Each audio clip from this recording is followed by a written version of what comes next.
Weird. Jean said this is where the event is supposed to be, but there's nothing here. Oh yeah, now that you mention it, this is where our journey officially began. That sure brings back memories. Kinda nostalgic, really. Even after all this time, this place hasn't changed one bit. Look who's getting all sentimental and poetic. Well, we still need to find Jean and the others. Let's have a look around. Yeah.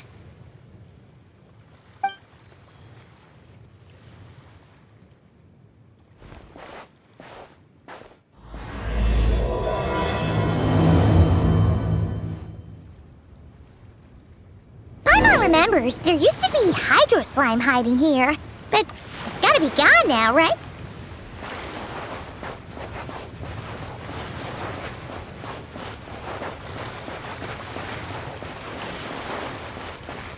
Whoa! A fungus?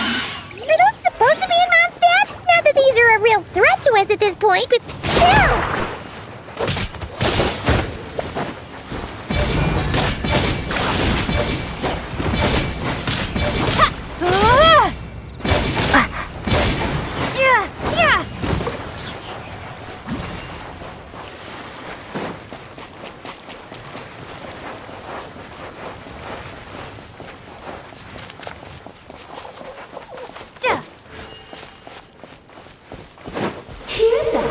They said this isn't hard enough. Should I grab a geofishing for the next round then?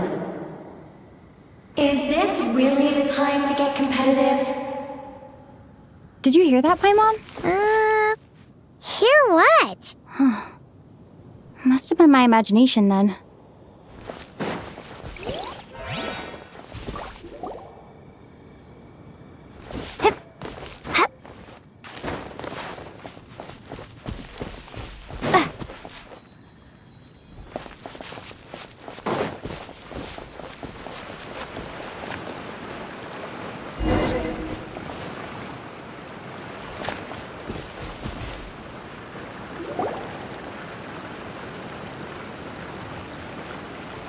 Huh?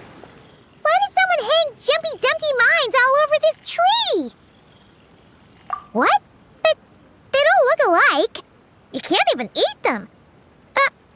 Hold on. Could this be an event setup thing? Not a lot of people come here, but a bomb's still a bomb. If someone gets hurt by accident, Clee's gonna get marched off to the confinement room again. Yeah, but let's take a picture with the camera before we take them down. First the fungus, and now this? Something weird is going on. If it turns out not to be event-related, it'll be good to have a record of what we found. You couldn't just compliment Paimon's smarts like a regular person? Whatever. Paimon will take it. Better than being called emergency food, at least. Anyway, it never hurts to be careful. We've seen through lots of tricks, but we've also gotten the short end of the stick a bunch of times, too. Paimon likes the optimism. Come on, let's get that picture taken. Then, get rid of these bombs.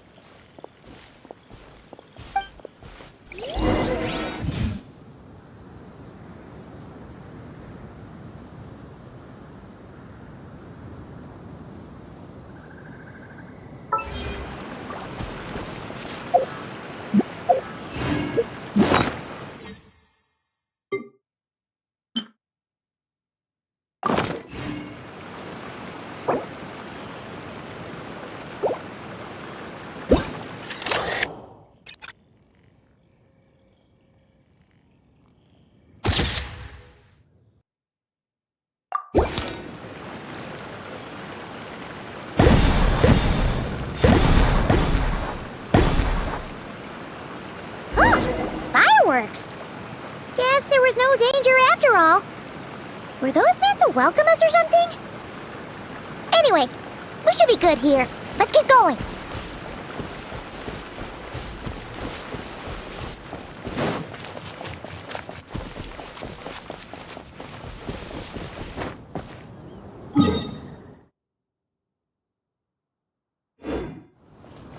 Huh. What was it Paimon said back then? Ah, right! Oh, wow!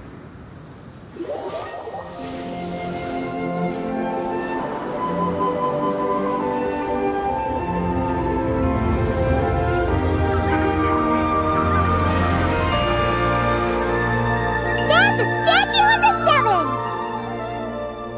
Among the seven gods, this god controls the wind. You remember too! It's weird though. It seems like there's something different about it. Let's take a closer look.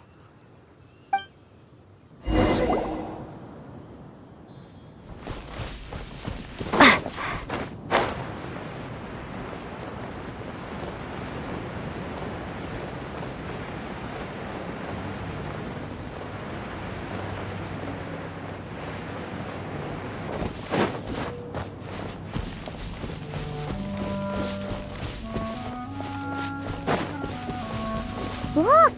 There really is something wrong with this statue of the seven!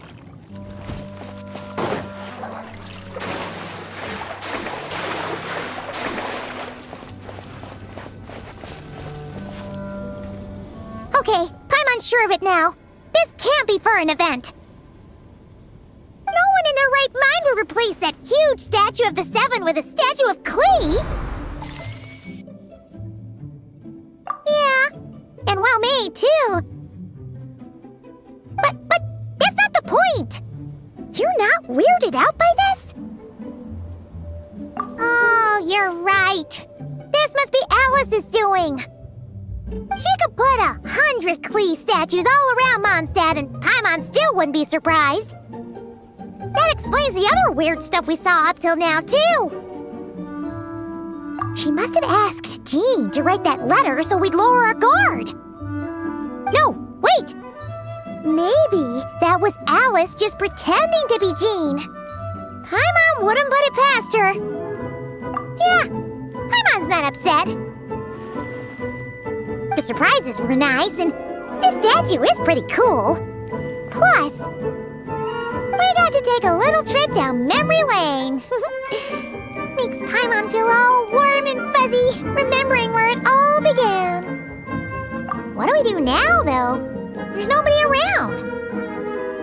If this is some sort of elaborate prank, guess we're in it until the people behind it jump out and say, "Gotcha!" Huh? What does that mean? Oh, yeah. And there could be even more. Guess all there's left to do is touch that statue and find out. Maybe it'll give you the power of pyro or something.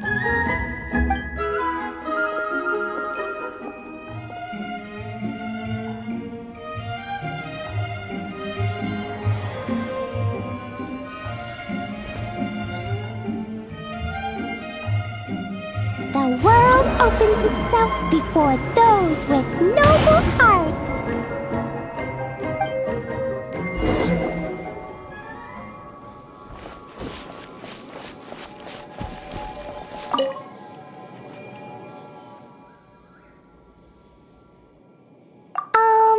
Klee can't reach those from here.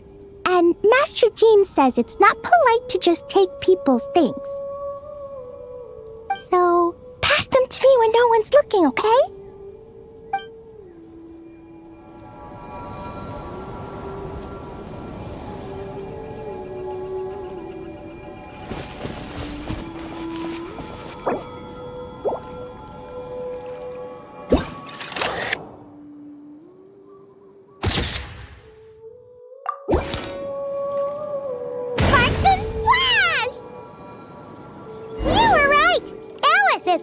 Surprises.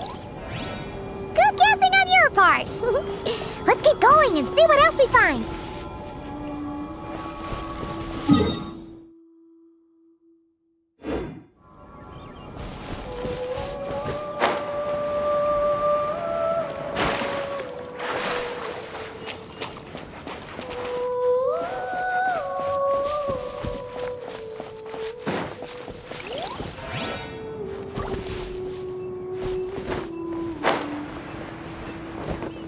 Go now.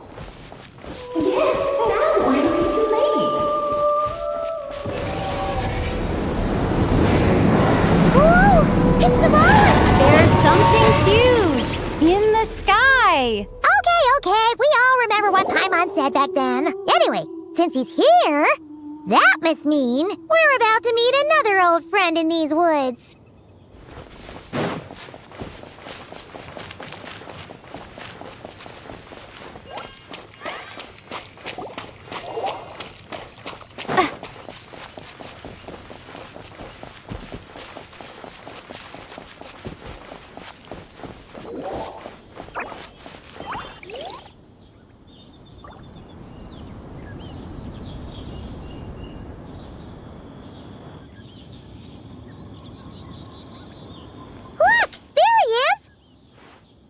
Then, the goblin was tainted by the abyss, and Tone-Deaf Bard was about to heal his wounds. But your control over Animo wasn't so great, so they noticed you and ran off. But you've had tons of practice since then, so mistakes like that should be a thing of the past, right? Sure. Here goes nothing.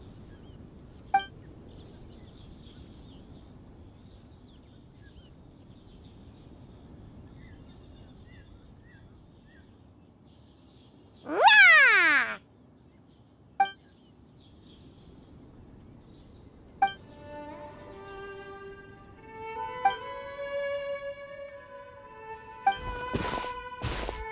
Well, this is awkward. You really hung Paimon out to dry there, traveler. Apologies. You were just even livelier than I remembered, and I wasn't expecting it. Which means mission accomplished on the surprise front, I suppose. What do you say, Alice? High marks. Oh, yes, indeed. That was fantastic. I've recorded it all, in fact. Huh! So you were watching us all along. And hold on. You can't just record people like that. What a delightful reunion. Welcome to Mondstadt, you two. The place where it all began.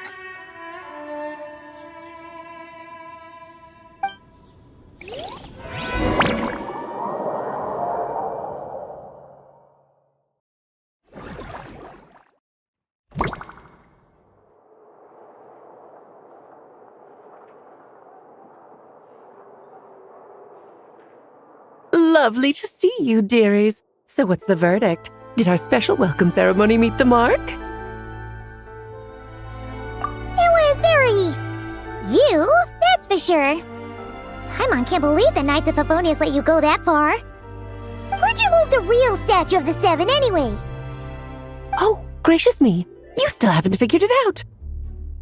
If I had actually done something to that statue, I would have been locked up in the teensy room next door by now.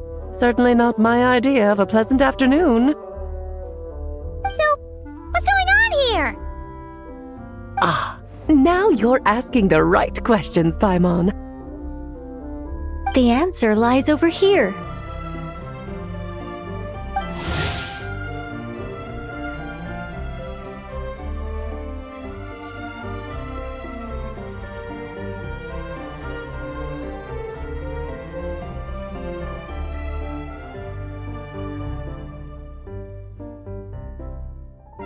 Nicole? You're here too? That's right. Our two lovely mages are here on vacation.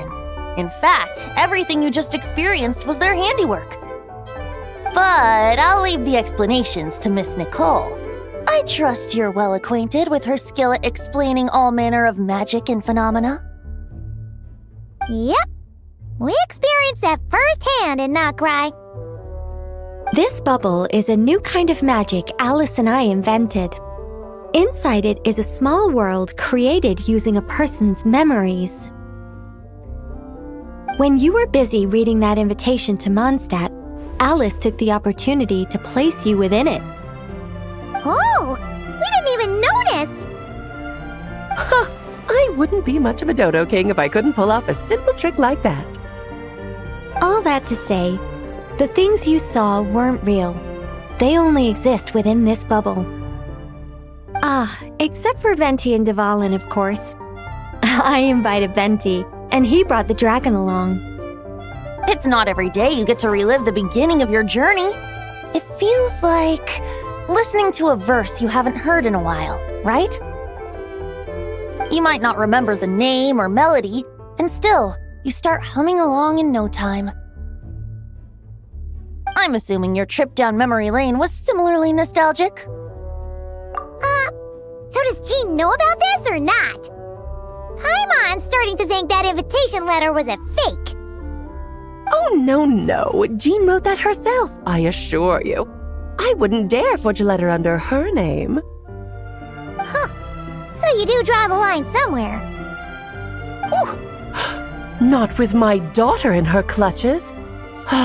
If you ever become a mother, you'll understand. Oh, come on! It's not like she's being held hostage.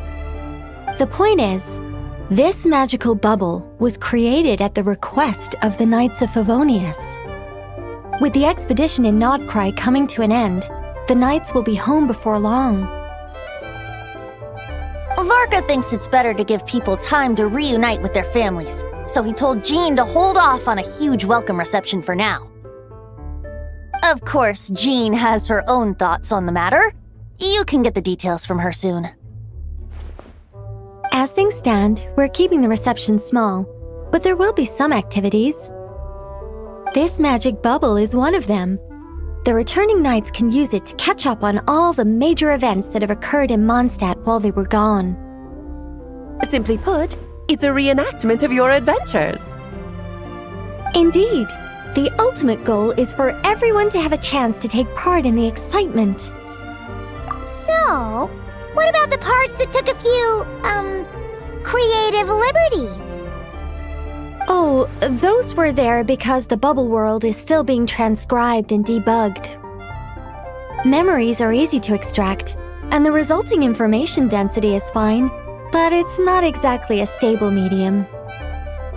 If memories are the only thing used to recreate a world, it's hard to ensure a lack of deviations.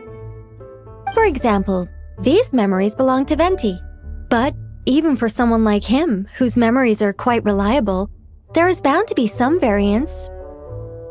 Not to mention, on their own, memories lack an interactive component, so I added some self-deductive capabilities to this magic, which exacerbated the instability issues, unfortunately.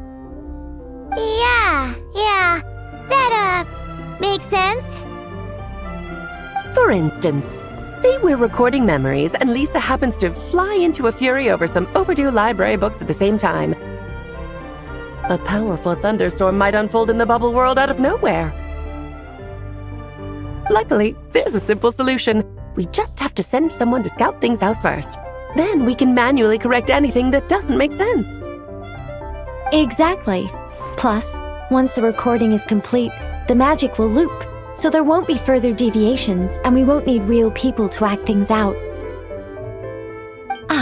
And before it's all said and done, we'll be sure to cover up your identity, Venti. Much appreciated. Otherwise, buying around at the Angels share is gonna be much more of a hassle. Like you're the one who does the buying. It's settled then. We'll allow you to be the first to relive these precious memories, and in return, you'll be our eyes on the inside. Yeah, but it sounds like fun! Besides, we already snapped a few pics of some potential bugs. Like that weird statue of the Seven. Oh, no, Paimon. That one was entirely intentional. What? Seriously? As the creator of this world, I'm afforded a bit of creative license, I would think. Creating this bubble was no easy task. Is a little personal touch too much to ask for? I doubt anyone will mind. As far as I'm concerned, you're free to do as you please. This is Mondstadt, after all. Oh, well. Paimon can't argue with that. In that case, we'll be counting on you to continue testing our work tomorrow. It's still early. Why not check out the other events at the testing grounds in the meantime? Jean should be there too. Yeah, we'll go say hi. She's the one who invited us, after all. I think nothing of it.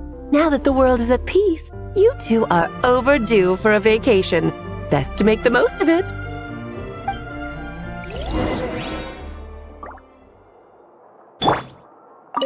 Dvalin appeared a little late, but his sparks and splash triggered a deep magical reverberation. Background music needs to start half a second late.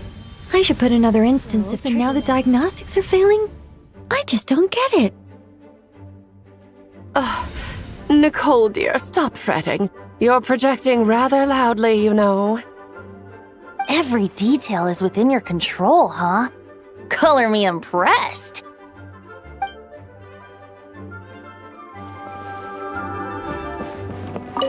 Oh, and didn't you say Kleiner would be making the trip with you this time, Alice? He's been delayed, I'm afraid. Troublesome happenings on another planet. And of course, just when he jumped through all those hoops to make it back to Tevat, Dottore starts causing trouble. The border is a terrible mess even now. So, unfortunately, his vacation has been postponed. Just yesterday, he did give us a call on the Dodo communication device, though. As you can imagine, Klee was pleased as punch to hear her dad's voice. I see. Being a seeker is a tough job indeed.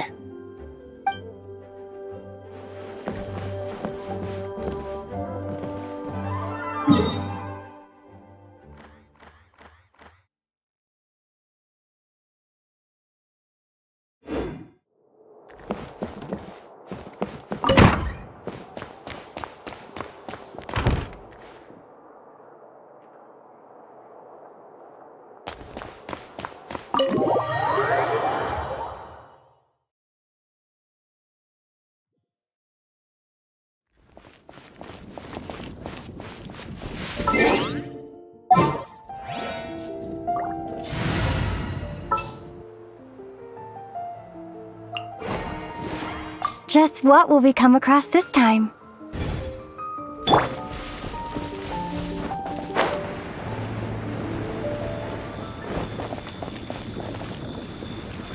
Yes, good work.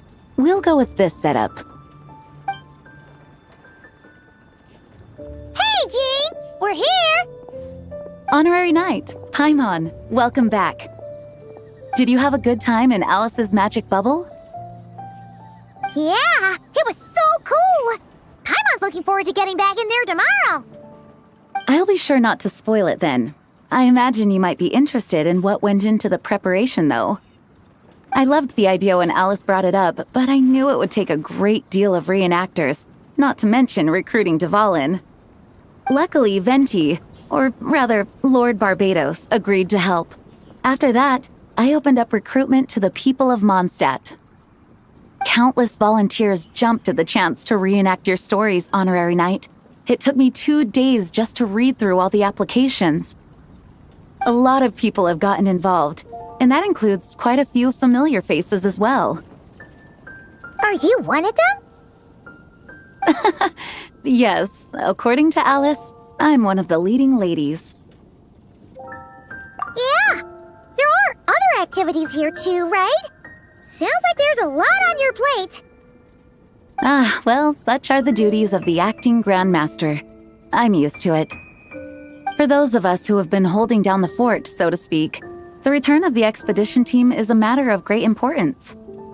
The Grandmaster contacted me and said not to organize a grand reception on their behalf, and I understand where he's coming from. I'm sure the team will be exhausted upon returning, and making a big fuss might just tire them out further. I'm sensing a butt in there somewhere. Tone Deaf Bard said you had other ideas. Yes, well, those of us here in Mondstadt have been awaiting their return for a long time. Resuming normal life after such a long expedition will be quite an adjustment. An official welcome might help them feel at home and reacclimate to life here. Not to mention, it's a chance for the people to show them no matter how long we've been apart, we're still family. Yes, absolutely. And I don't know, perhaps I am overstepping. I just hope the Grandmaster isn't too upset. So, besides the whole bubble thing, what have you got planned? Here, I'll show you. First, this is an arena we've set up to showcase Favonius blade work. The cavalry company is in charge of this one. I'm sure there will be some exciting sparring sessions. Ooh, that means we'll get to see Kaya on stage! That's right. Compared to me, he's much better at keeping things interesting, even when the subject matter is quite serious. I can think of no better person for the job. You're as modest as ever, huh, Jean? Over here, we're running a wind glider speed shooting event. It's not hard to guess who's in charge of this one, I'm sure. Yes, her gliding skills are top-notch, and she's quite creative when it comes to event design. Be sure to check it out when the time comes. There's also a booth that will serve as a reception area where people can relax and chat with each other. A few simple games will be available as well. Hertha is in charge of the drink stall, but we're still working on the menu. Well, the more alcohol options, the better, I think. The expedition team likes the strong stuff. Fair point. Huh? What's with that face?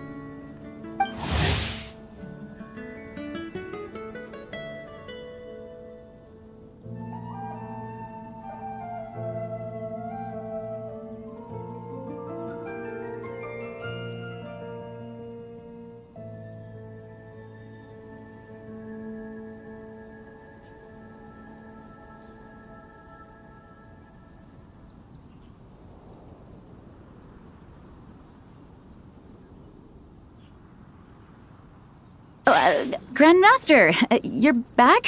Has the entire team returned as well? Apologies, we're not quite done with the preparations, but I assure you, it's limited to what you see here. We're exercising the utmost restraint. Hey. Relax, Jean, relax. No need to get all formal with me. I split from the group to make it back first. Pretend I'm not even here. Besides, I knew you'd want to surprise us, no matter what I said. Oh, I see. If I didn't tell you to put on the brakes, I knew you'd go full throttle and start planning the next Ludi Harpastum or Windbloom Festival. You put so much pressure on yourself, diving headfirst into the deep end without thinking about how much is on your plate. I just didn't want you to overwork yourself, that's all. Oh, wow! That's actually really nice of you. Well, looking out for my fellow knights comes with a job. As for the event, food, drink, and fun in spades without too much pomp and circumstance. Yeah, just like a Mondstadt festival should be. The team will feel at home in no time. That's far too kind, Grandmaster. But thank you. I mean it, you know? Just trust my judgment. Anyway, you two got a sec? Now that I'm finally back in my old stomping grounds, let me treat you to a meal. I'll even introduce you to the Good Hunter's secret menu. Oh, nice! Paimon's never heard of that before. What's wrong? Not hungry? Actually, Grandmaster, there's a few things I'd love for you to look over, since you seem to have some time to spare. Perhaps we could go back to headquarters first. Hang on, you know this is just a pit stop, right? There's not going to be time for me to take over the whole shebang. Of course. Still, you are the Grandmaster. Oh, you have no idea what this means. I'll be trapped in the office until tomorrow morning. It's not that dramatic. If we make haste, we'll finish before dawn. As much as Paimon wants to check out that secret menu, You should at least do some work now that you're back. All right, all right.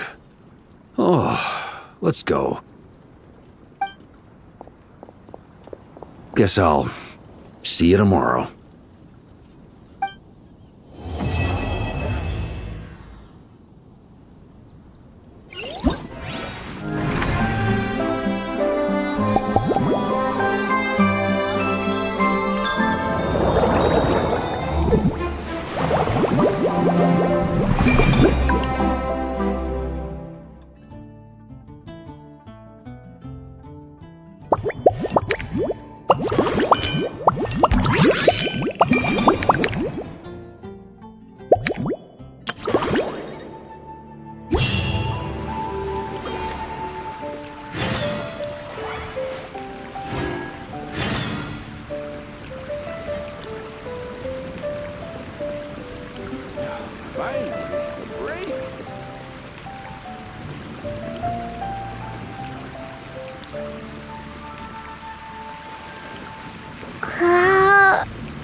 Well, the more alcohol options, the better, I think. Perhaps I should go on a trip to Sudan.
there. Even Master D-Luke. Well, Jean wanted my input on everything. Even though I left the Knights, Grandmaster Varka has done a lot for me. He didn't stop me from leaving back then, or throw any administrative roadblocks my way. So, Well, I was sad to see you go, but your mind was made up. And anyhow, you're an adult. As long as you're prepared to follow through on your choices, who am I to stop you? And let me tell you, my rebellious streak was way worse back in the day. You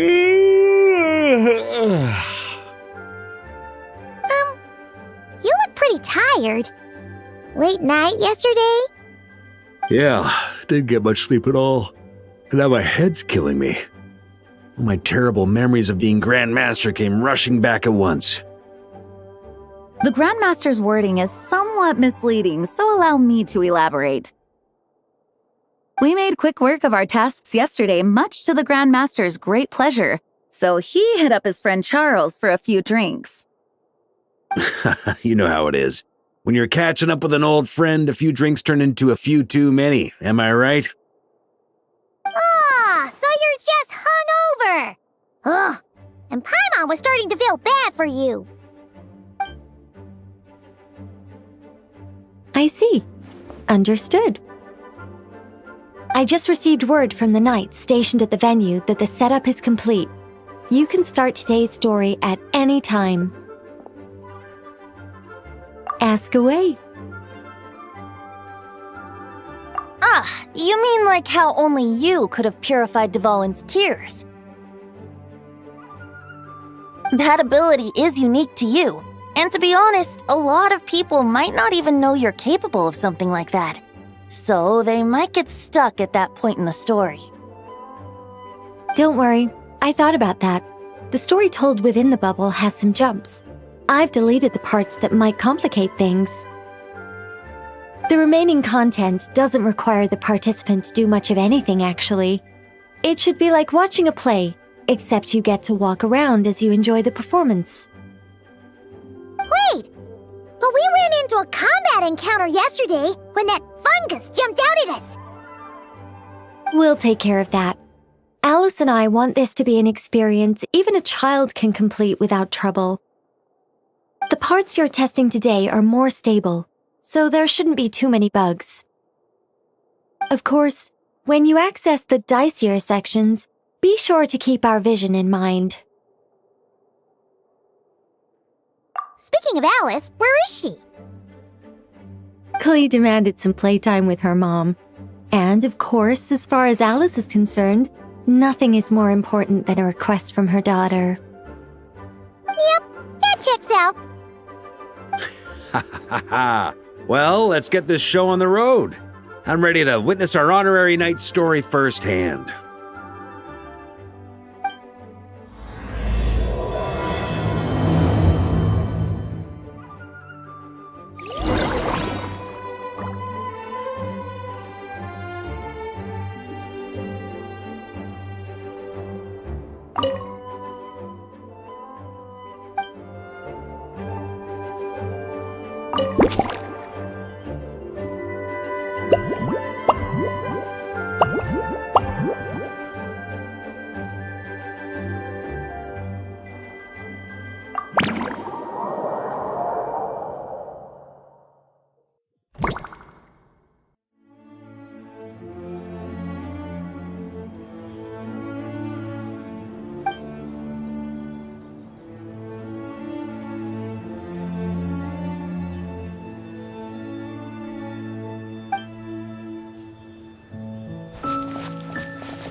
fiery woman came to take Lupacol.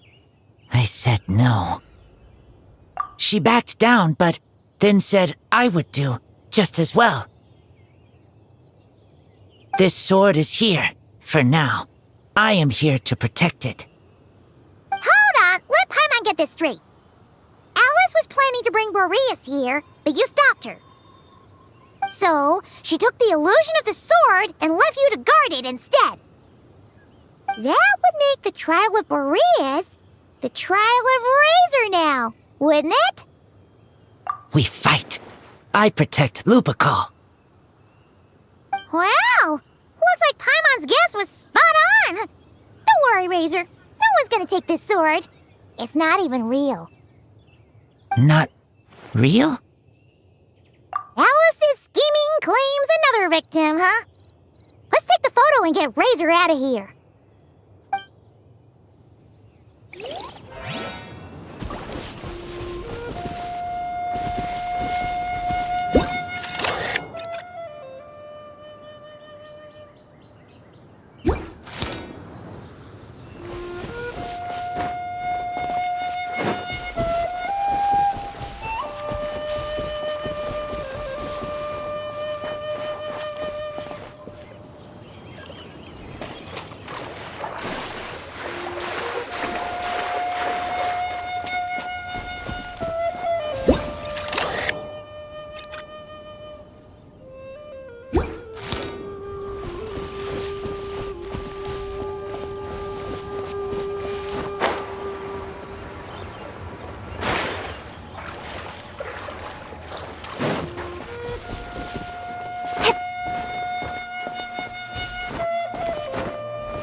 Around? You're here in Mondstadt? Yes. I received an invitation to exchange swordsmanship techniques. I'd heard of the single-handed sword form of Favonius blade work. But, after crossing swords with Miss Eula, it turns out the Knights of Favonius are quite accomplished with the greatsword as well. You're quite an accomplished swordsman yourself. Although I suppose that's to be expected of the champion duelist. Even over a few short rounds, I feel like we've learned a lot from each other. For sure! You don't have to worry about breaking stuff or accidentally hurting anyone nearby! That's right. There also appear to be automatic harpasta launchers in the area. Ah, that's one of your local traditions, isn't it? Shall we have ourselves a game, then? Why not? You should know, though, I'm not easy to beat at this game. Ah, hold on. No muskets allowed. Oh, why not? Doesn't it still count as hitting the harpastum?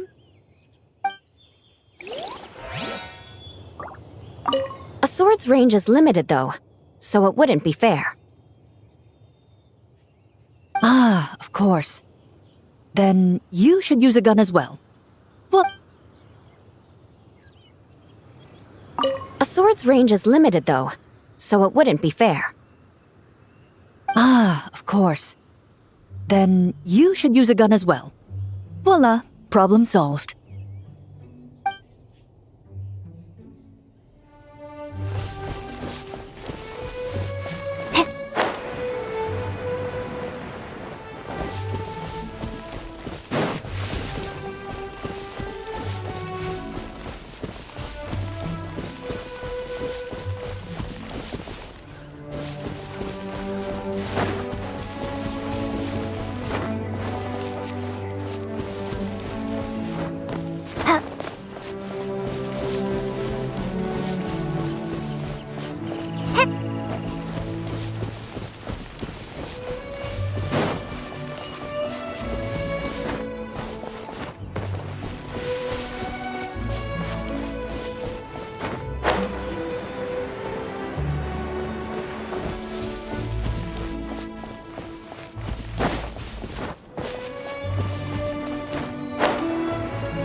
could build a choo-choo car track straight from here to Mondstadt. An express line right to the best fish blasting spot? Oh, okay. Might not be the best idea.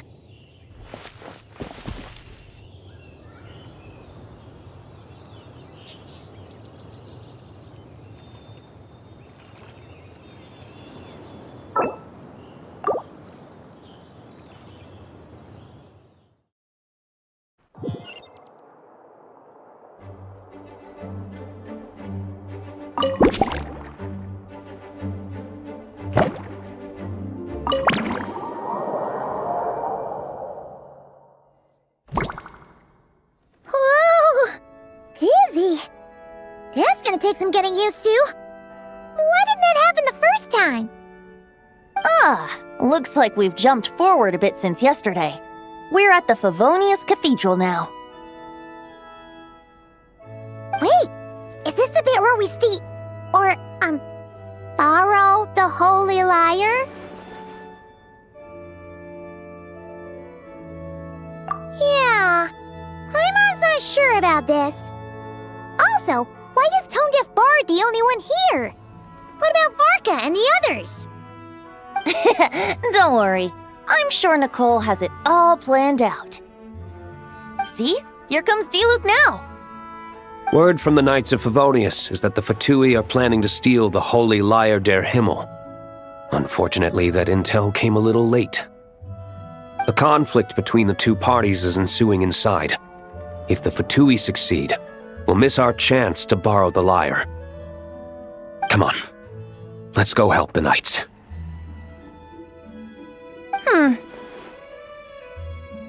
What is it?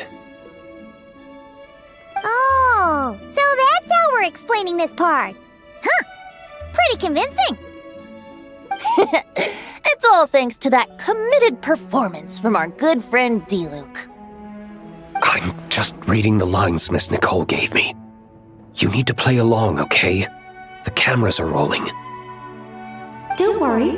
Our operation isn't that strict. If there are slip-ups, I'll just delete them later. Feel free to take a relaxed approach. Wait, that was Nicole's voice? Where's it coming from? Probably that small bubble. That's right. This is a kind of communication magic. The same one the Knights of Favonius used to get in touch with me earlier. If you get stuck at any point, you can contact me through this magic, and I'll provide a few hints. How very convenient. I suppose, given how the story is progressing, we don't have to worry about borrowing the Holy Lyre then. That's right. Obviously, we're not including the stealing part in this version of the story. After all, the Fatui were the ones who ended up with it. Borrowing, stealing, leaving out that detail doesn't change the direction of the story. Anyway, the Knights are currently fighting to protect the Holy Lyre. Varka and Jean are already in the underground area. We should head over as well. This is like getting to read the script before watching the movie. I wonder what would happen if, this time, we managed to catch the Fatui thief in the act. That would complicate things. Worst case scenario, we might need to do another take. So if you could refrain from going off script, that would be great. Okay. Someone's got an axe to grind.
doubt you need a hint for this area. Go on now. The underground chamber awaits.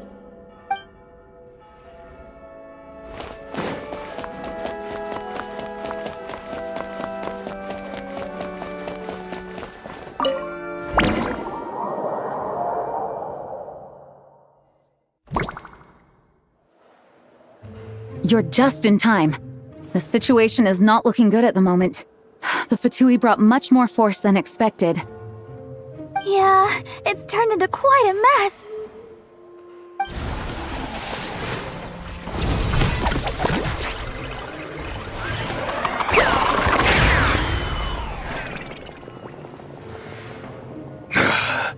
You're not bad, boy. Against the Fatui, though, you'll need to try harder than that.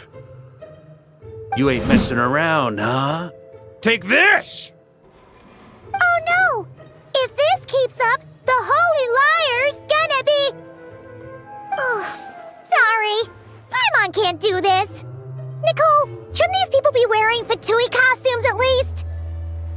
Yeah, it's kinda hard to get in the zone when our opponents look like average guild members. Let me see here. It looks like magical autoload has been disabled, so the Fatui costumes didn't appear.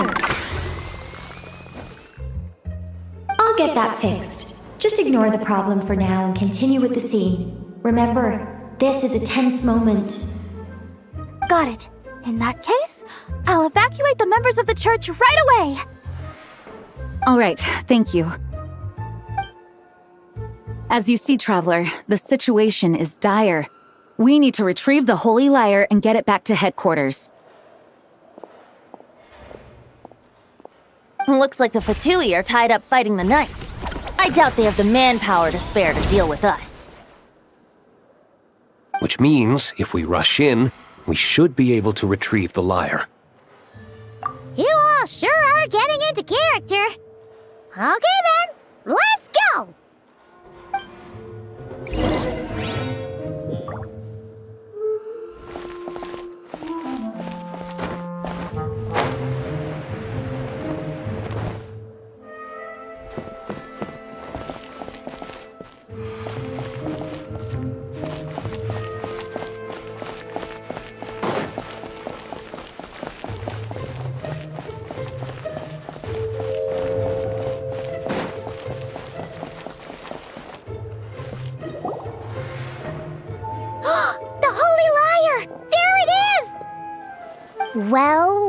Well.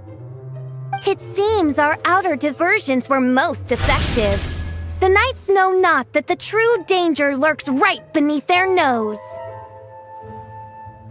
It's no wonder you're known as the youngest, most capable electro-Sisson mage in your unit.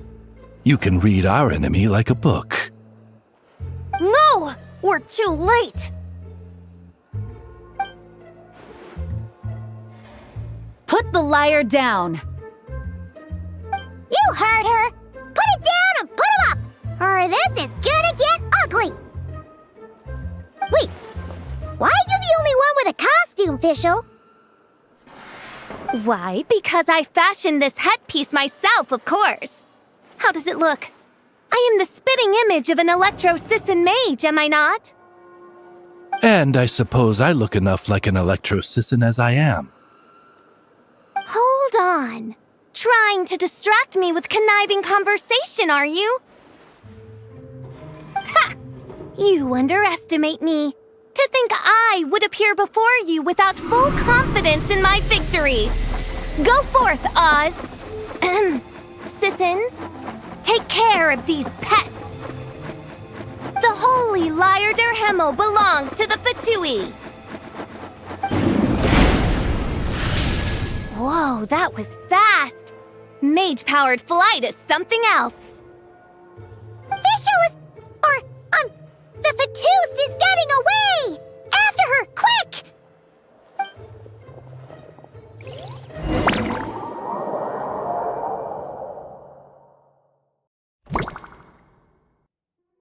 Here, take it away, and don't let them catch you.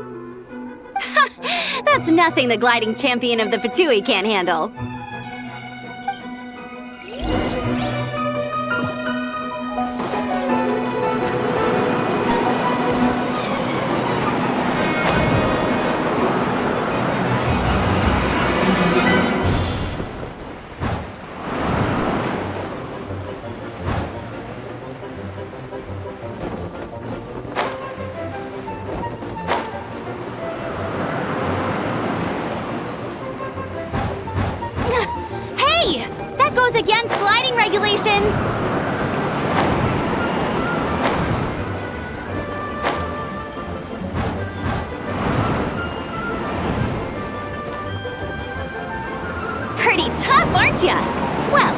see how you handle this.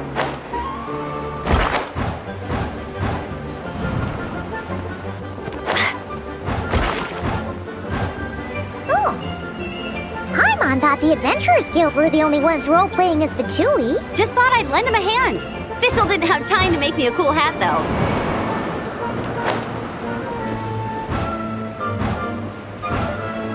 Amber's over there! Let's get ready to land!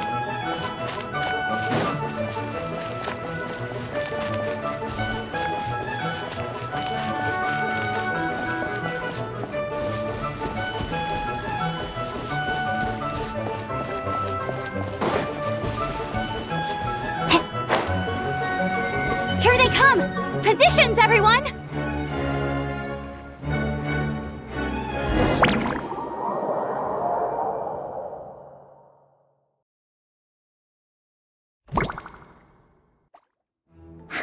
So this is where the chase ends this time! Wait a minute. This isn't what their hideout looked like! It's at least a few times bigger! Yes, I remember it being much more run down. This place has far more structural appeal. The Lawrence clan lived here for a time, but this doesn't look like their handiwork. And I know for sure it's not the work of the knights.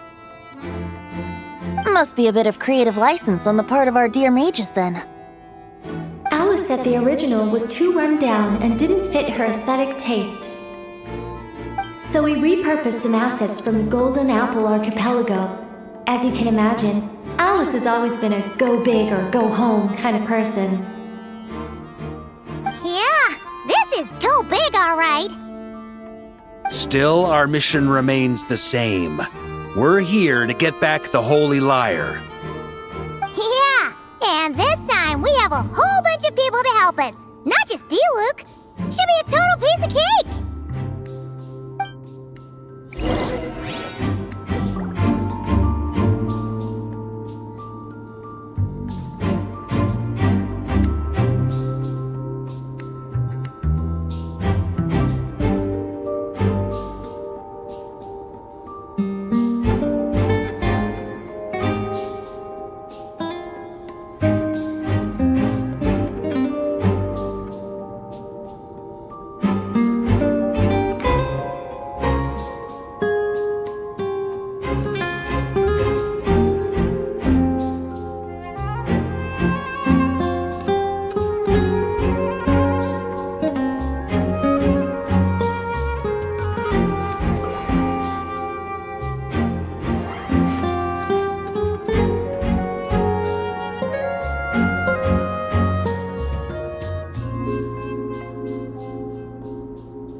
A human never doubts what their eyes see or rejects the ground beneath their feet. Both now warn you that this is the end of the road. Give up and turn back while you can. That voice! Is that Mona? Mona? Oh, you mean Barbarloth's student. You know about her? But Mona came to Mondstadt after your expedition left. Well, I had regular contact with the Hexen Circle, so her name came up now and then. The whole thing about her messing up and being too afraid to go back? Yeah, I know that too. What? But how? No one in the Hexen Circle should know about that! For real? Sorry, but I'm pretty sure all the mages know. All of them? I'm afraid so. Oh, except Granddaughter, I suppose.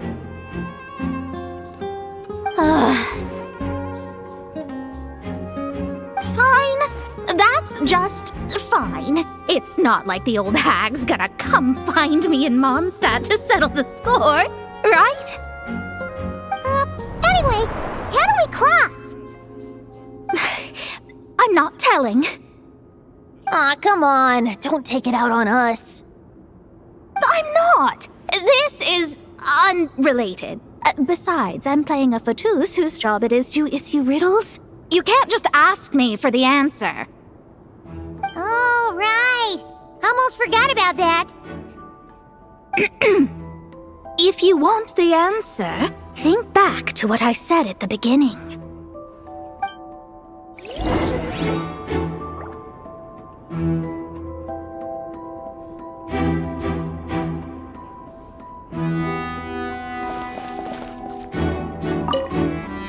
Mona's riddle was as follows.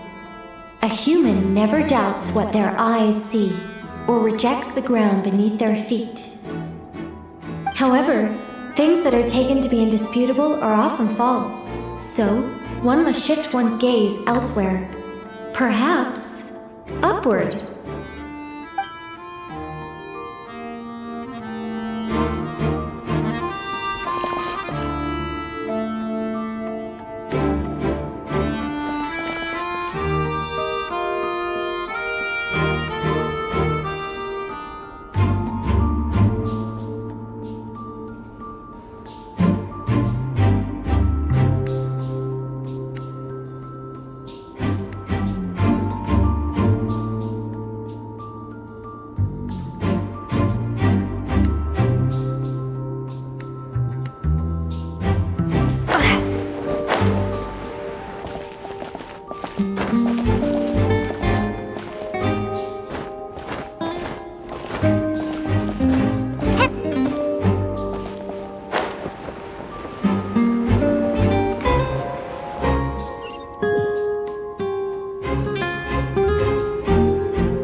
Mika's guarding the spot. Oh, hey! It's been a while. Hello, Grandmaster. Hello, everyone. No. Wait, my line. How did you get in here? I would think you have bigger concerns right now. Tell us where to find the lyre. It's locked in the back room, but good luck getting in there. 3 crests are needed to enter, and each one is guarded by a fatus. Wait, but in real life, we only needed 1 key.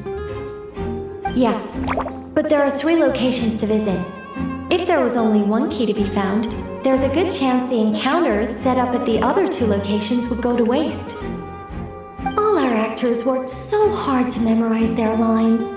It would be a shame if their part got skipped over. Fair point.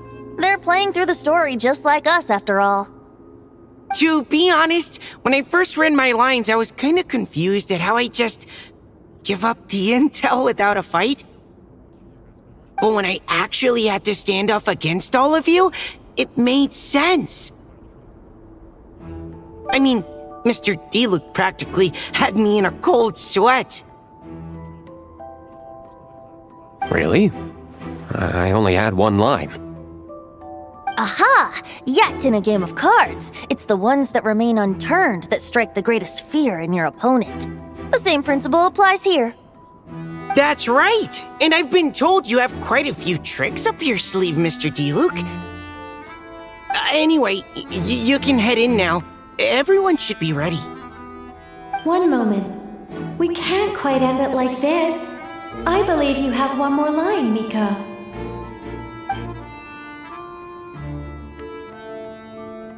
Do I have to say it? It would benefit the scene.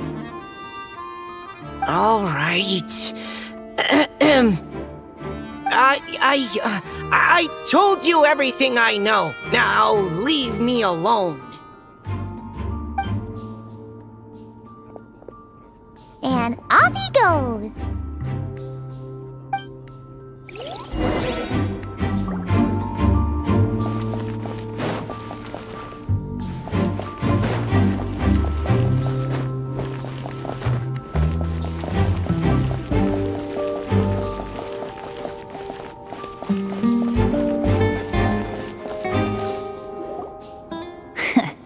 Looks like we were followed. Guess Mondstadt's elite aren't to be underestimated, huh? Stand aside. This one's personal. But this time, I'm fully locked and loaded! Come on, kid! Let's finish what we started!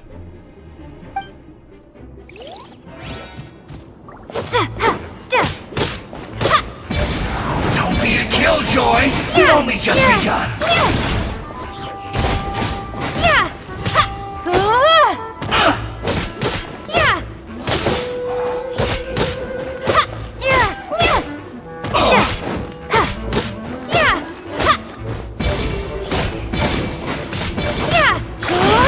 I see through you!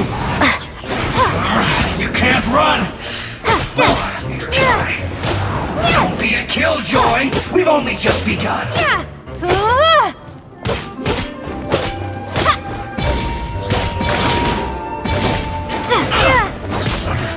I miscalculated. Okay! You win! Somehow this round wasn't quite as fun. Probably because you had to act like a fatus. At this point, I could take down those with my eyes closed. True! Guess I didn't stand a chance, huh? Oh, so you were the one in the Fatus costume. Does that mean the auto-load bug is fixed now, Nicole? It would seem so. Man, their armor is heavy. And not breathable at all! You're telling me the Fatui and Sumeru and Natlan also wear this stuff? I can't even imagine. Rumor has it, Fatui recruits undergo rigorous training. I feel like there's some truth to that after all. Well, even though we lost, Dad had fun for sure. Here's the crest I was guarding. You've earned it. Oh, and Bennett told me about what happened in Natlan. How you helped him navigate his past. It's hard to believe we finally have answers after all these years. So, on behalf of all the adventurers in Mondstadt, truly, I can't thank you enough.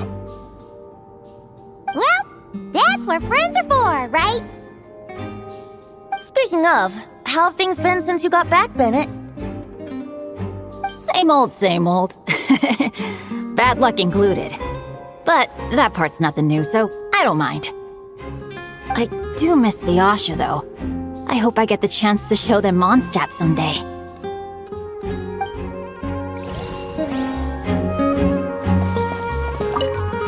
Talk about bad luck. The minute you put on that Futui costume, the gun stopped working. How we... Yeah, thanks for stepping in, Dad. Guess I'll have to hand it in to Miss Nicole for repairs later.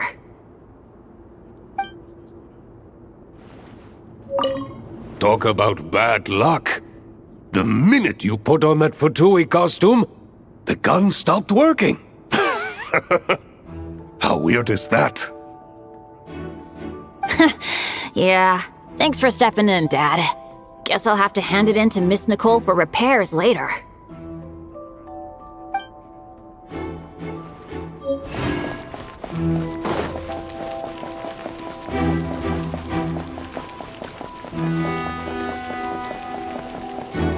The Fatus up ahead values wealth above all else. No bargaining chip is off the table. Luckily, I've prepared a negotiation multi-tool for this situation. Don't forget to take it with you.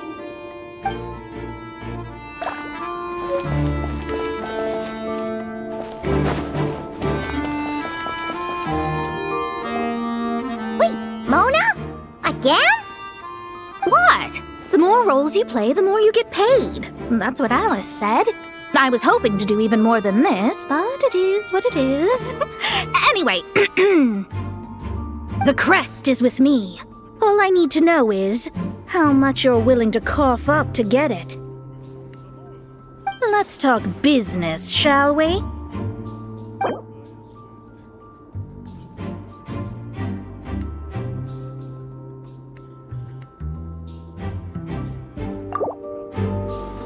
That's all.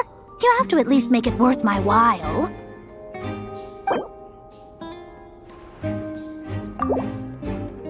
That's all. You have to at least make it worth my while.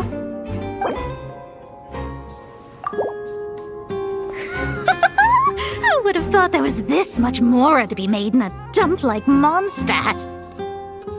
Hey! Did you just break character? What? Of course not. All right, here's the crest. Huh. And with that, I'm off the clock. Oh, and by the way, word has it you accomplished something major in Nodcry. You reeled in the true moon from beyond the false firmament. Well, I spend most of my time staring into a scry glass after all. If something changes in the sky, you think I wouldn't notice? Hydromancy uses the false stars to reflect true fate within the water. Now, I can't help but wonder what I would see if I cast a reflection of the true moon instead. Of course, I need a whole new set of equipment to look into that, which means shelling out a whole lot of mora. So I've been taking on a lot of odd jobs.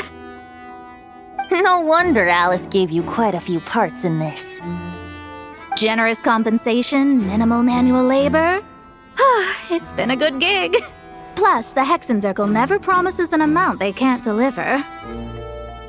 Even though her daughter is, in some part, responsible for my predicament. That was a long time ago, and I know Klee didn't mean it. Huh. I guess the moon's a big deal in hydromancy. Just spitballing here, but it kinda sounds like your progress would be much faster if you, I don't know, just contacted Barbeloth directly. Oh, come on. Enough about that old hag. You're doing this on purpose, aren't you?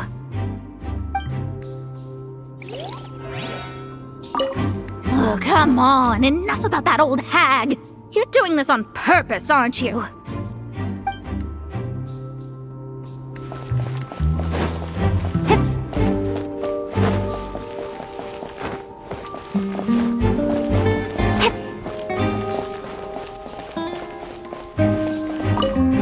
The Fatus up ahead is a pragmatist. You might have a chance to avoid conflict if you obtain the other crests first.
What?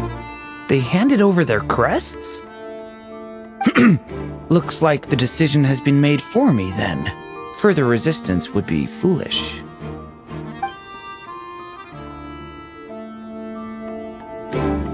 Gotta say, Paimon didn't expect you to play this kind of role, Durant. Well, actually, Aunt Alice was planning for me to play Dvalin if the dragon himself didn't agree to take part. That was the backup plan.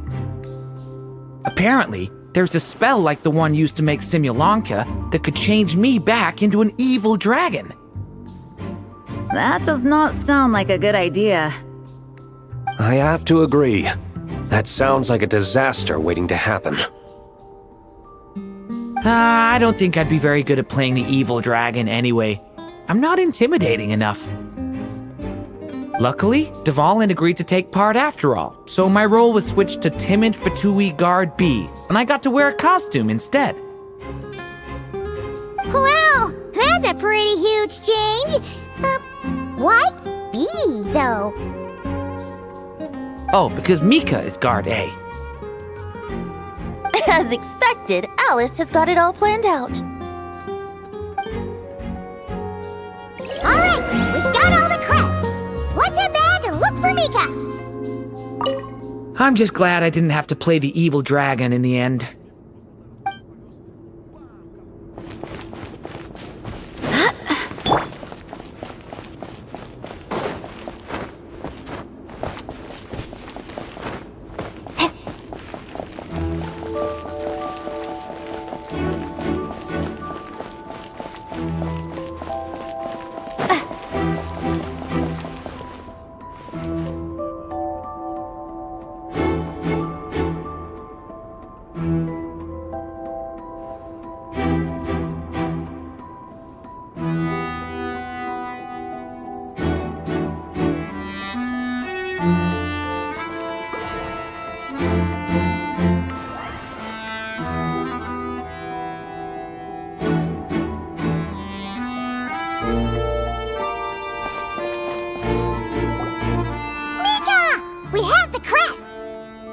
All right.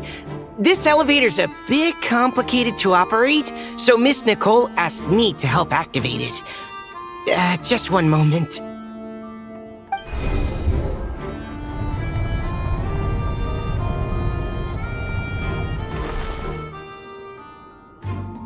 Thanks.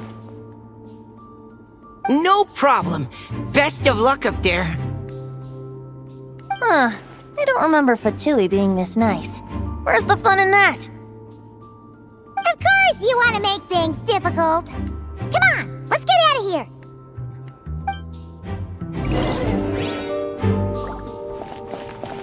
Best of luck up there.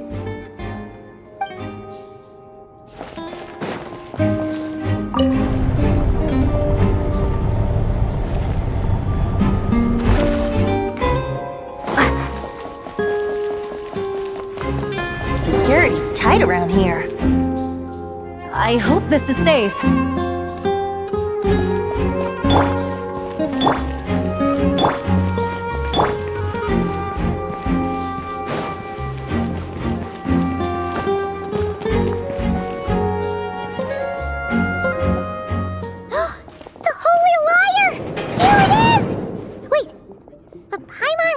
Something about a...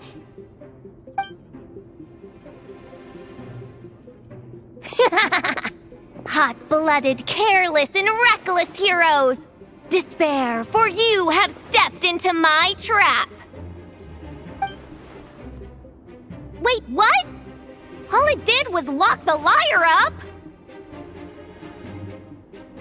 Well, I wasn't the one who designed it! All Alice said was that activating it would turn the tables. I see. That checks out. They laugh as if they already know what is to transpire. I do not have a good feeling about this. Allow me to clarify before we proceed. How was it that the lyre was retrieved back then? From what I've heard, the Fatui agent guarding this place was given a thorough beating, and then the lock opened. So then, I'm the one who walked into the trap? Do not despair, mein Fräulein. Miss Alice provided us with backup, did she not? We are not entirely outmatched. 'Tis true. Though thine Prinzessin stands on the cusp of defeat, courage has not yet failed her. Let this be our last stand!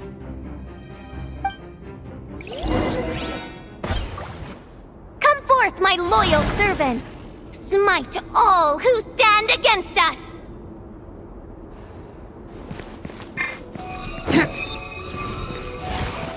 Look! The ravens get confused if they don't hit anyone. Now's your chance! Group 2, reinforce!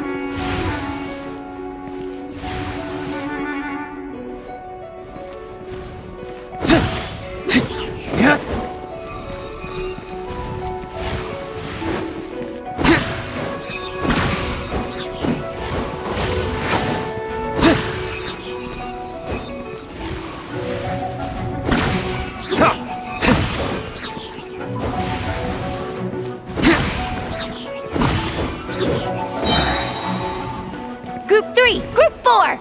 Oh, forget it. All of you, attack at once!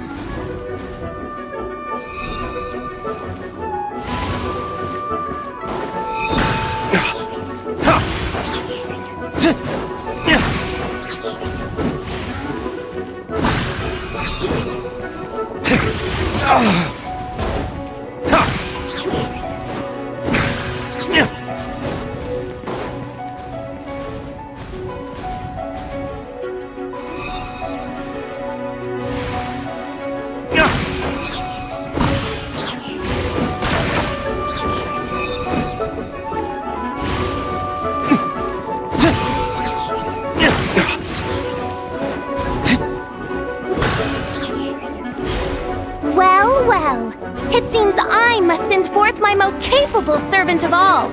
He shall dispose of you in one fell swoop. As you wish, mein Fräulein.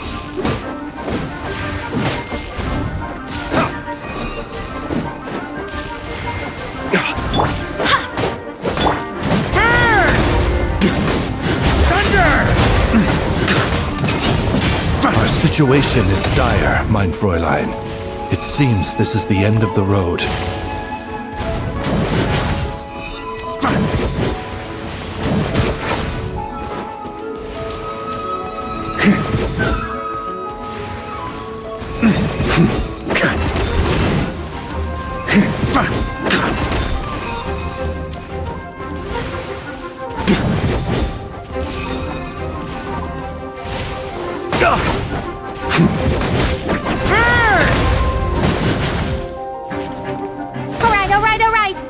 I give up. Just don't hit. All right. I know when I'm beat. You win. You were brilliant, Miss Fischl. The recording was fantastic. I'm certain future participants will have a great time. Yeah! This role was perfect for you! Huh. Your praise is a compliment to your own good sense. Yet know that this is but the least of your Prinzessin's abundant talents. Huh. It doesn't look like the lock is opened, though. True. This isn't what we were told would happen. I doubt the mages want us to just break it open. It's not their style. Perhaps we haven't met a certain condition then?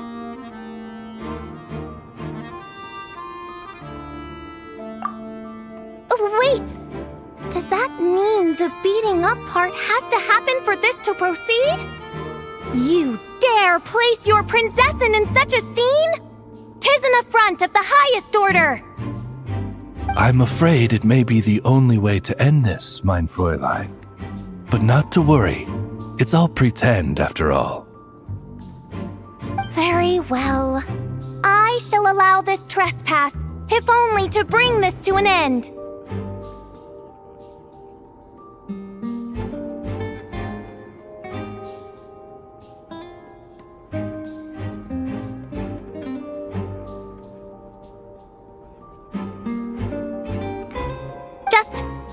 Be gentle. Huh? Oh, right. Paimon's the weakest one here. Here goes nothing!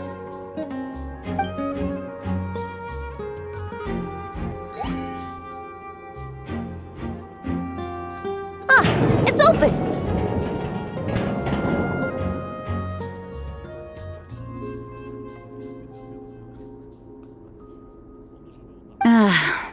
Miss Alice does love to tease, doesn't she?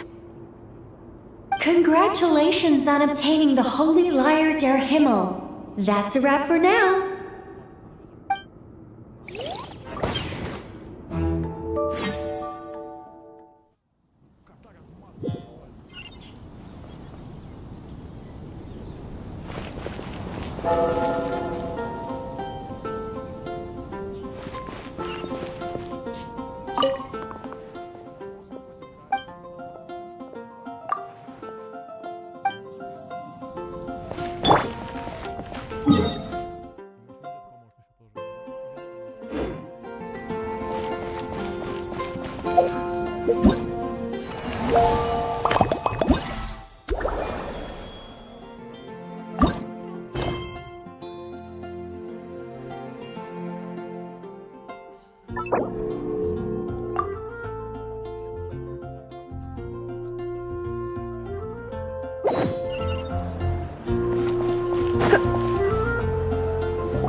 Wow! This is quite the gathering! And do you smell that? Is that the secret menu Barker was talking about? Oh, Paimon's stomach has been rumbling this whole time, so she's gonna dig in. Don't forget to grab some food before it's all gone, okay? Oh, hello. Did you need something?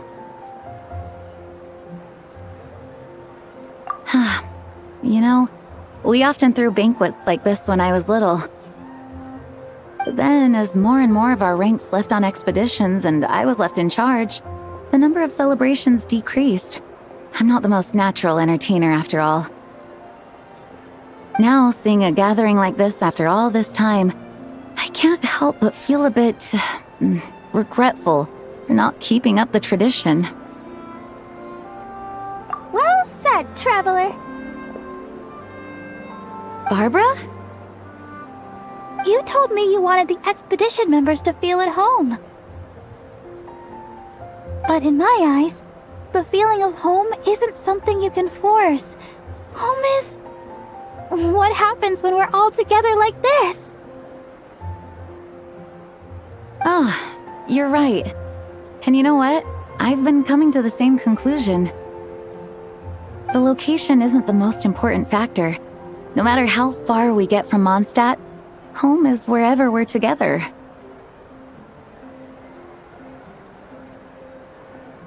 I appreciate the kind words, you two. I will do just that. Make sure to do the same, traveler. It's not often you get to make it back here. There's a lot of people waiting to catch up.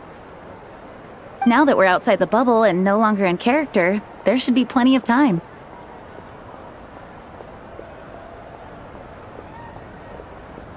Hey!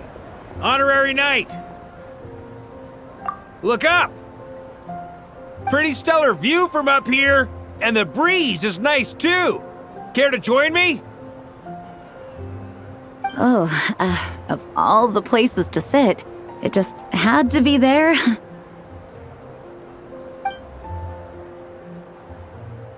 Well, to each their own, I suppose. Just be careful on the way up, traveler.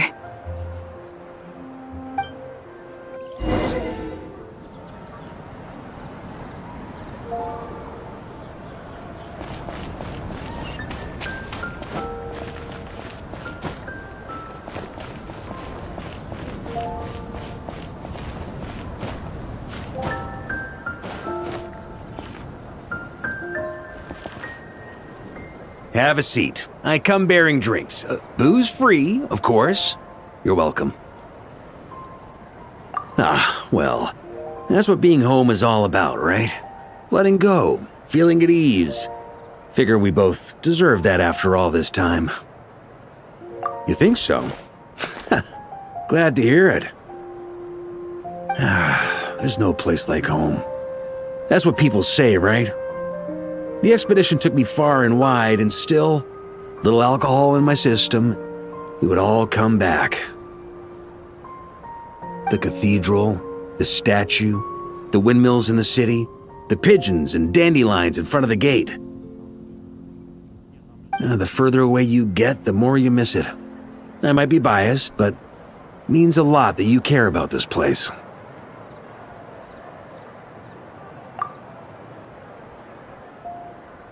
I get that. The people are what make Mondstadt what it is, too. All the carefree kids running around, livening up the place. Which reminds me, I never thanked you for helping Mondstadt out back then. It takes a special person to do what you did. Most people are helpless in the face of abyssal corruption. Considering their target was Dvalin, things could have been bad. I suppose Barbados could have handled it, even though he hadn't been awake for long. But still, I doubt the ending would have turned out quite so perfect. Dvalin is family to him, you know? Having to choose between the dragon's life and Mondstadt's safety, that would have been cruel. Not to mention, the wild hunt would have reached our borders sooner or later. We'd have been stretched thin without your help. Maybe you've never put two and two together, but what you did in that land also helped reduce the threat of the wild hunt. If Natlan's crisis hadn't been resolved, the two abyssal powers might have joined forces at some point, making our situation even more dire. Ha! Look at us, taking down the Abyss in two separate nations. Doing the Knights of Favonius proud, aren't we?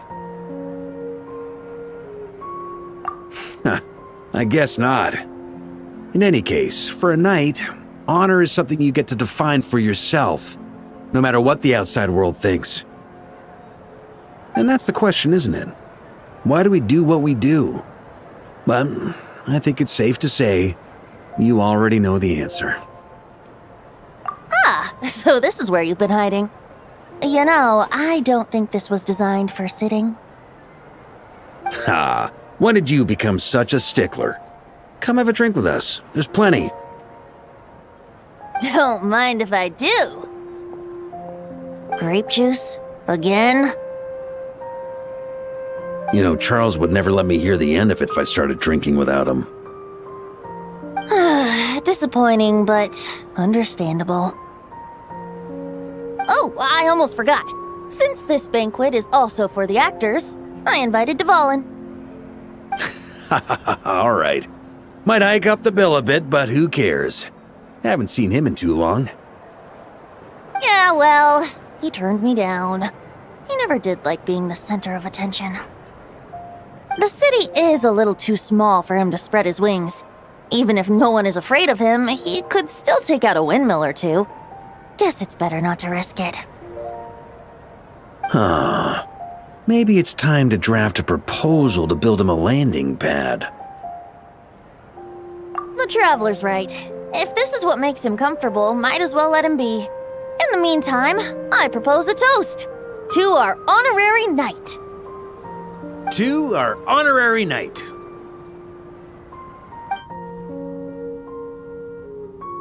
I often think about our parting at Windrise, you know. And now, almost in the blink of an eye, the final stop on your journey is just around the corner. Snezhnaya. The Tsaritsa's plans have continued to advance. Now, only the Pyronosis remains free from her grasp. But if even the captain couldn't take Malwika's Gnosis by force, I guess we don't need to be concerned about its safety for now. So that's good news, at least. You wouldn't be taking a dig at someone else's ability to hold on to their Gnosis, now would you, Grandmaster? Haha! Of course not. I'm not one to rub salt in old wounds. Her harbingers do often tend to take a rather extreme approach. Just look at Child or Senora. But we would be mistaken to ignore the fact that Senora did not win the Geonosis using force. Right. You told me about the contract Morax signed with her before his death. You're saying she didn't need to resort to violence in Mondstadt either? That's right. If she was able to provide a reason convincing enough to persuade Morax, she could have persuaded me no problem. I suppose she just didn't think there was a reason to negotiate. I had just woken up, so I must not have seemed like much of a threat.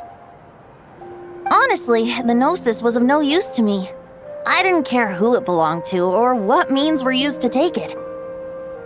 I just knew if I fought her in that moment, the cathedral, perhaps even the entire city, might have become collateral damage. True. I wouldn't put it past Senora to take civilians as hostages either. In the end, though, it was those same methods that led to her end. After all, her third target, the Raiden Shogun, wasn't a big negotiator back then. Perhaps Senora's success in Mondstadt and Liyue convinced her that she was a match for the Archon of any nation. You did the right thing. It pained me to see Inazuma as it was back then. I'm glad things have changed since. Of course, now the elite force of Harbingers has quite a few missing from its ranks, so I suspect the Tsaritsa no longer has the means to meddle in other nations like she used to. Who knows? Perhaps a chance to formally meet her in Snezhnaya might come sooner than we think. Some of our knights remain stationed in Not Cry. If you need help, just say the word, and we'll be there. The look in your eyes. It's changed a lot since you first set off from Mondstadt. But my advice remains unchanged. Never forget that the journey itself has meaning, traveler. The birds of Tevat, the songs in the cities, the Tsaritsa, her Fatui and the monsters, they are all part of that journey. Perhaps earth-shaking truths and indescribable trials await you at the end. Just remember, there is more to life than that. Alright, that's more than enough acting like a real Archon for one night. And still, not a sip of drink for dear old Venti at a time like this? You're no fun, Varka.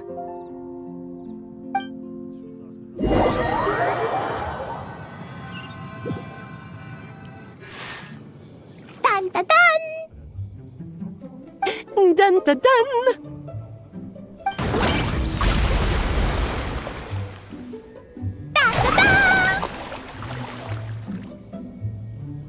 Da da da!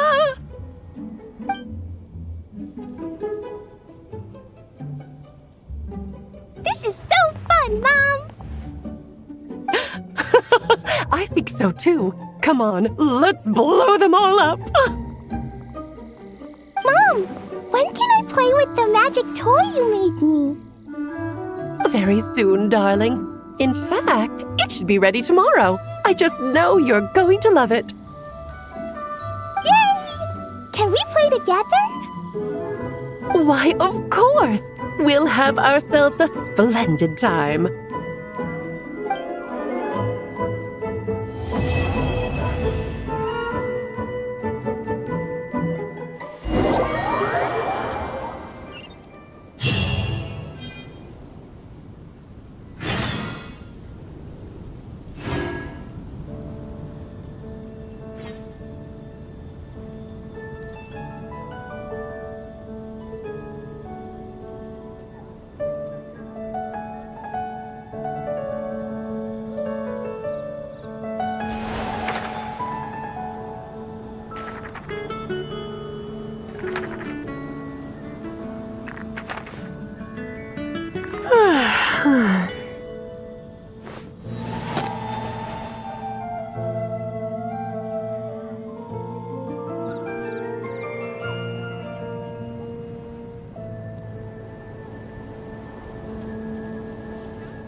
chances at a land spot. And speaking of that land, there's a chance for you also to attend as for the first time in several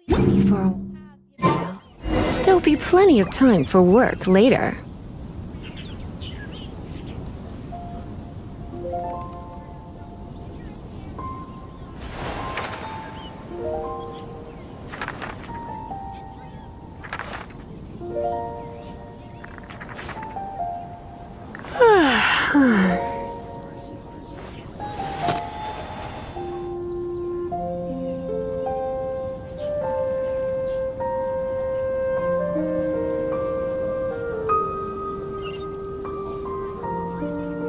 Today's no good for going out. Did I say that yesterday as well?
It's nearly time for afternoon tea.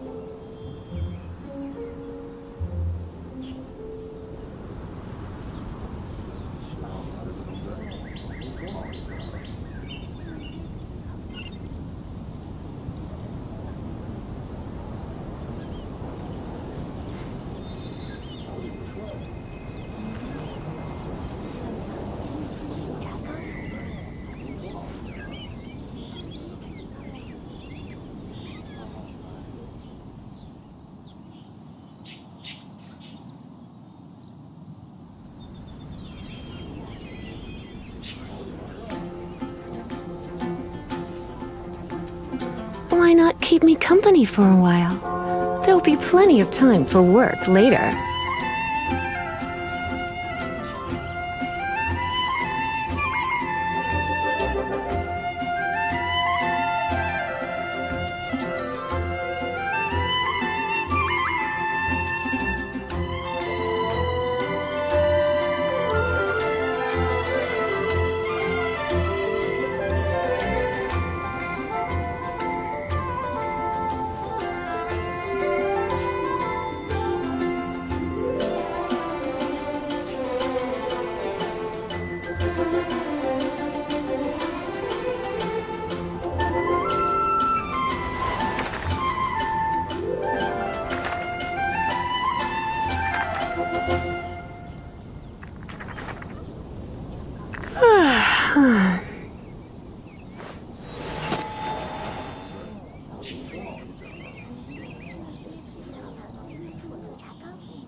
It's nearly time for afternoon tea.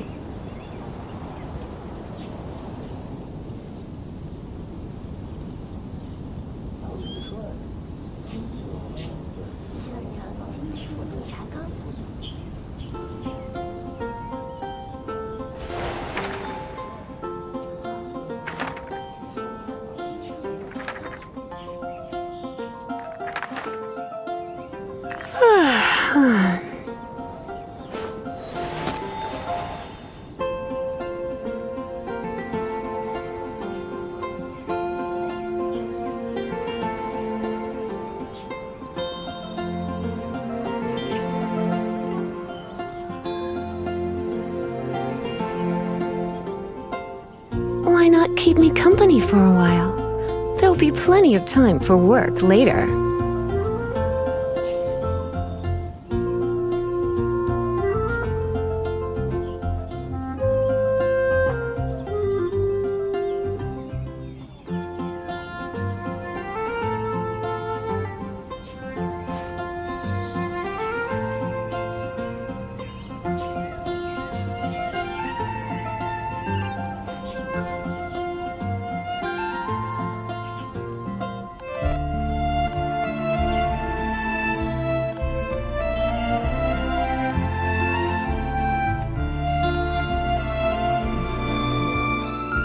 It's nearly time for afternoon tea.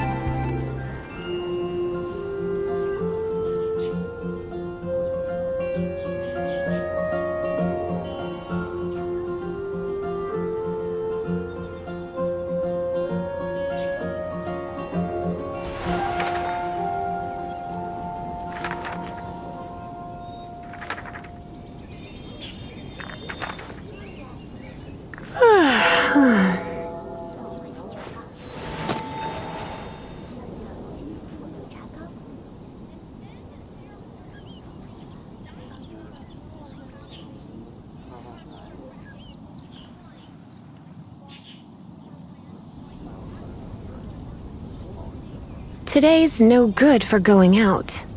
Did I say that yesterday as well?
Why not keep me company for a while? There'll be plenty of time for work later.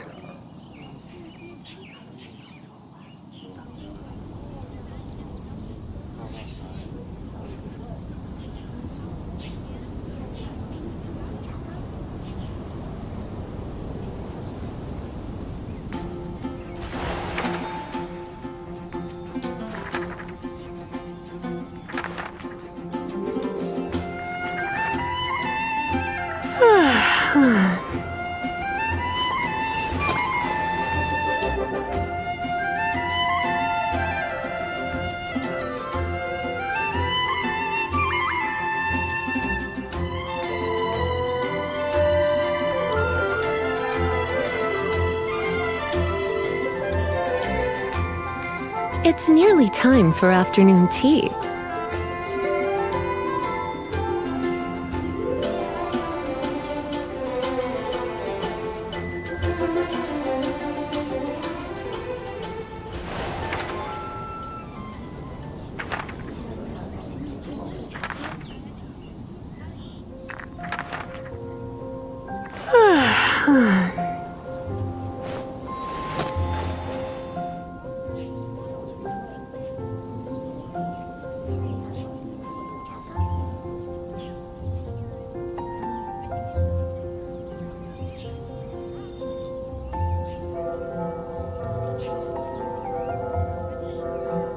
Today's no good for going out.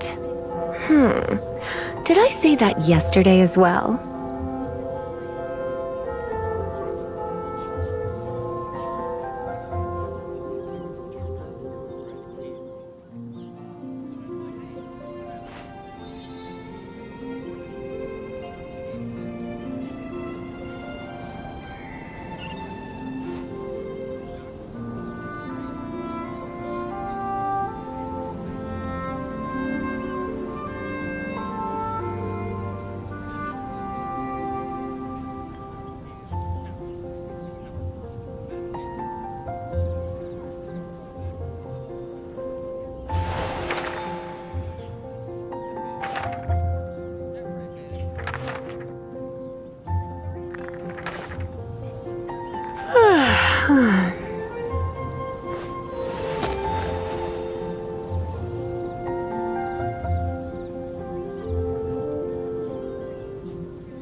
Why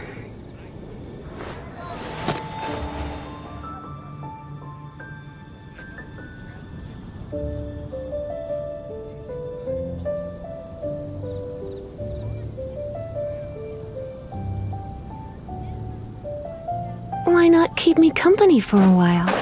There'll be plenty of time for work later.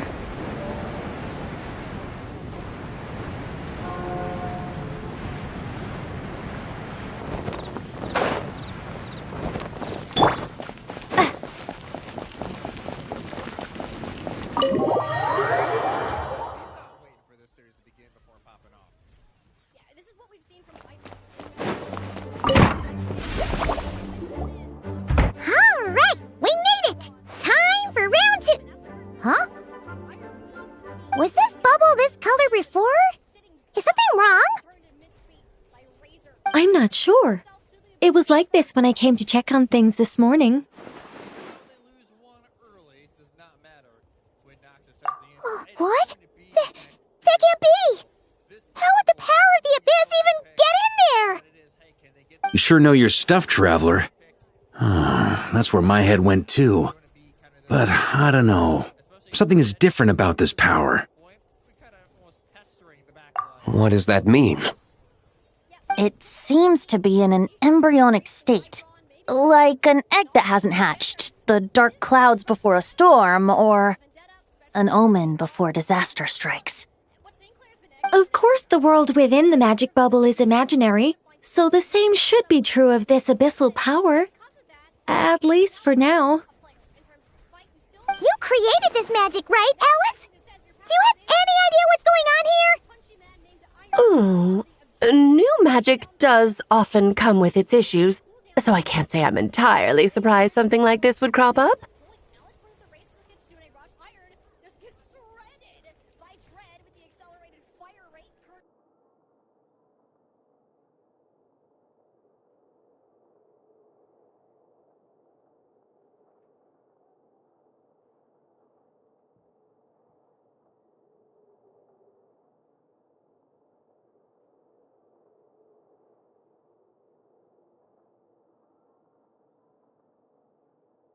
As for a solution, however, I'm afraid I need more information first.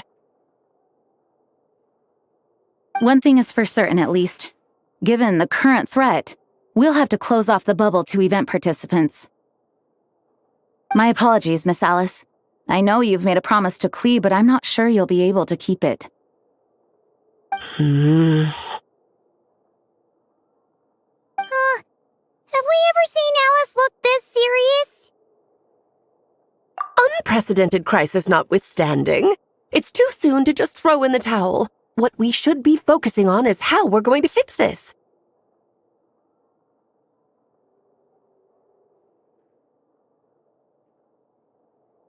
Are we talking about the Klee situation or the Abyss situation? Both. Now, I have my suspicions, but I'll need someone to head into the bubble and confirm a few things. It's not like we can avoid going in there, right? We have to nip this crisis in the bud, after all. I agree. We have to take action. All right. I'll go convince Klee to play somewhere else for now and then head right back. In the meantime, Nicole, be a dear and keep observing the bubble from out here. Oh, and provide any fixes you can while the rest are inside. I don't know, Alice. There are quite a few unknowns here. It's not like I can force people to head in there and take that risk. We angels aren't miracle workers. You sure about that?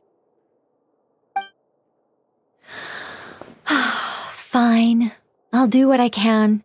Just be quick, okay? This is your magic, after all. Well, guess this is our best option. We're definitely not gonna sit back and watch.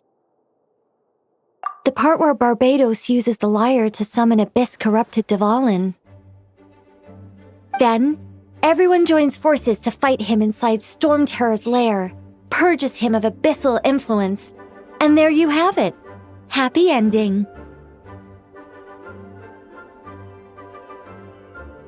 Yep, that sounds like how it happened.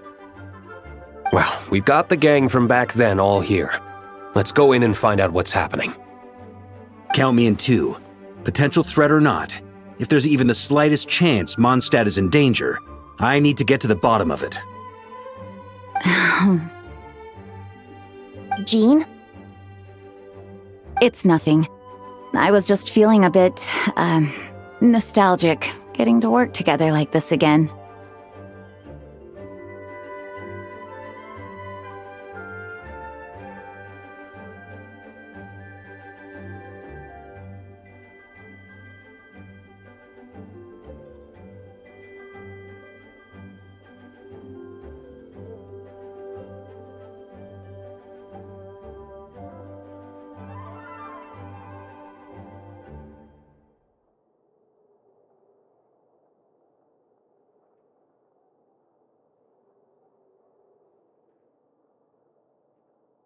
Yeah, yesterday felt like that too.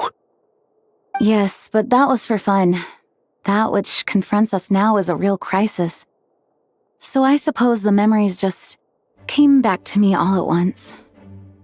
Ooh, look at you getting all sentimental. That's a first. Well, I suppose I am a bit too high-strung most of the time. Hey, don't be embarrassed to say what you feel. I think that's how things should be. It's how we all grow closer. Besides, the more you open up, the less people will be surprised like Paimon here when you choose to share something. And just look at Paimon. No filter whatsoever, word vomits whatever comes to mind. And that's what makes her so endearing and approachable. Ha! It's about time you gave Paimon a compliment, tone-deaf bard. Hang on. Was that a compliment? Before we set off, I just want to stress that whatever is happening in the bubble right now is a huge unknown. I was able to maintain contact before, but right now all I can observe within is chaos, so I imagine communication might be cut off as well. It might be difficult for us to guide you, so proceed with caution. Don't worry. This isn't our first time leaping headfirst into a dangerous situation. There's also a last resort I can fall back on if worst comes to worst. Though it would mean all our recent hard work going to waste. You mean destroying the bubble entirely? Yes, if it comes down to it. All right, I'll monitor the situation from outside and provide whatever external fixes and support I can in the meantime. Understood. Prepare for the worst, hope for the best. Sound good? All right, let's go.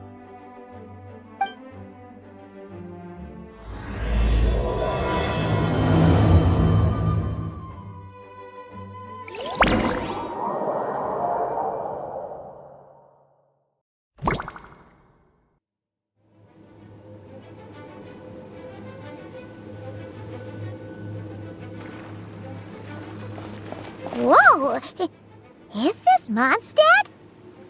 Didn't we all come in at the same time? Where are the others?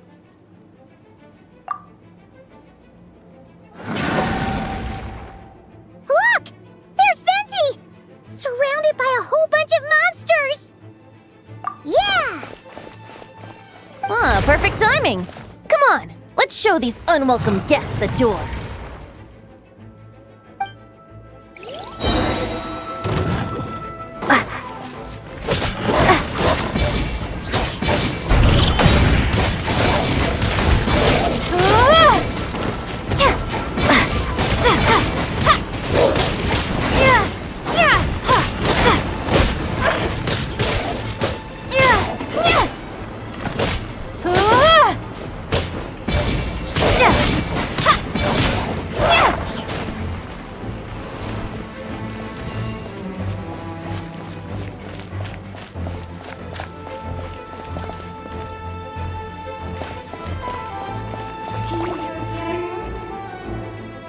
Together with some of the communication and control functions, and managed to smash together some items that should give us an advantage. These elements and devices should prove useful in a pinch. Be sure to use them when things get tough.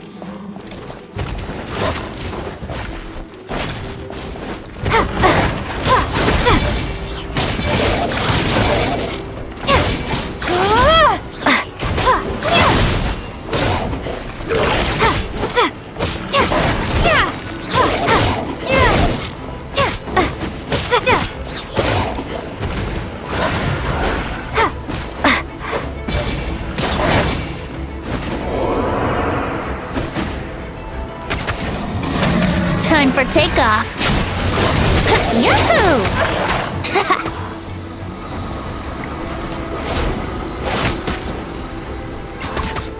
Yeah, brace yourselves. Yeah.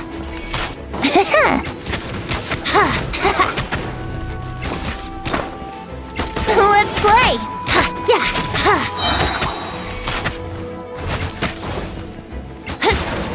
Wouldn't gliding be faster? Yeah, brace yourselves. All good, Venti?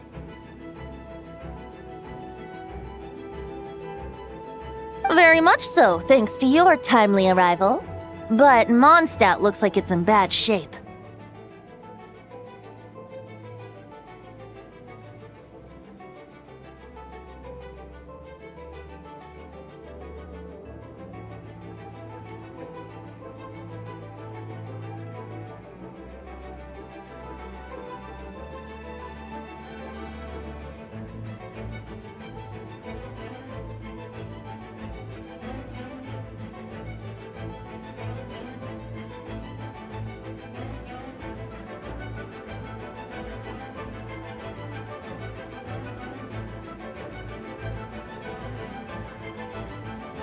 Yeah!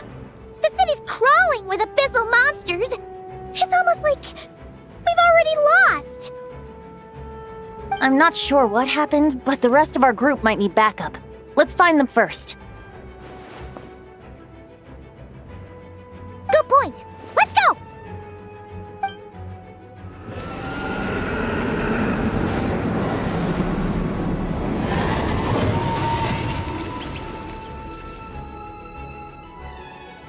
Look! It's Dvalin! Is that just Paimon, or does he look way worse than back then? You're right. The corruption has spread throughout his entire body. If we had failed to purify him in real life, I imagine this is what would have become of him. Wait! It looks like something's falling! It's his tears. Like the ones we purified in the past? Yes, but at this point, these tears are essentially crystallizations of abyssal power. If left unchecked, they will continuously summon abyssal monsters, and this disaster will never end. We also need to get our hands on one of them. No, this degree of corruption cannot be cleansed. Besides, we need them in their corrupted state if we want to summon Dvalin. I doubt the pure sound of the lyre can reach him in his current state. Sounds like this whole thing is still gonna end in a confrontation, though. Just like back then. Yes. I wasn't certain before Dvalin showed up, but now I'm sure this situation is more than simple chaos. It seems more like an alternate version of events, and I have some idea of how it came to be. Well, monsters abound no matter where we look. You choose where to go, and I'll follow.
Here we go! Yeah!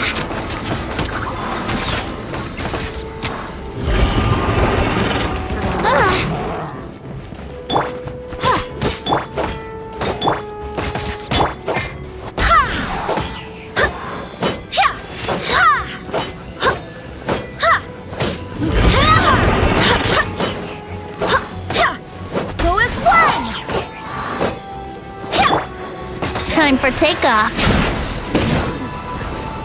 Brace yourself. Yeah.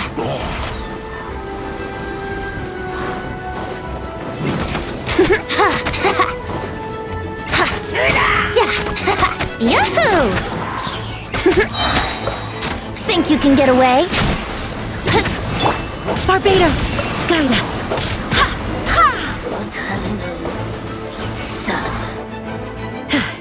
Thanks for the help. I know everything we encounter in this bubble is imaginary, but these monsters sure fight like the real thing. It's a bit too true to life. Don't worry. As long as we collect Dvalin's tears, we can use this abyssal power to our advantage. I see. In that case, let's get moving. Have you seen Varka, by the way? We haven't found him yet. No, he might be at the upper levels. Let's search together. Right. I remember seeing D-Luke on the other side of the city. We should go help him first. Sounds like a plan. Let's go!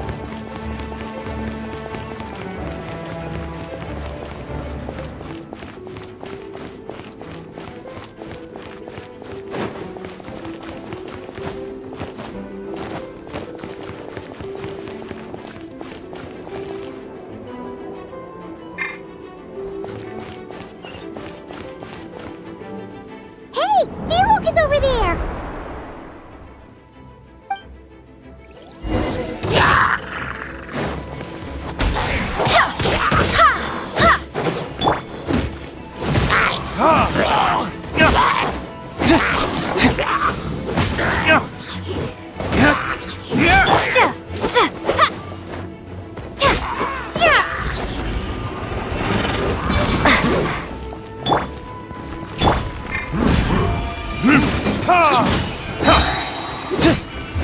Verdict is...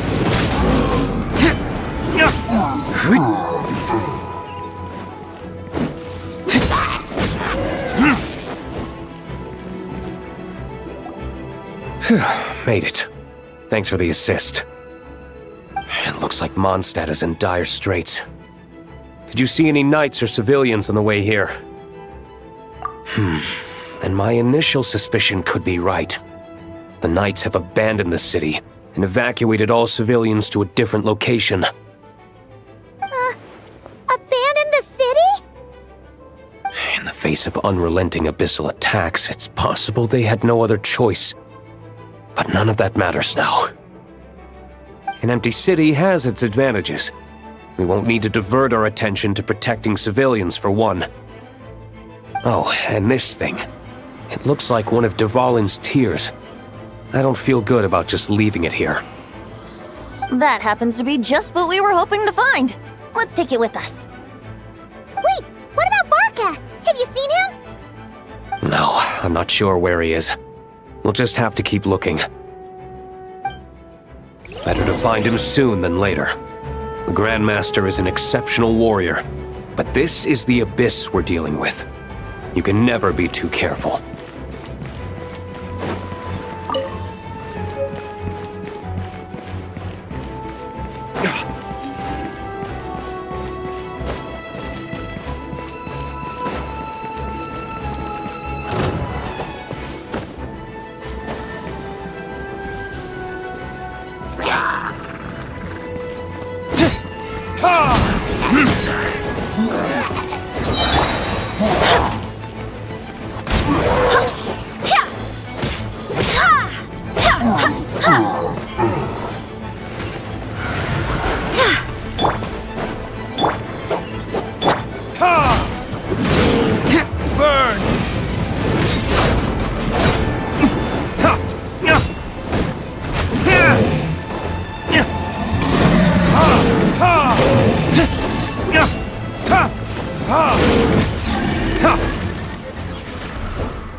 Retribution!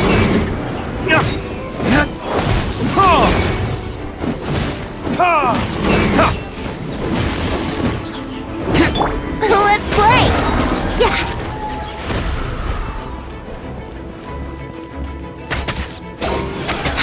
Time for takeoff!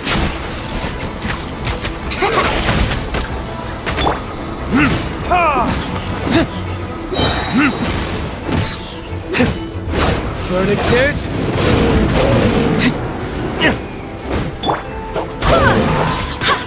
Wind, hear me.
The Grandmaster should be over there. Come on, let's hurry.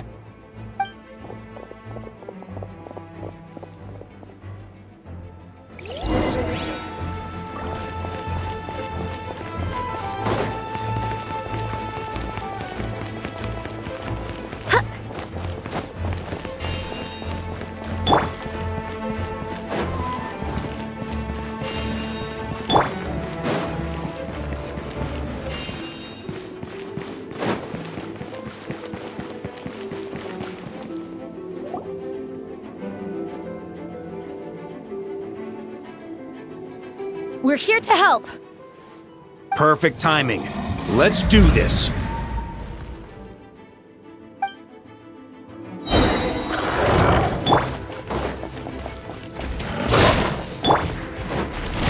Burn!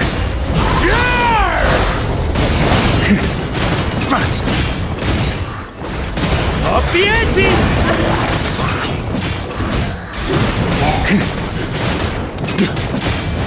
Thunder!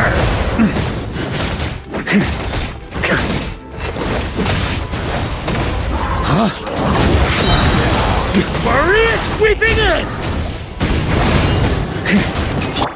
Brace yourselves. Think you can get away? Time for retribution!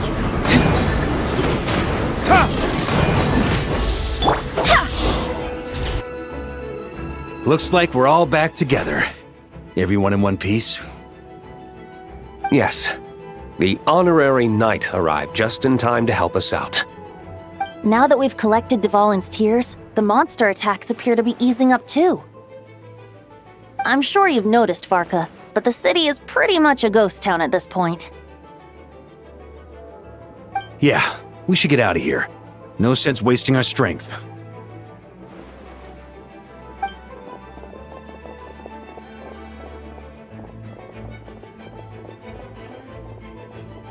This place should be safe from monster attacks for now, at least. Anyone there? The communication function bugged out again. Do you copy? It's me, Nicole. Alice just got back too. Yeah, we can hear you now! What's going on? When designing this experience, we cut out the part where the traveler cleanses the abyssal power, and we didn't think to replace it with a different sequence of events. I think what we're witnessing is a direct result of that. Alice and I thought the events in the bubble would be independent from each other. But since the magic is contained in one place, it appears a casual link has formed between all the events within it. And so, because Dvalin was never purified, we've encountered a major bug. I knew it. So, what we're witnessing now is like an alternate version of events where the honorary knight never appeared in Mondstadt. Wait, but even if the traveler never showed up, you could have done something, right, Benji? The Abyss is a far greater enemy than one person can face. I could have handled that specific situation, sure, but it wouldn't have gone quite so well. If I'm not mistaken, you've seen how that version of the story goes yourself, right, Varka? Through the mage's scryglass?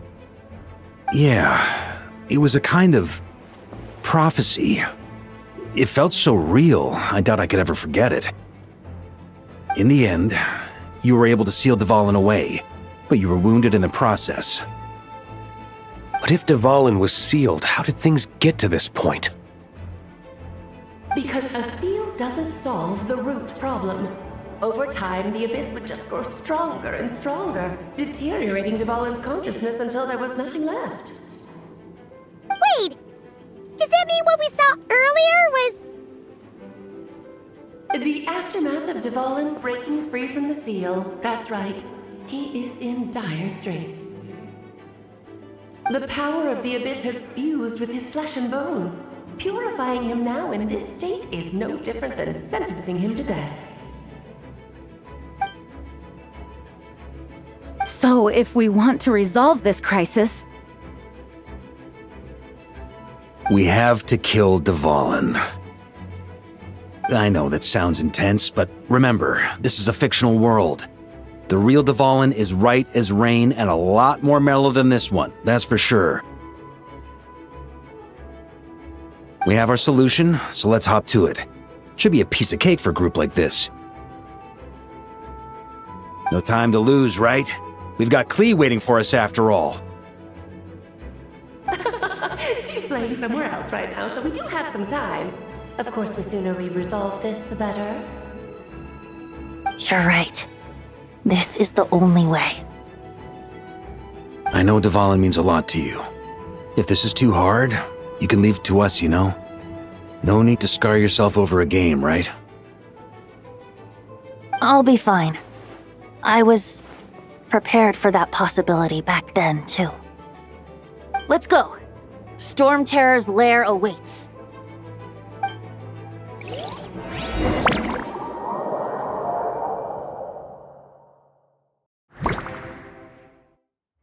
This is it. Ready, everyone?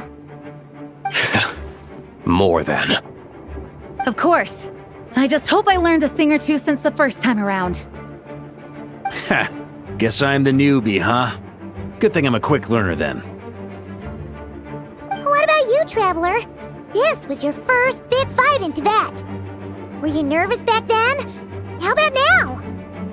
I'm not nervous. We've all grown a lot since then. We overcame this challenge once, and we can do it again. Paimon believes in you! Then let the mournful cries of this lyre, tainted and defiled, summon a familiar now utterly warped.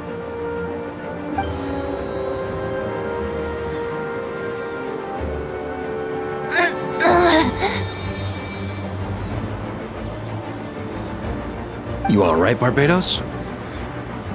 Turning the surging abyss into musical notes is no simple task. But how could I claim to be the finest bard in Teyvat if I didn't rise to the occasion?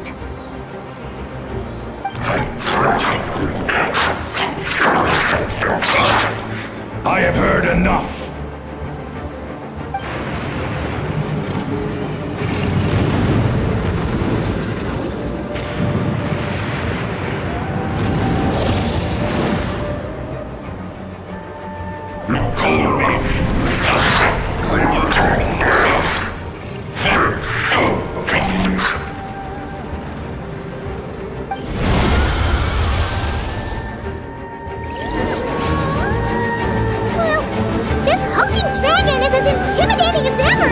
Remember, we need to wear him down first before we can attack his weak spot.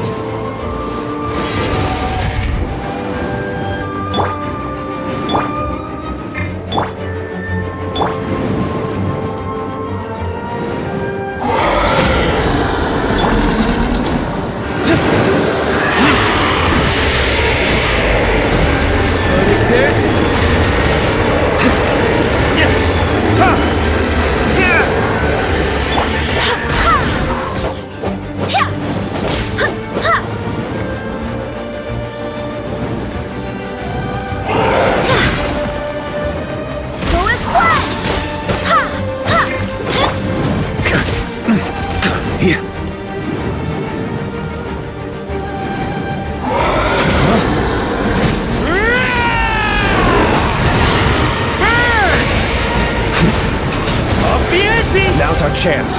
Climb up and attack the abyssal core.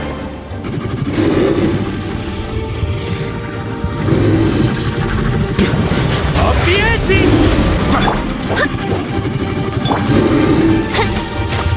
Here we go! Time. Nice job! One more to go!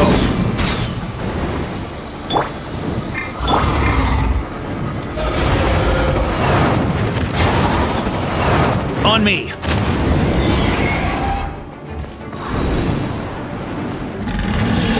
Time to switch positions!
Thanks, Gene.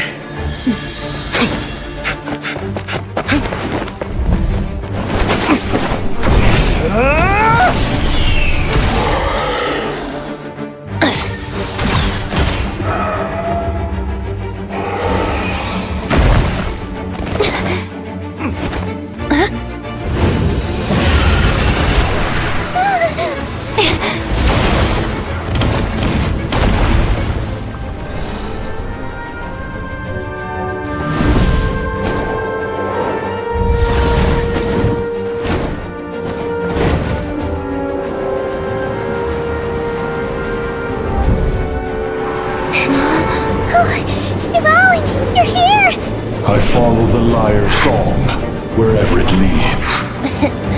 Thank you. Looks like the mage's tale isn't over yet.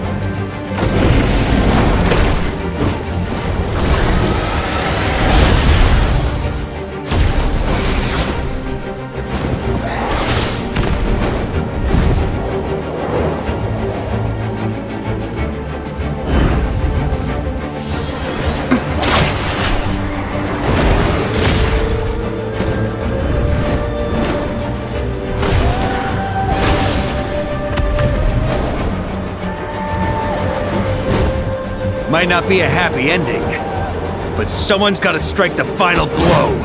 It's your turn to be the hero. I'll take knight over hero any day.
La la la!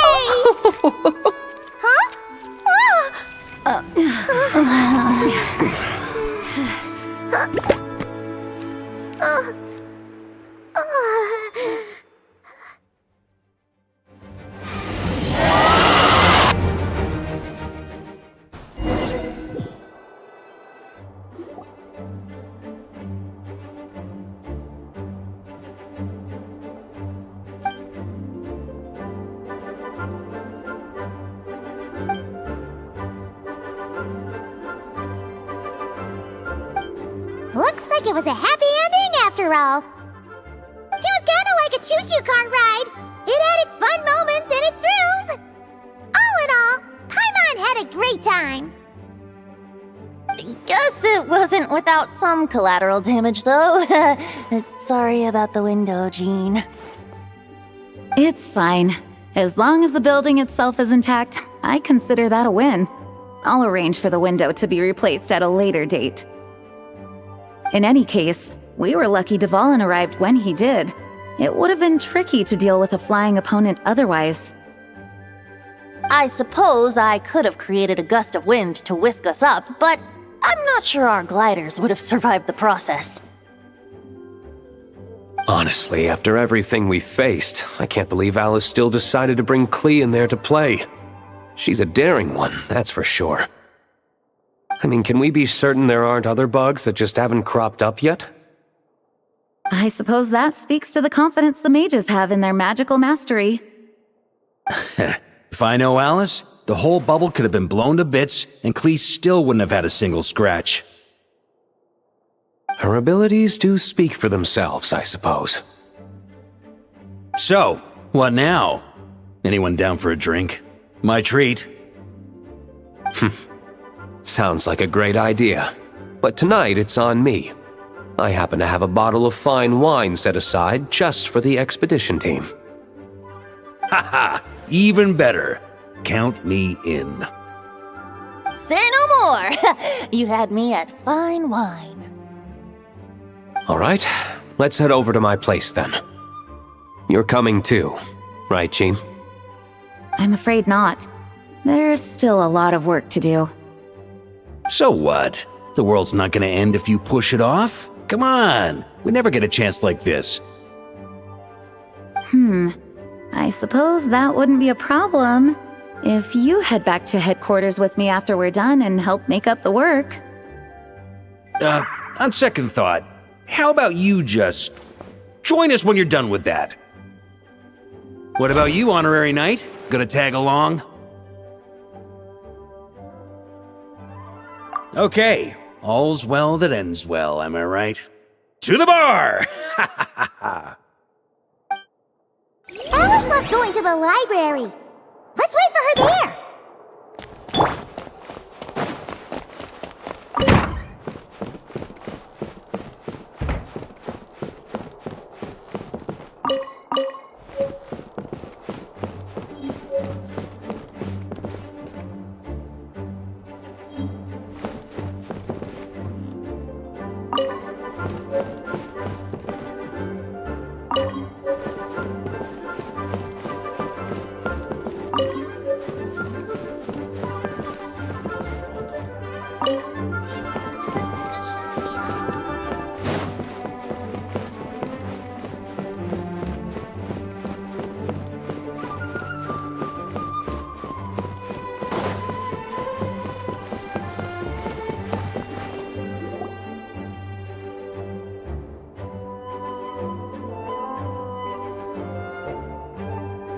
Looking for me? I'm glad. I wanted to thank you for helping me keep my promise to Clee. She had a splendid time in the bubble. Nicole came with us to make sure all was in order and prevent any similar incidents from happening in the future. You live and you learn. It's rare, but even the Dodo King isn't immune to a small slip-up here and there, I suppose. So, it's all fixed? Yes, quite. The recording work is done as well, so now all we have to do is play it on loop. It should be smooth sailing from here on out. Anyone and everyone can now enjoy the bubble at their leisure. Nicole will keep an eye on them, of course. I wouldn't put it quite like that.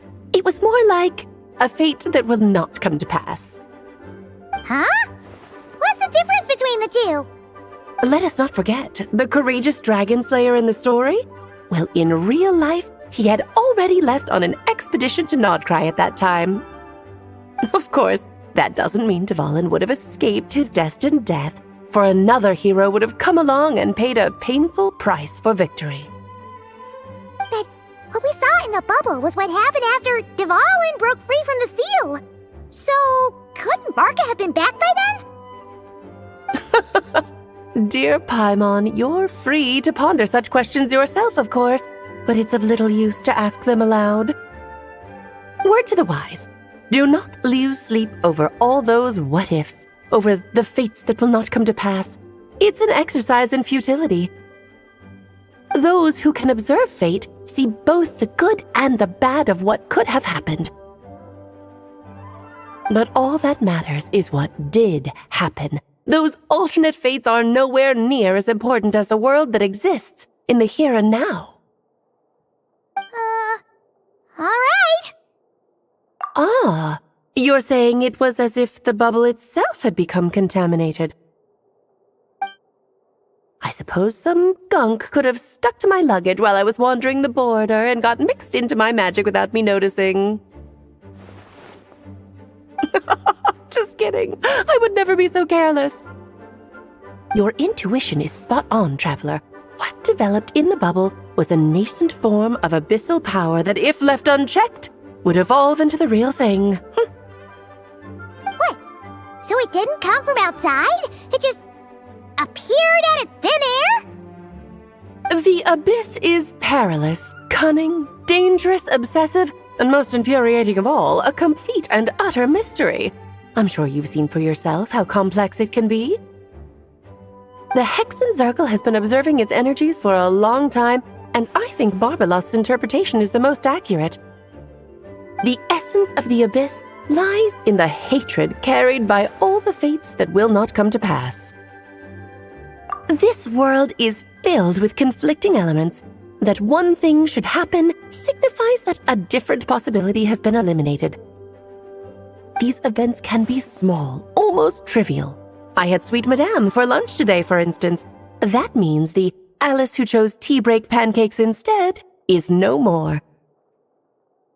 Of course, they can also be events that threaten the world, such as my friend Rhindotter's decision to tap into the abyss.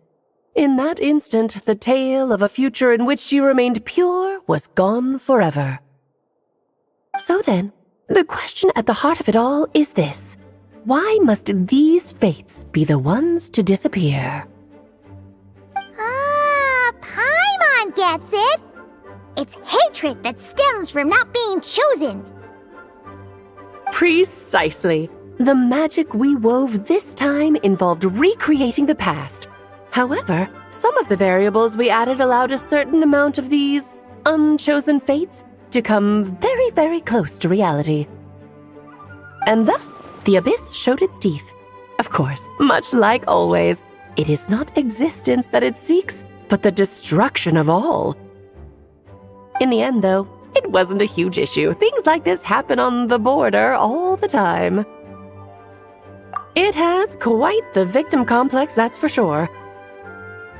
It's obsessed with entering this world at all costs, and that is precisely why we must protect our lives and those of our loved ones. Because when you think about it, to exist in this world is to be a spark of luck amidst countless possibilities. How precious is that? Ah, Alice, you're here. I'm truly sorry about this, but per the regulations of the Knights of Favonius, I'm afraid I must send you to confinement. Whatever for? Things turned out just fine with the magic bubble. Besides, if that's what this is about, shouldn't Nicole come along too? It's not about the bubble. We received word that a number of fish have been injured as a result of explosions near Starfell Lake. As I'm sure you're well aware, fish blasting is strictly prohibited. Oh dear. Run, Klee! Save yourself! She's already inside. Guess it's a day of first for the Dodo King, huh?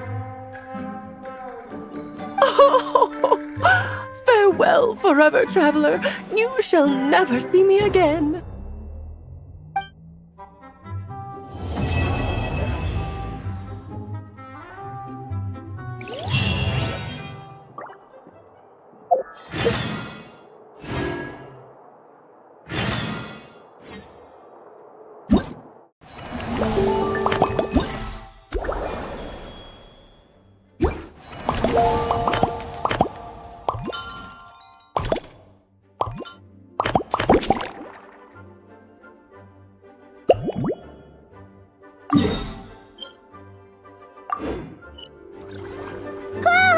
Looks like it's been fixed already! Ah, that explains the loud noise I heard outside. So it was Dvalin who fell into the river. Considering his size, the fact that he broke a single window and not the entire wall seems like a feat of magic in itself. Thanks for helping with the repairs, you two. This place looks as good as new now.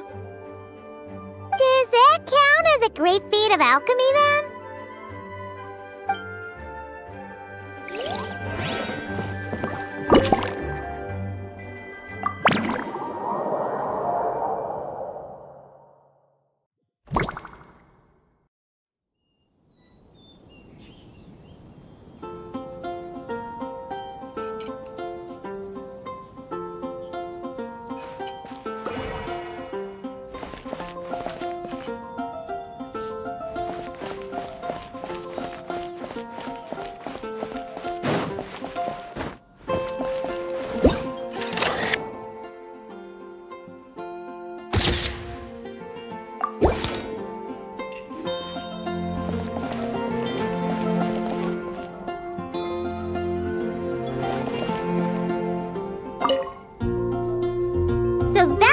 it was. Fiona? What are you doing here? It's my first time seeing these little guys. They're from Natland, right? Oh, they're so cute. Alice put a version of the cat's tail here and asked me to run it. It has the setup I'm used to and everything. Now, all I need to do is make some drinks. And you know what?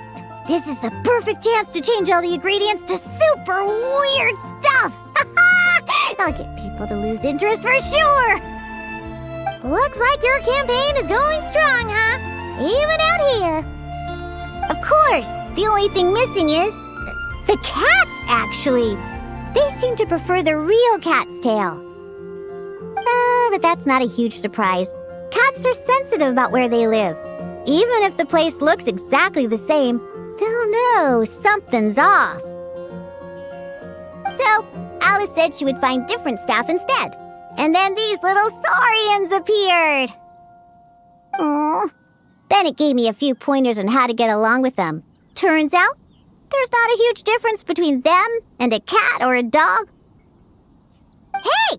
Then you should call this place the Saurian's Tail instead.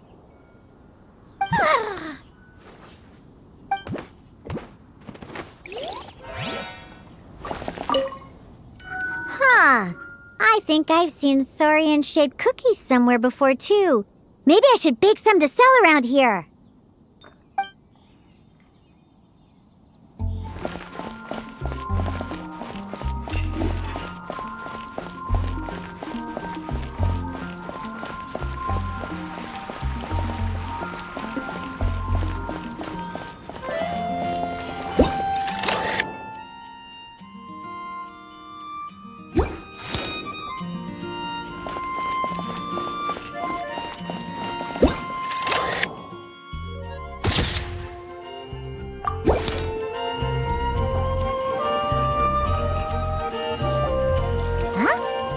Weird. Did monsters always raise boars around here? Found it! Barbara, over here! Coming! Oh, how did this happen? Barbara and I were just grabbing some food at Good Hunter. But then, how do I even put this? The sweet madame and sticky honey roast we ordered came to life. Sorry, what? That's right. I managed to catch the sweet madame earlier. Come on, let's wrangle this thing so we can head back and eat. Wait, what? Uh-oh. What is it? More pigeons and forest boars! The rest of our lunch is making a break for it!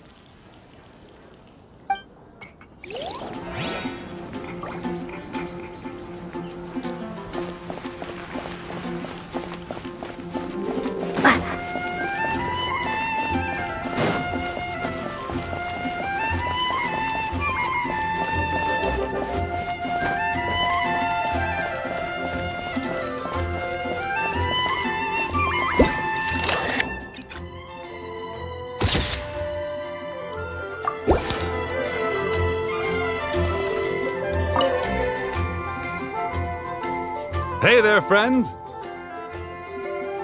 Well, we couldn't just drag Catherine in here, could we? What would the Real Adventurers Guild do without her? Not that she ever shows it on the outside, but she's one busy bee, that's for sure. I mean, just think about how much time it must take to travel between all the different nations. Anyway, I heard this whole world was constructed for magic. Incredible stuff. Even the books on this shelf are real. Not a single prop to be found. Huh. I really gotta take a better look around once this gig's done. Not today, I'm afraid. The funds I need haven't transferred in yet. Once I've earned enough more from this trip, I'll open up shop at the usual spot. True, but it doesn't seem like the people who created this place set up anything like that. Hey, why don't I go ask for some, and then we all can have a few? Huh. But could we even take them back into the real world? Well, that's the question. I'll ask for some Prima Gems later, and then we can all have some.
Huh? None of these flowers look local to Mondstadt.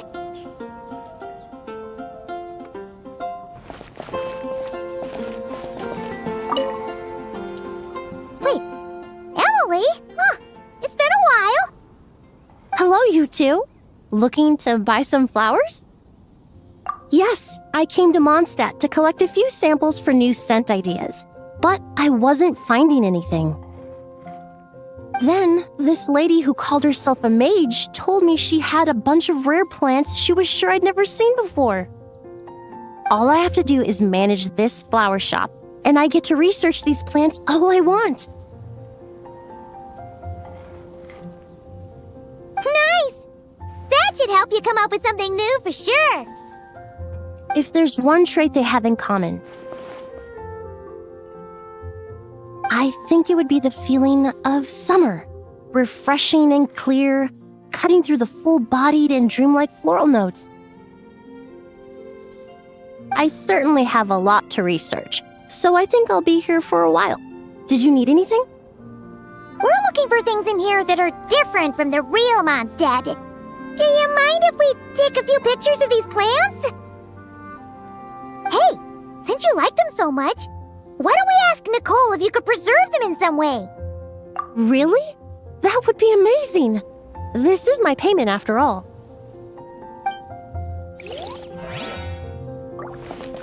I never knew origami flowers could give off a fragrance.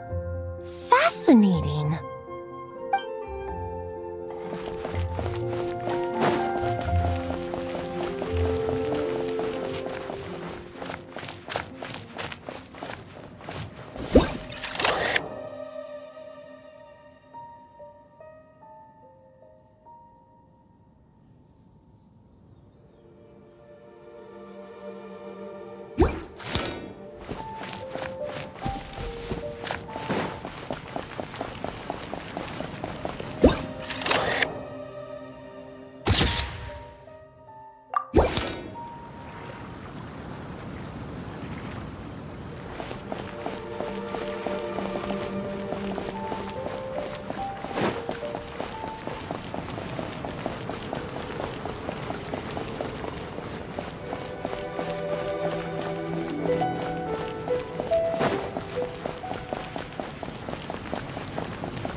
Here?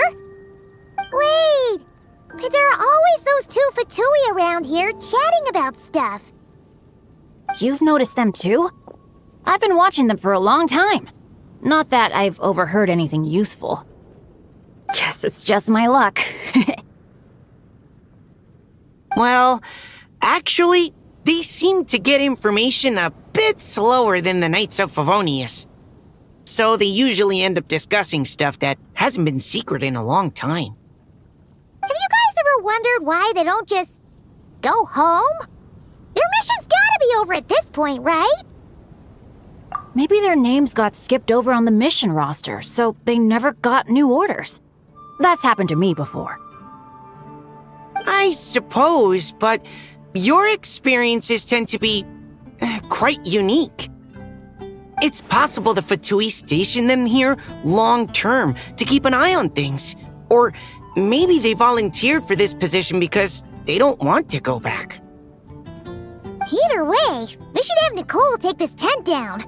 It's making Paimon think we're gonna have to fight someone. I guess you're right. We don't want people getting their hopes up.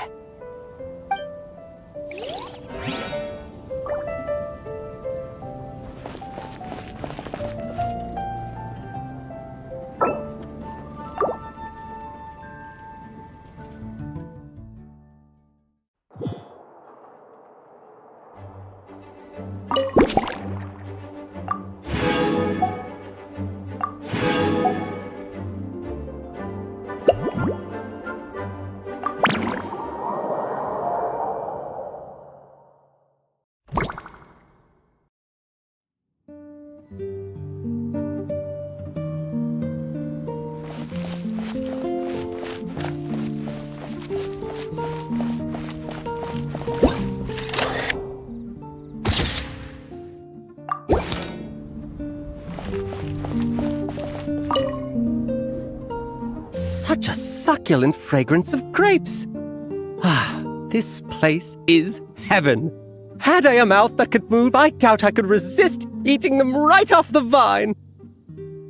This is awesome.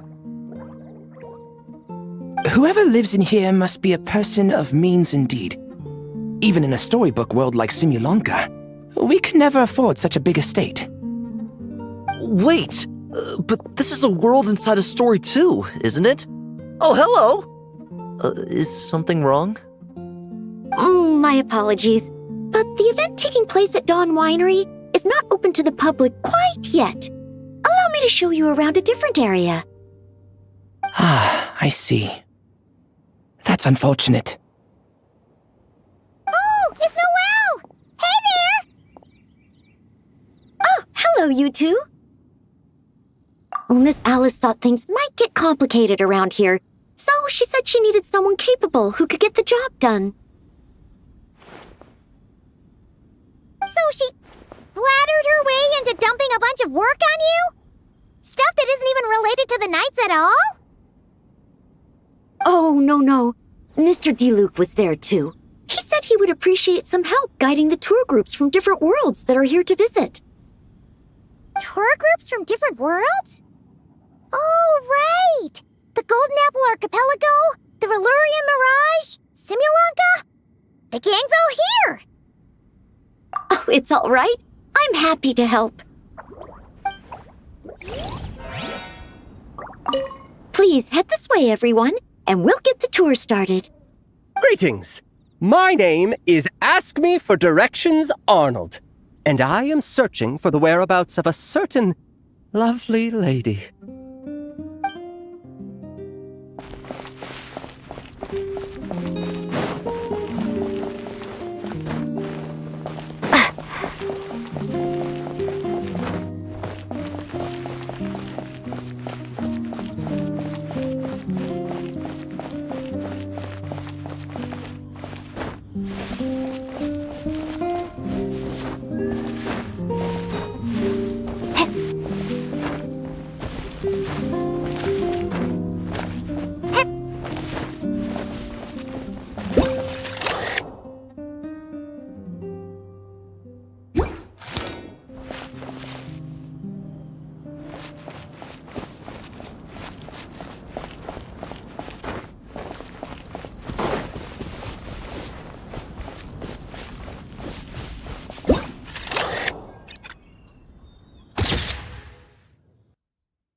Another tent? Huh. This one's kinda nostalgic too. It's here because I refused to let that mage use my house as her playground. But we still needed an additional rest area for the guests, so we set up this tent instead. Huh. Looks like we can use this device to keep in touch with the mages or get some hints. Kind of like we were able to do back then, remember? Now that you mention it, the arrangement is almost identical. Nights on vacation, summer, the sea, and a small little wave rider. It's all taking me back. However, you're forgetting about the part where we were stranded on a deserted island and couldn't even make it across the water. That's... Oh, I remember.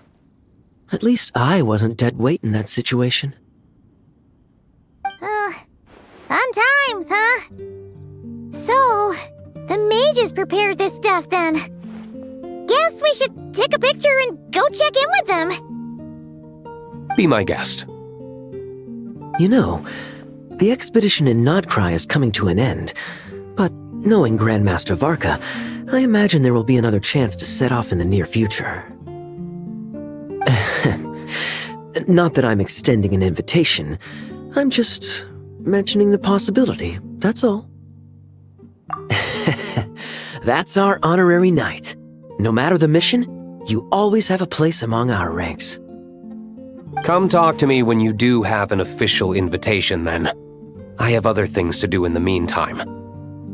The intel I have on hand is pulling me in 100 different directions, but unfortunately, time off isn't one of them.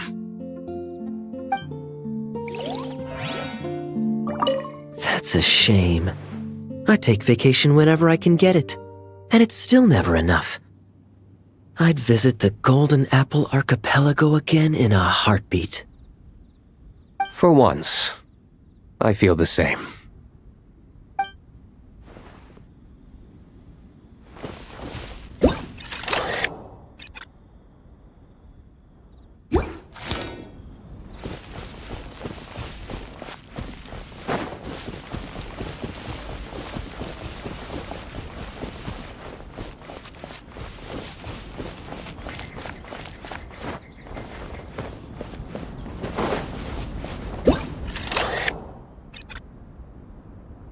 There you are. I've been looking everywhere for you.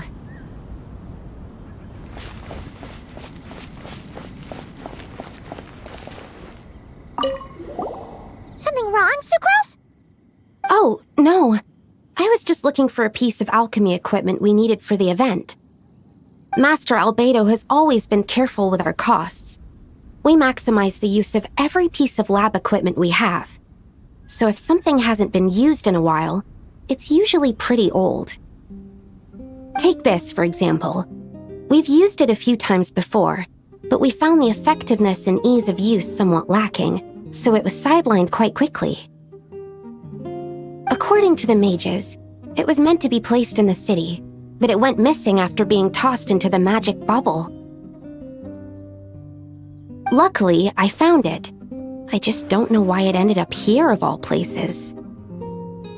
Well, all that matters is that you found it in the end, right? We'll contact Nicole and get her to send it back to the right spot. Great. Thank you so much.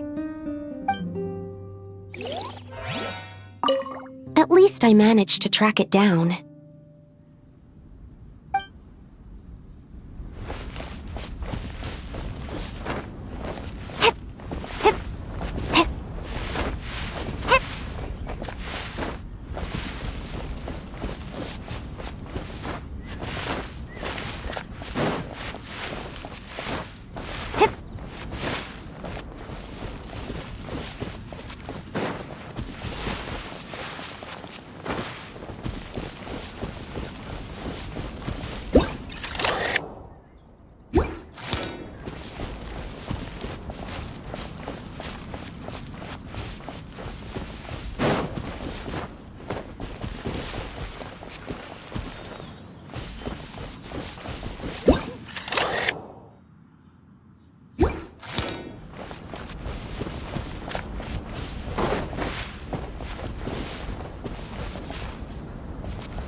Definitely not.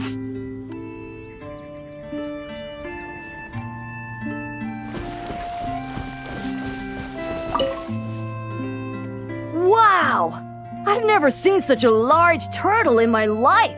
There was a time, back when I was little, when almost every child in Mondstadt had a turtle as a pet. It was quite the trend. Oh, yeah! Jean and Diluc mentioned that a long time ago. I had one too, of course. Quite the hassle to take care of. Small pets like that always are. Wait, you had one too? Is that so strange? Oh, no, of course not. I could bring it back to the church and raise it. It can stay behind the cathedral. I'll even build it a pool. Can't be too hard to raise, right? It looks like a tough cookie. Not happening. The next thing you know, you'll have an invasive species on your hands. Just tell that mage to put it back where she found it. Guess that's for the best. Can't be too hard to raise, right? It looks like a tough cookie. Not happening. The next thing you know, you'll have an invasive species on your hands.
Hello there, Honorary Knight and the Helper in White. It's so nice to meet you, Honorary Knight and Lady Paimon. Glenfidia, at your service. Looks like you're in a good mood, Hertha. And nice to meet you, Glenfidia. By the looks of things, you're about ready to open? Indeed. Thanks to some help from the Angel's Share and the Cat's Tail, our drink stand is ready to go. Besides all the classics, we also mix cocktails to order, and are currently offering a limited-time delivery service. Cocktails? Do you remember that time we served as bartenders at the Angel Share? And recently you've also shown off your skills at the flagship in Nocrai. We sure have come a long way, huh?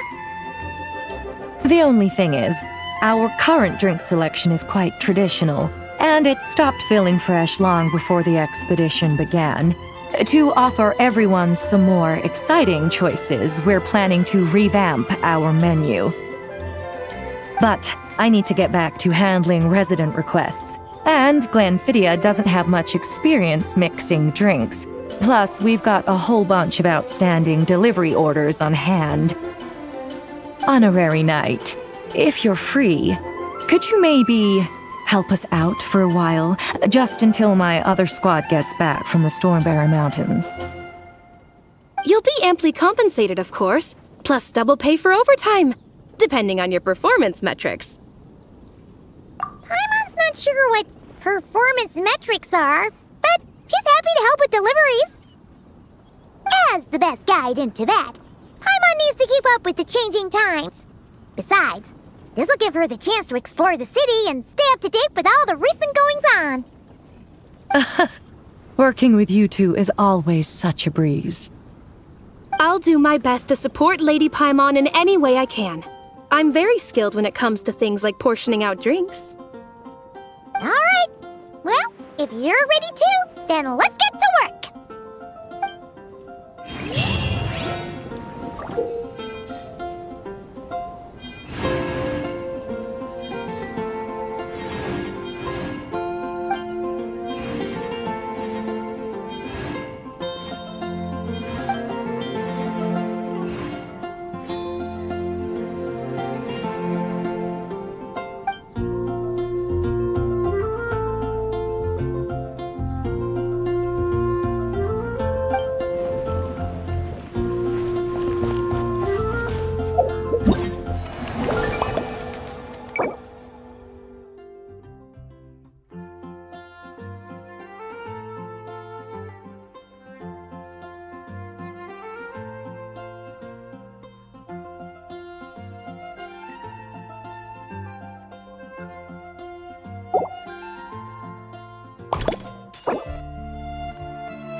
Oh my, it looks like Hertha has gone back to her duties, and Glenfidia is away somewhere too. Has our dear cutie taken complete charge of the drink stand? Wonderful. Now I can order without worrying about ending up with one of the logistics company's specials. The type of drink that keeps you awake all night, leaving you no choice but to pass the time working. That's right. I'm just a carefree librarian now. If only there weren't so many people with overdue books, and I didn't have to go door to door to get them back. I would have dropped by to chat with you sooner, and try out your delightful creations, of course. Let me think. I don't really have a favorite drink. Just rustle me up something rejuvenating that'll lift my spirits.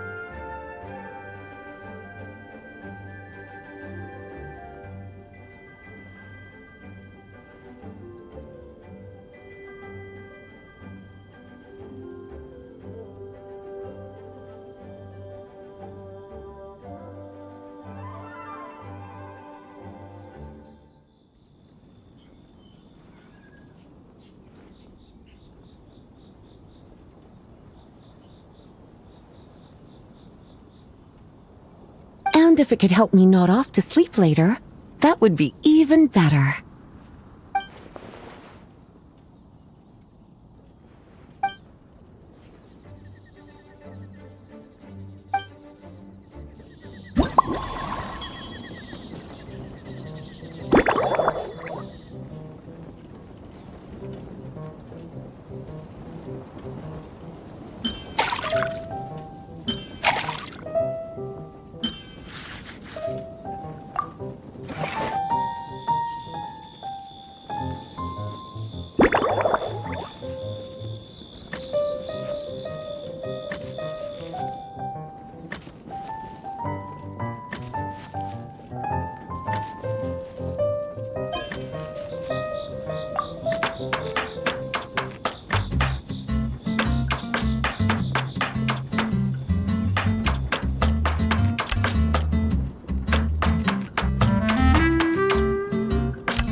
Here's a snow-kissed dawn. I hope you like it. It's delicious, cutie.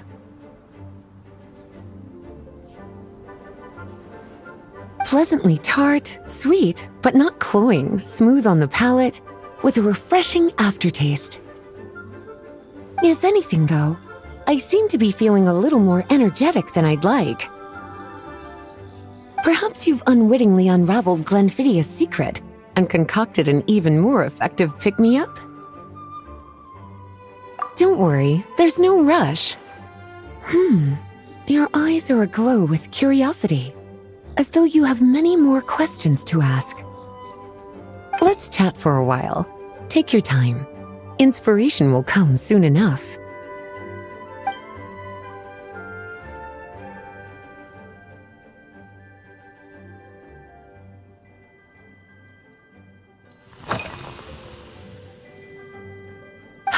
Since you're asking, it's been a bit of an unusual day. There's a chef, fresh out of training in Fontaine, who's recently taken up a position at the Goth Grand Hotel. She borrowed our most valuable book, the Mondstadt Millennial Compendium of Desserts. Apparently, she plans to use dessert-making techniques to improve the taste of various savory dishes. Something about reducing their greasiness. Indeed, and judging by the results, she rather overdid it with the caramel sauce. What should have been fragrant meat slices ended up tasting nauseatingly sweet. Caramel sauce is such a fantastic ingredient, you know? It never fails to please when added to drinks. Sometimes I even add a spoonful to my afternoon tea. Improving food, I suppose, isn't always about being as creative as possible.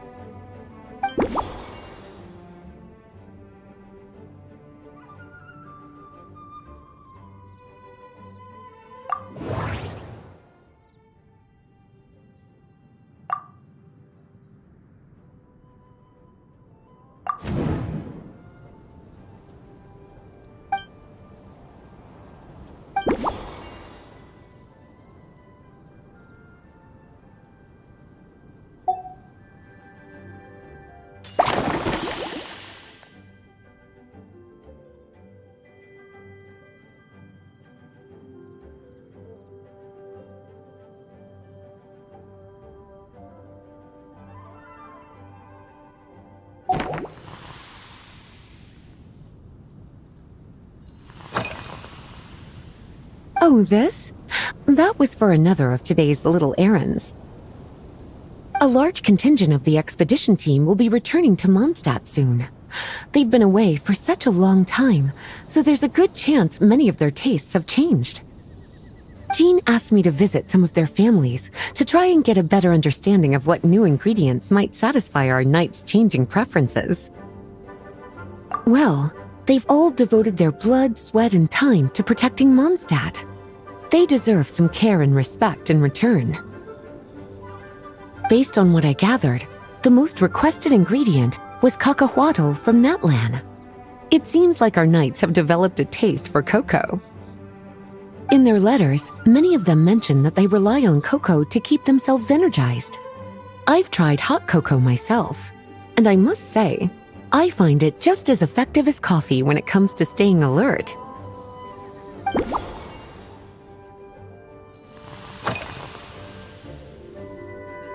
Lately?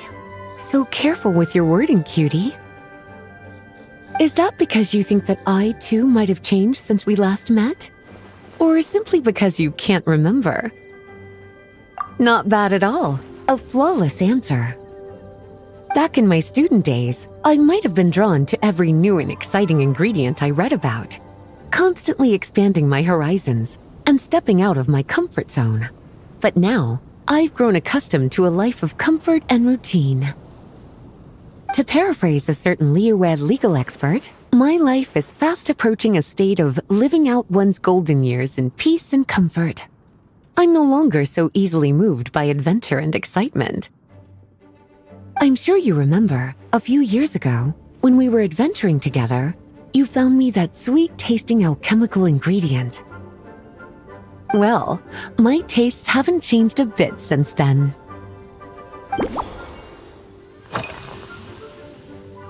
Surely you're not suggesting I'd take this opportunity to sneak off on a little countryside wander?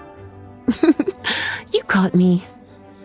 My investigations into Mondstadt's lesser-known drinks took me to Dawn Winery, where I had a little chat with the head housemaid, Adelind. On my way back, I ran into Emmetall out on patrol.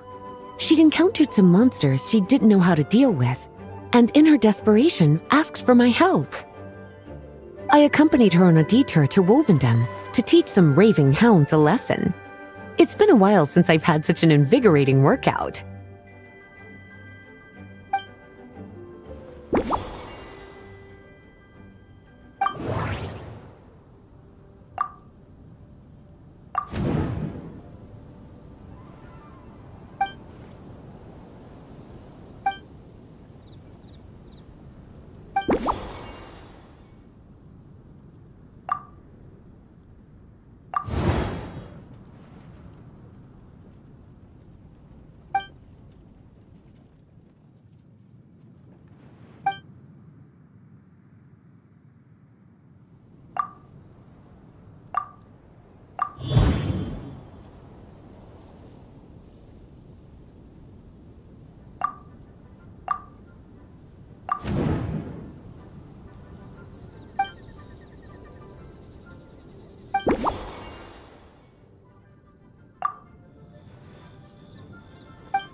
As expected, cutie, your brilliant mind has grown even sharper.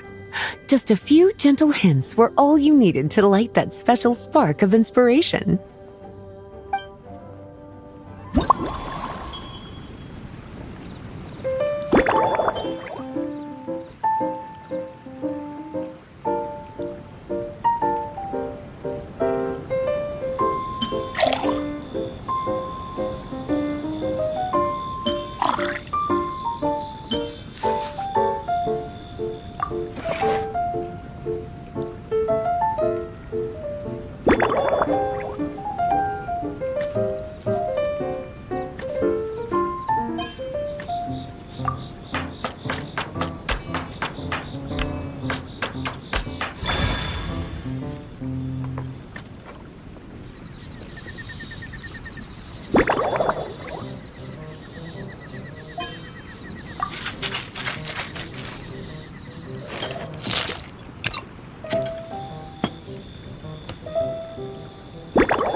Finished.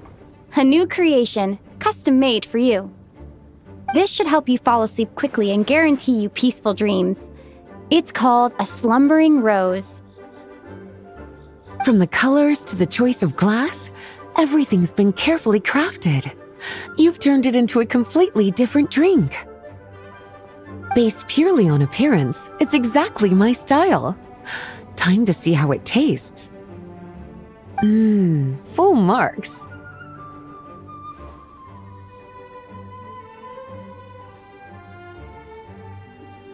It's like savoring an exquisite dessert before taking a stroll along the shore of Cider Lake, with a gentle breeze caressing your skin, relaxed and at ease. I no longer feel drained of energy, but neither am I overstimulated. I'm actually starting to feel a little sleepy. As a bedtime drink, this is pure perfection. So good, in fact, that I feel like writing an article to extol the virtues of this slumbering rose. I can use it as an opportunity to crown you the new maestro of mixology. Speaking of lakeside strolls, why don't you join me next time there's a clear, warm day, when the sun is bright but not too harsh? Any walk would be more relaxing with you to talk to along the way, cutie.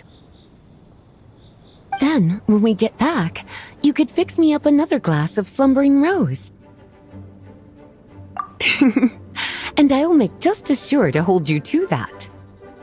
When the time comes, I won't accept any excuses.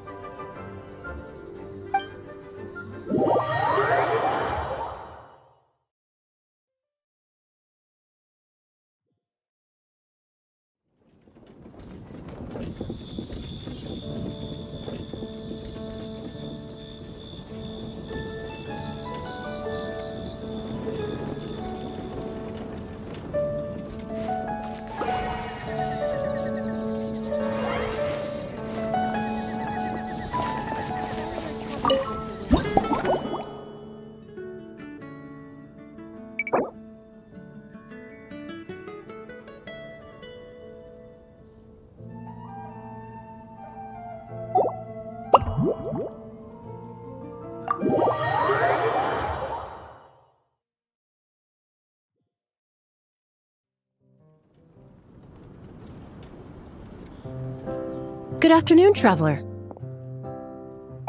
I didn't expect the honor of witnessing your harmonizing talents here in Mondstadt. Both, actually. A lady calling herself a mage asked me to come manage her flower shop. At about the same time, the Cat's Tail commissioned me to create a new fragrance for their establishment. Ending today's busy schedule with a drink crafted by you in person is truly a wonderful reward. I have faith in your choice.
Care to give this a try, Miss Emily? Your artistry is truly a pleasure to watch.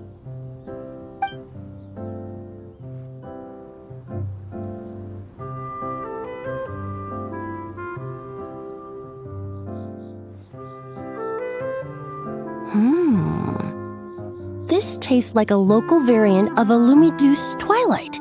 Am I right? The gentle and elegant taste, with its distinct layers combined with a hint of Mondstadt's characteristic scent, offers quite a welcoming flavor, all the while avoiding potentially discordant aromas.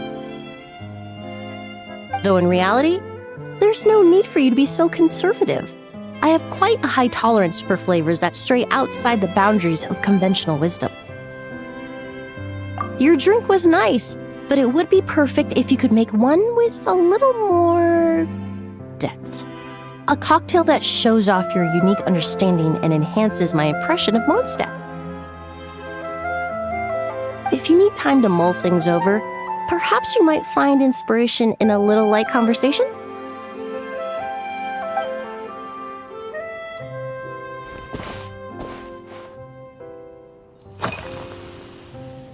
Oh, thank you for asking.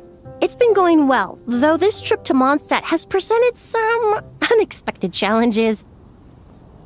When I first got here, I was relying on a copy of An Overview of Aromatic Substances and the Human Senses to identify promising local ingredients from the Mondstadt region. To my surprise, my trial fragrance, which used Valberry as the primary note, proved far too sweet in the context of a tavern, relaxing people so much that they ended up feeling drowsy. The bartender with the beautiful ears, for instance, fell asleep right at the bar. Let's just say that sweetness isn't always a case of the more the merrier.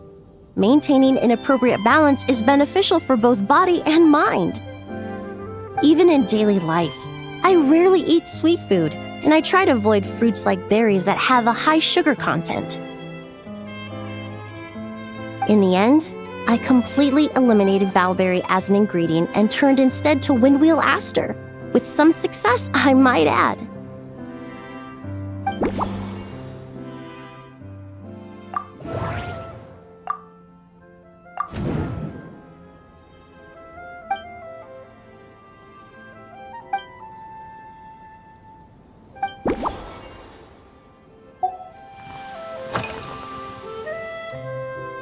They're part of my reward from the flower shop owner. Important ingredients for making perfumes. Thanks to these, I was able to complete my commission for the cat's tail. I studied Mondstadt's Cecilia flowers many years ago. In fact, the fragrance of Cecilia in certain fields has become synonymous with Mondstadt itself. However, this is a special case. Some cats are quite averse to the scent of Cecilia, and we need to be particularly mindful of their preferences.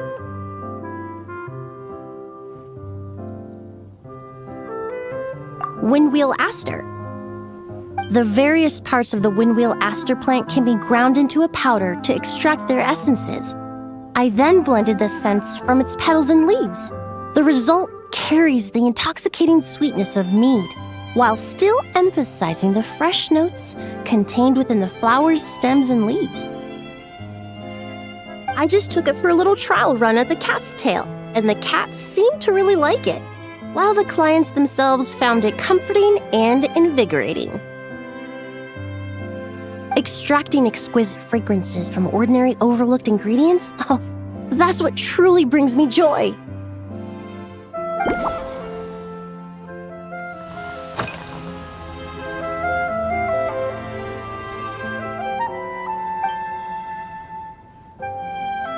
It really is.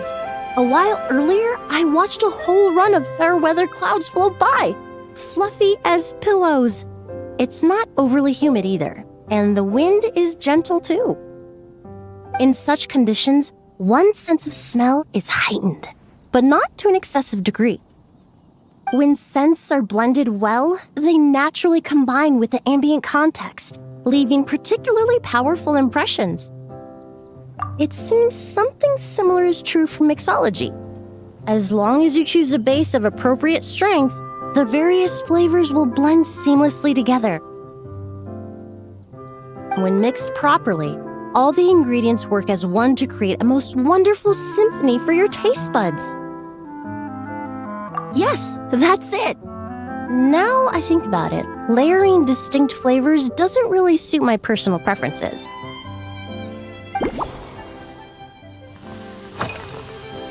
Usually, after work my friends from the Maison Gardiennage sometimes treat me to a few drinks. I usually stick to fruit tea. That way I can get straight back to work after our gatherings. If it's before a holiday and my friends are in high spirits, I sometimes order a small glass of sparkling fruit wine. There was an officer named Terena who used to treat me to aged Corte wine, but since she was transferred to the Special Security and Surveillance Patrol, we haven't had the chance. In the world of science, high-proof alcohol is a widely used solvent. I've grown well accustomed to the smell of it by now. Besides, when I'm slightly tipsy, my state of mind changes, which in turn alters my approach to perfumes. It doesn't matter if the result is good or bad, it's all about trying something new. So I don't mind drinks with just a little bit of alcohol, but I don't like anything too strong.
Just from our brief chat, you've already formulated a new concoction.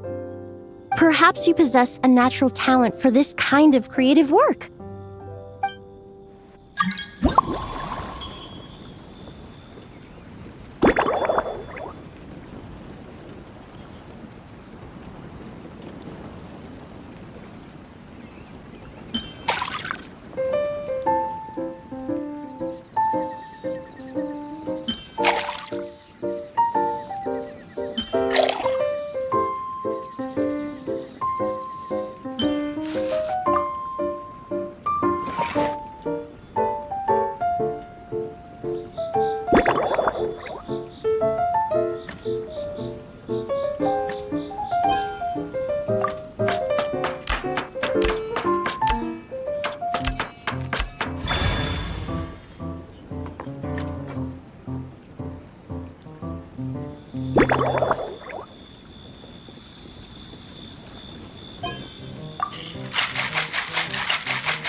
Here you go. A new and improved Emily-inspired Lumidu's Twilight. I haven't come up with a name for it yet. The colors are cooler and more refreshing, and the fragrance is delightfully subtle to match. Are these bright specks on the surface the crushed petals and leaves of windwheel asters? I'm sure it must taste wonderful. Let me try.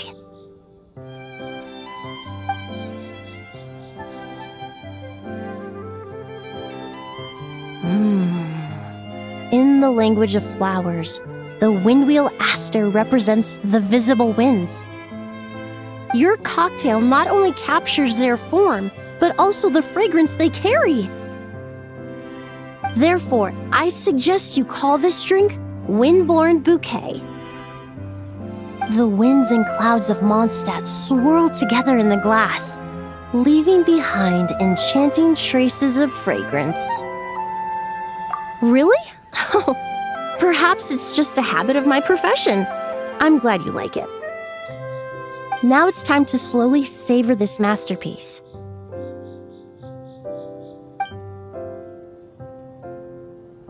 Thank you so much. This trip to Mondstadt has been so rewarding.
This is the most memorable cocktail I've ever had. Once I get back to Fontaine, I will attempt to recreate this moment as both a fragrance and a perfume. Once I've perfected the recipes, I hope you'll do me the honor of being the first customer to experience these new products. Until then, I look forward to seeing you in the Court of Fontaine.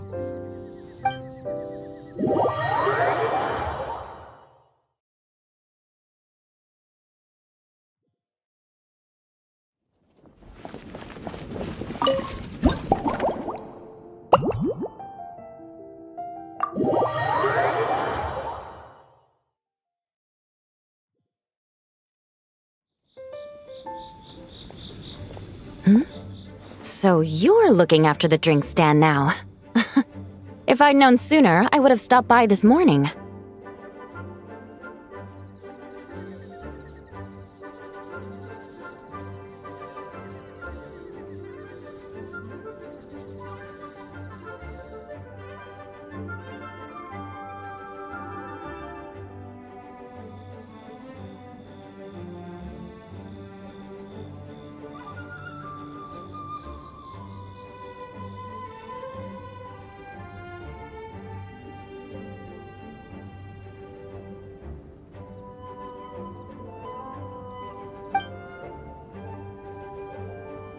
I've got to say, I'm getting curious. I've heard a lot about your mixology skills. I wonder what kinds of drinks you can mix with the ingredients Glenfiddich has prepared. I don't have much of a choice. It's just one thing after another right now.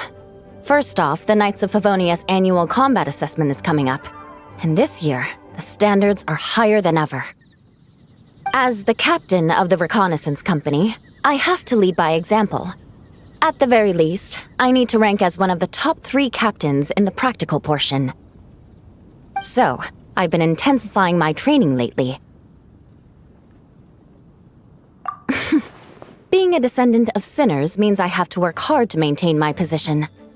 I'll have you know I've never once neglected my duties. Anyway, on top of all that, my duel with Miss Clorand required a lot of focus and energy. Learning how to turn defense into attack and seize the initiative when facing a combined assault from sword and musket. Even now, I'm still chewing through the details. But in the end, the exchange went well, and both parties learned a great deal.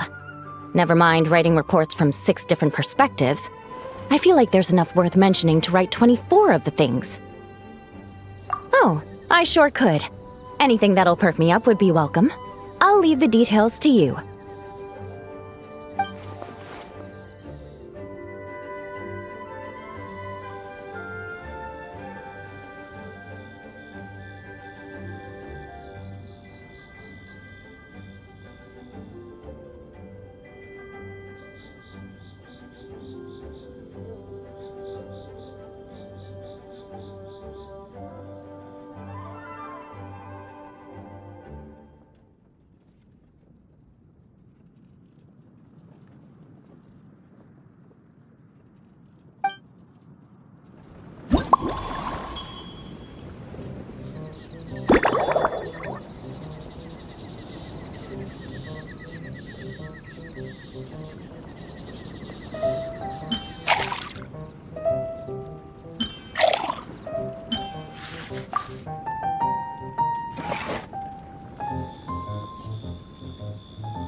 One twinkling starlight for Captain Eula. Hope you like it. Judging by your confident tone, I'm certain I will. Well then, I'll make sure to savor this thoroughly.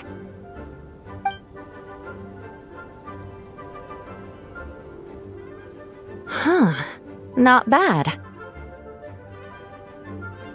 Sweet and tingly, with a delightful airiness. The fizzy water really brings it to life.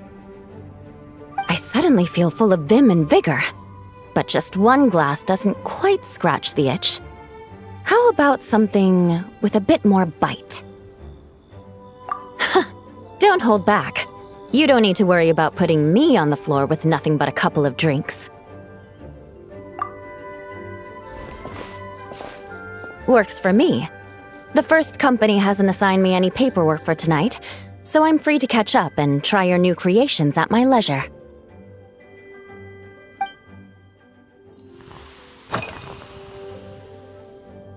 That's right. The merchant I got it from called it Romaritime Flower Fruit Extract. It has a very unique smell. Here, have a bottle. Oh, it's a necessary courtesy.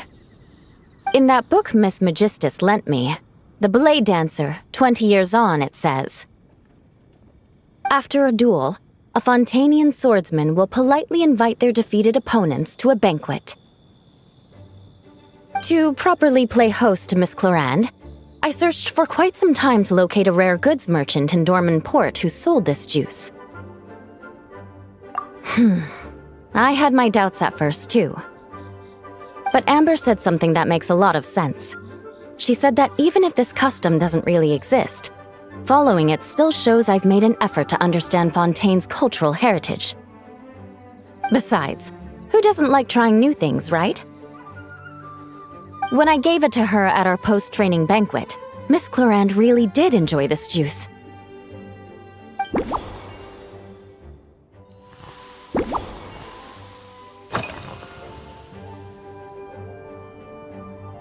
Yes, I have. For a while, the situation there was difficult. A gang of outlaw engineers was messing about with some sort of mechanism control technology, attempting to manipulate ruin graders so they could rob merchant caravans. To make matters worse, several veteran knights who had been stationed at Dorman Port were transferred to my squad, and they weren't happy to be taking orders from that Lawrence girl.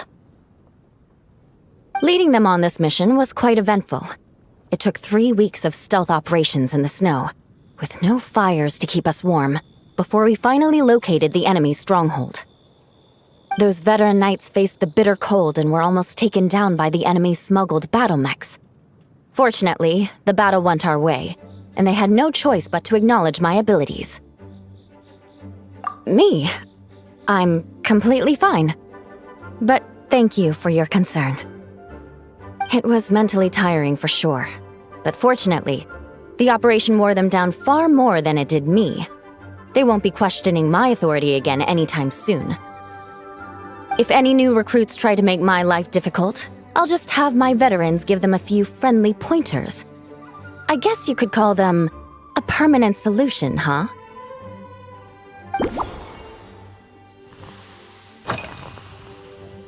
If you want to know what I've been eating recently, I'd better start by mentioning the logistics company's latest revolution. They launched a diet improvement initiative and started distributing a form of standardized canned food to knights operating in the wilderness. In the past, we only had dry rations. Every mealtime we had to set up pots and campfires, roll dice to choose a cook, and take turns standing guard. In all honesty, it was a bit of a hassle. Now we just need to bring our standard field rations, comprising of 5 cans and 9 paper packages. We can heat the cans by the campfire, and then we're ready to eat. You did say, sounds like, right? Our canned food supplier has quite the stellar reputation, and their regular meals are indeed quite good. The problem is, in order to meet preservation standards, they have to make their military-grade meals way too salty. The vice captain of the 5th Company, who has a somewhat dry sense of humor, went so far as to say, "This food's bad enough to bring down the wrath of Li Yue's stove god." In any case, after eating it for a week, my taste buds have gone completely numb. You can hardly blame the logistics company. After all, it is hard to please everyone. Our feedback has already been submitted, and they should be working on fixing the issue.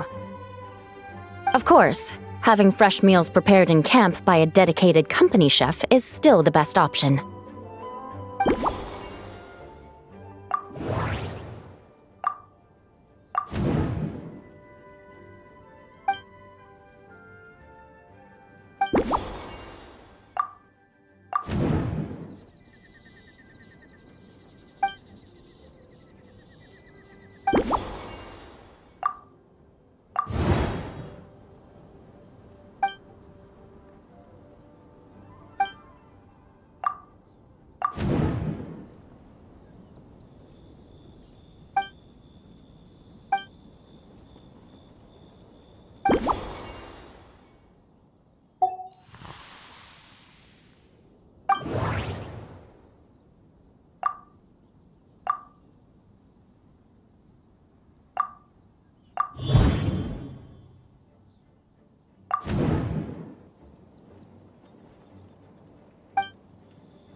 Oh my.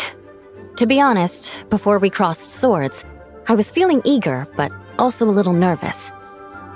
Miss Cloran's combat style comes from the mysterious Marechaussee hunters. In the library, there are some old Fontanian newspapers from hundreds of years ago that give some idea of how formidable an organization it was.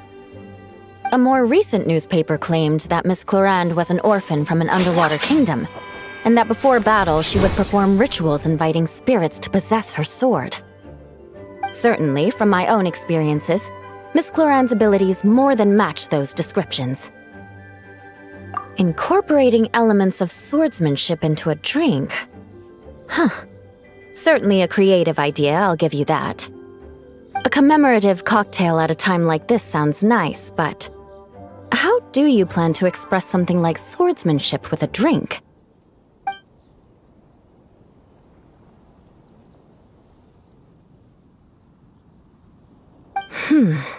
That definitely matches the description I read in that book.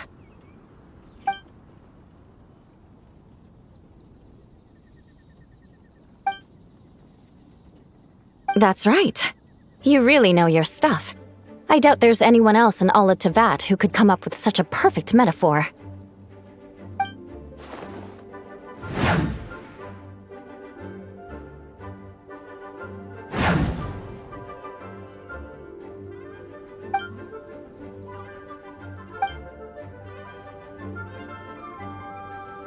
There's no need to make it sound so fancy. It's just an aristocratic variant of Favonius bladework, with a bit of personal flair.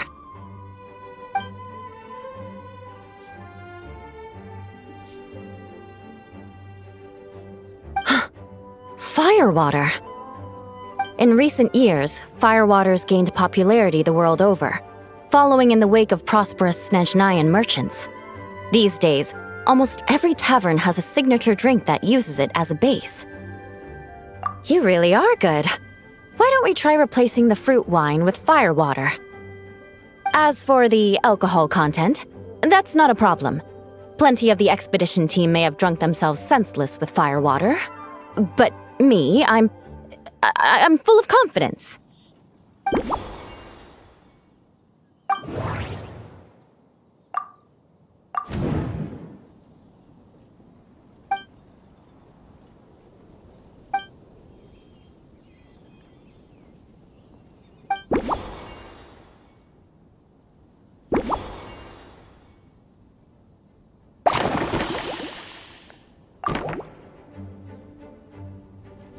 Brilliant! I'm looking forward to seeing how you do.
Here's your all-new Seafoam Sword Song, mixed to meet your personal preferences. Oh my, what beautiful colors! And you even added my Romaritime flower fruit extract.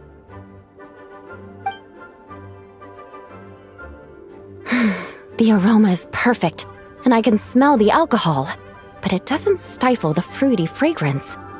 Let's see how it tastes. Give me a moment to come up with the right words. I need to think carefully. I know it's unbecoming of a lady, and a proper connoisseur would savor their drinks slowly. But I'm sorry, this is just too good to be true.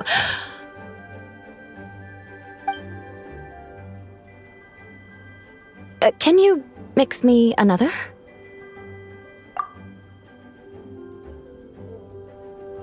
Ah. Oh, no, what was I going to say? I've completely lost my train of thought. Whatever. I feel fantastic. This cocktail. Oh, it's the best I've ever had. I think I'm gonna head home and get some sleep.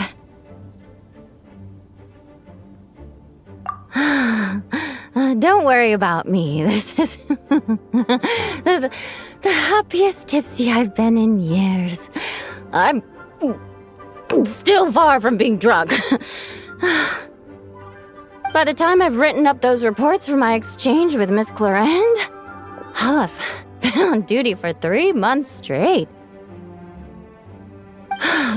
Jean, the acting grandmaster. Isn't it about time she gave me some time off? I won't be forgetting this injustice in a hurry. You mark my words.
Suspicion confirmed. While patrolling the area, I was sure I'd sensed a familiar presence, so I came over to take a look. And sure enough, here you are.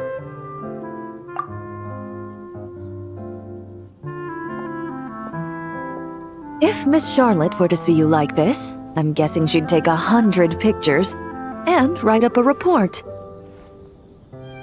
Sword-wielding traveler's secret side hustle. Exclusive cocktails from Tevat's Explorer Extraordinaire. You'd make the front pages of every major newspaper, and there'd be crowds of Fontanian tourists flocking to your drink stand, causing gridlock on the streets of Mondstadt. Luckily for you, I turned down Miss Charlotte's request to accompany me here, so you're unlikely to be seeing any scenes like that. Let's quietly celebrate this moment of peace. And on that note, I'd like a caramel blaze. That look on your face tells me you have a lot of questions you want to ask. Calm and effortless. I'm shocked to learn you're a real pro at this sort of thing.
Your caramel blaze is ready.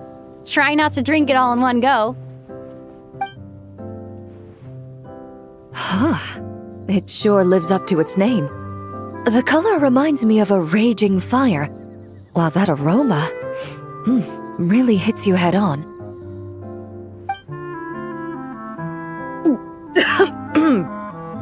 It's quite strong. I'm all right. I just need a little time to get used to it. As I recall, the last time I drank alcohol was at a wine tasting event that Navia invited me to last year. I only had a small sip of Sassica wine, and it was nowhere near as strong as this concoction of yours. From a purely rational perspective, alcohol can cause dizziness and impair one's ability to work, so it's best avoided altogether. But when Miss Farina saw me off at the docks, she mentioned that Mondstadt is the land of wine and poetry. Since I'm here, I thought I should at least try the local specialties. In fact, Captain Eula, whom I sparred with earlier, has quite the refined taste for fine wine. She even gifted me a bottle of Romaritime flower fruit extract, which is no longer produced in Fontaine, and can now only be found overseas. Out of the utmost respect for her skills, I feel compelled to deepen my knowledge of Mondstadt's wines. I truly appreciate all the trouble you're going to.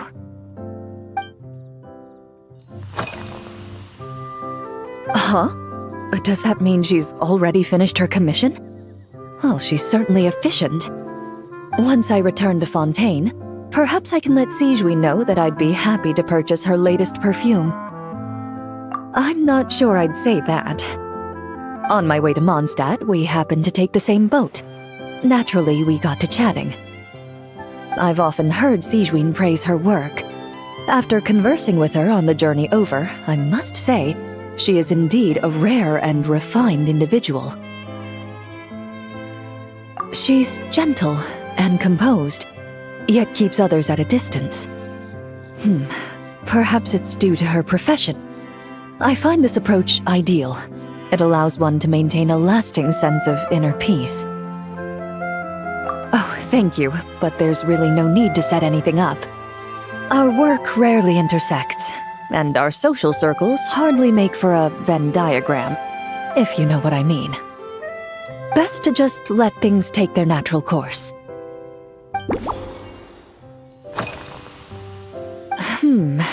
When I'm working, I often drink coffee, but with meals, I prefer a lighter tasting drink, like Buell fruit juice. Since I eat a lot of meat, the slight acidity of the juice helps balance out the greasiness. Over time, I've grown accustomed to the sour taste. After the swordsmanship exchange, the Knights of Favonius rather kindly treated me to some traditional Mondstadt cuisine. I had 8 different meat dishes, and all of them were excellent. The portions were huge, and only the highest quality cuts were used.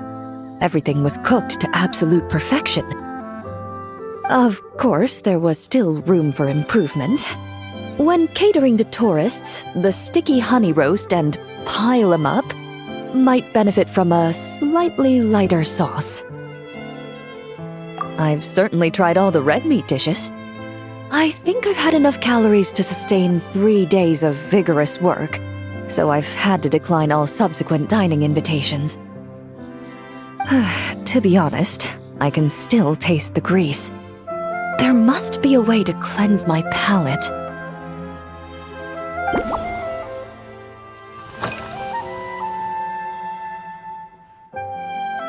I've seen a little. I took a stroll around the city the first day I got here. Navia's done some rather extensive research on this place. Many of the scenes and illustrations for the tabletop troupe were inspired by views of Mondstadt. However, the way she describes the atmosphere in her world building is quite different from the real Mondstadt.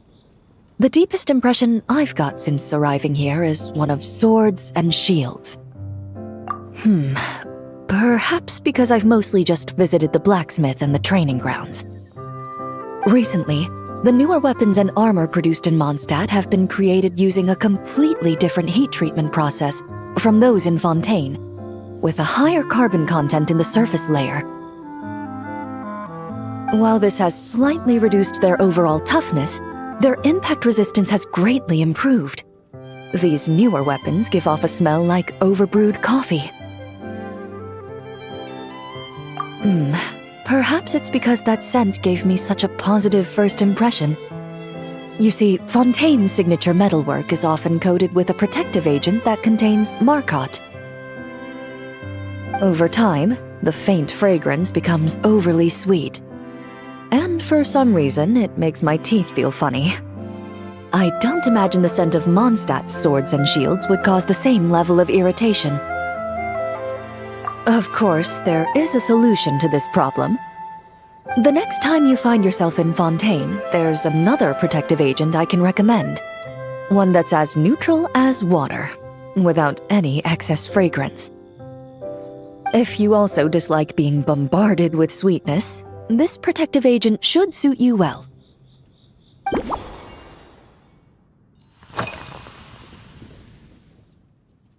Indeed it is.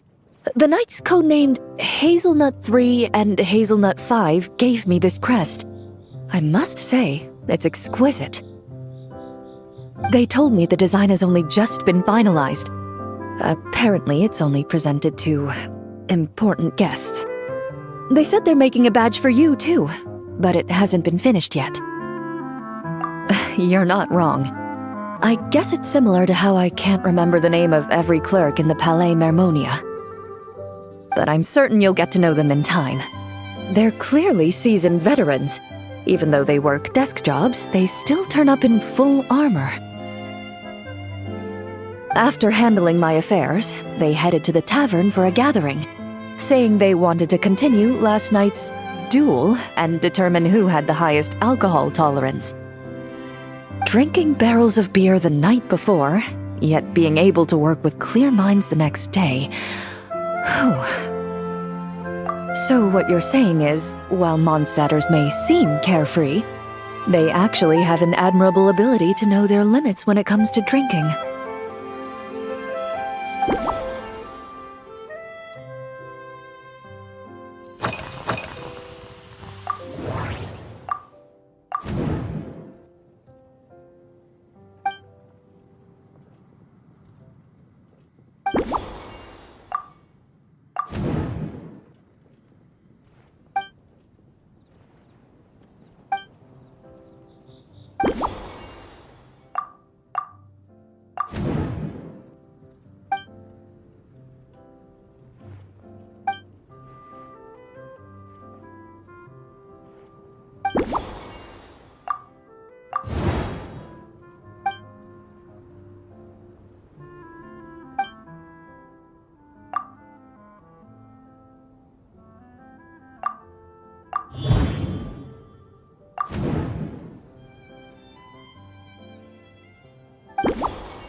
Are you already planning the details of our hypothetical get-together?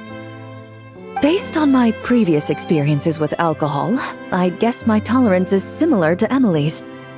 Fruit liqueur is probably my limit. So when the time comes, I think you'd be best off mixing similar drinks for the both of us.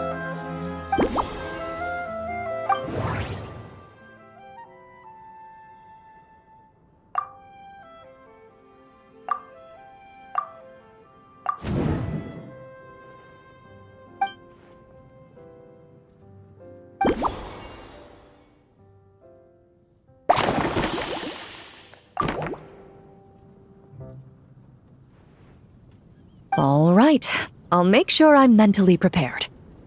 Even if it's still a bit strong, I'll do my best to finish it.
All right, this new creation is called Leisure Time Lightning. A cocktail made exclusively for champion duelists. Enjoy!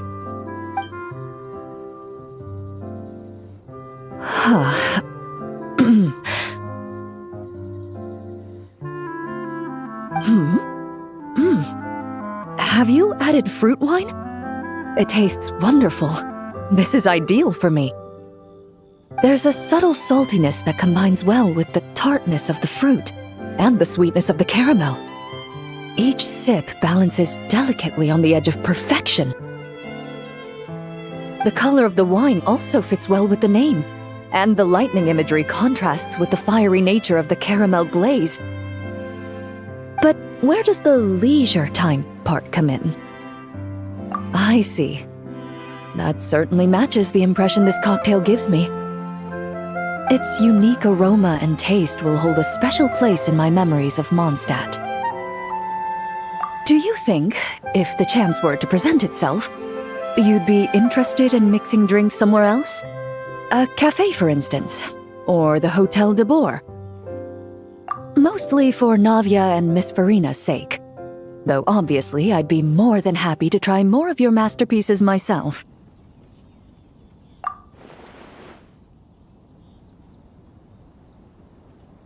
I understand. I won't try to strong-arm you. In any case, I truly appreciate your hospitality. Thanks to you, whether I'm summarizing the key lessons from my exchange with Miss Eula, or discussing strategy with the Knights of Favonius, I'll be in my best condition.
had found someone amazing to help out.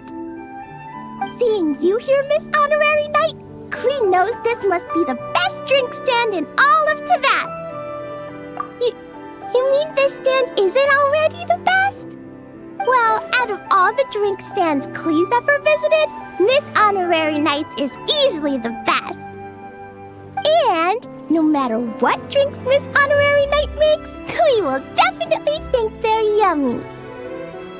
Oh, you want me to be mean? But Klee could never be mean to you. Let me think. I know! I'll pretend to be Albedo! Whenever Albedo reviews Timaeus' work, his face goes super serious, and Klee can hear every word he says. Get ready for Klee's super amazing order! These past few days, I've been having such a blast with Mom all day long! It's been so much fun! Even being sent to solitary confinement couldn't wipe the smile off my face. So, Klee wants to order a fair weather frolic. Anything like a bright sunny day will definitely put Klee in a super duper mood. I wonder what it'll taste like.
Your fair weather frolic is here.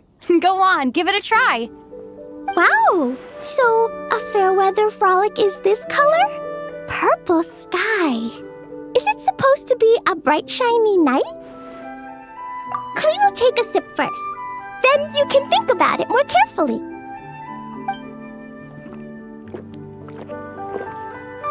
Ah, finished! Yummy! Both sweet and sour. If Klee drank this while eating grilled fish, I could definitely gobble down 2, or 3, or 4, or even 5! But one drink isn't enough. Klee wants to try a drink that tastes like cake. Klee doesn't know what drink to choose. Why don't we decide together, Miss Honorary Knight?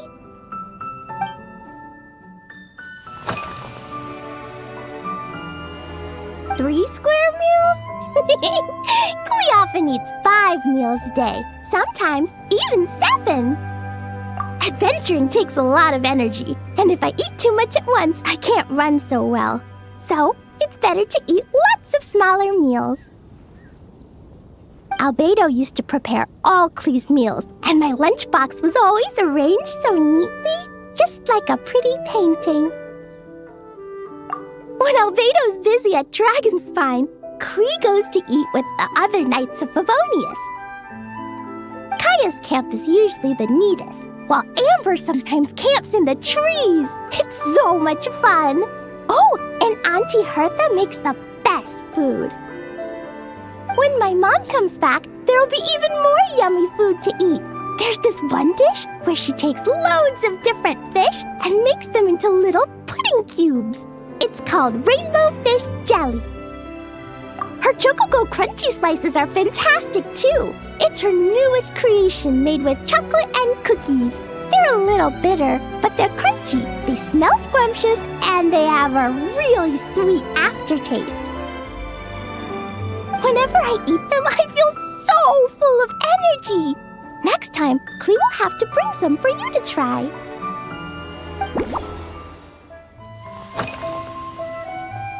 Yeah, when Klee gets back home, I'm gonna eat some salted nuts while reading my book. Klee used to eat cake after dinner, but Master Jean said it's too sugary, and it's not good to eat sugary things before bed. Apparently, it makes you chubby and gives you toothaches.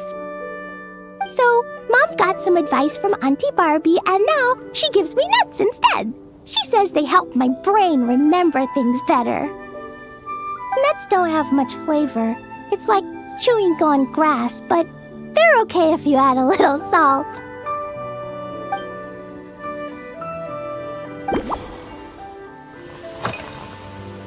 Yeah, Mom gave me an amazing book recently. She said I have to read one chapter every night, learn something useful, and then go to bed early.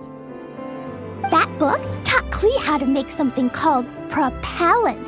Now Jumpy Dumpty can go and bounce even higher.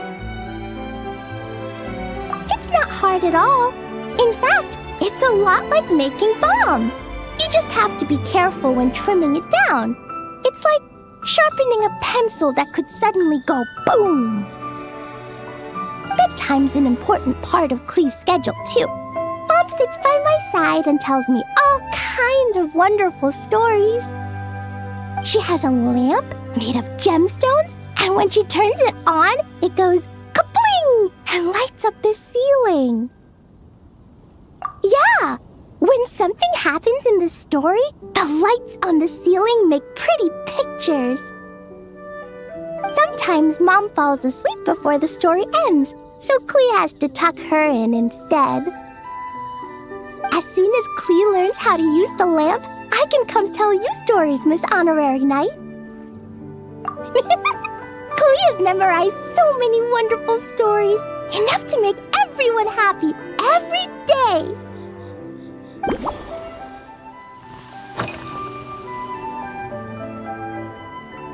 This stuff? Mom taught me how to make it using the alchemy bench. A dash of sugar, then a lot more sugar, then some flowers from Mom's friend in Fontaine, star honey from Auntie Barbie, and finally, some magical jam from Auntie Tavia. Put everything together on the alchemy table, wish for the shape you want, then recite Mom's incantation, and poof! Dodoko-shaped candy! Klee can give you some Dodoko candy too if you want. And if you really like them, I can even teach you my mom's incantation. That way, you could make your own candy whenever you want. If you get stuck, remember to come ask Klee. When it comes to magical candy, I'm an expert.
still wants to eat sweet things, like cake, for example. Maybe we could just go easy on the cream? Or add more fruit? Oh, right! That friend of Mom's who's always wearing glasses gave her a big bag of Fontanian Buell fruit. They're so round and rolly. Klee ate a whole bunch of those, and they were super sweet. But Master Jean said it was okay, because sweet fruit isn't the same as sweet sugar. So if Klee really has to eat nuts, maybe I can just soak them in some fruit juice first?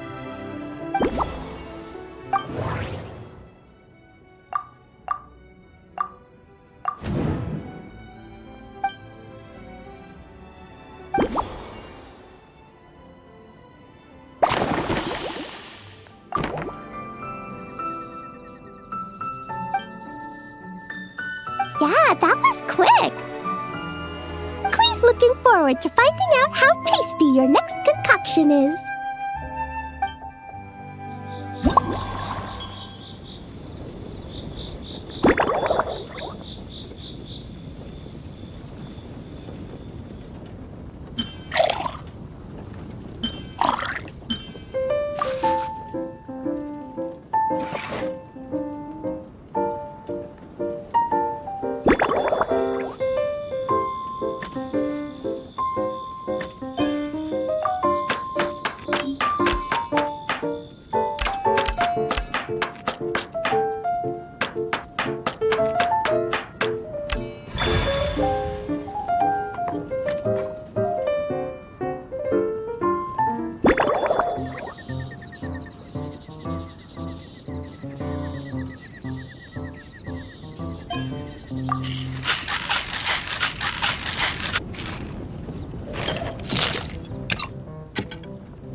It's done!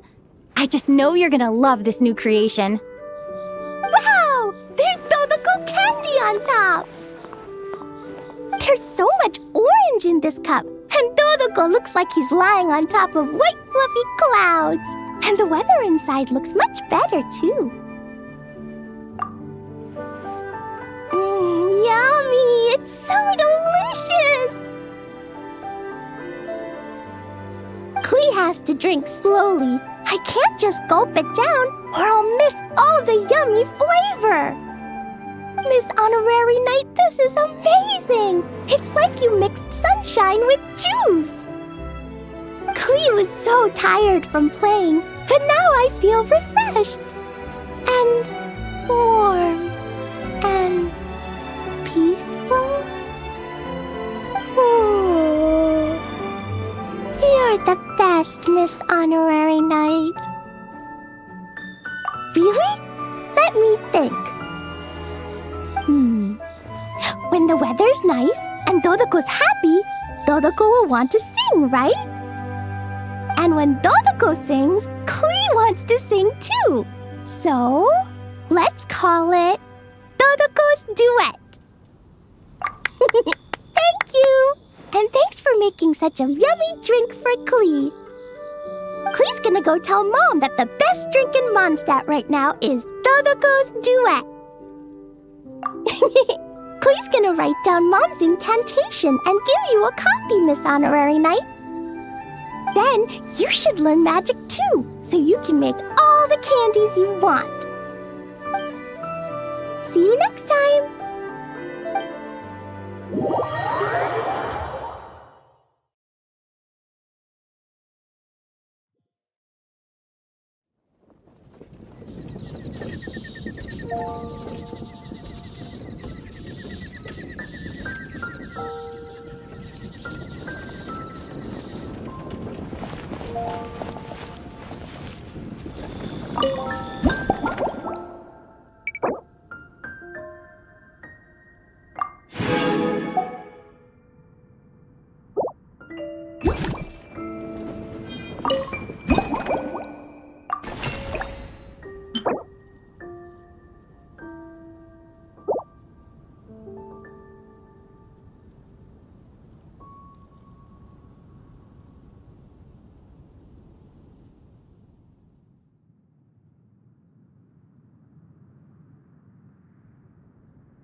Ha! So Hertha's even roped our honorary knight into helping with this little venture. Now that I'm finally free to relax, it's time to start doing just that. Can't wait to see your skills in action. Give me something that goes well with casual conversation, but still packs a punch. Of course they don't clash. A drink that packs a punch means you have to drink it slowly. And if you want to chat, then it has to go down smooth. So, something with a sweet aftertaste. A conversational connoisseur requires the perfect balance. The most suitable choice on this menu would be the Thorny Lake. It's a drink with a real kick that you can find in almost every bar. It's not enough to know the recipe, though. The key is in the mixing. Some bartenders choose to stick to the tried and tested basics, while others like to add their own personal flair. That's the spirit. Now, show me what you've got.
Grandmaster, I hereby present you with this thorny lake for your enjoyment and assessment. Well, the color and aroma are certainly on point. But as for the balance of flavors, I'll just have to taste it and find out.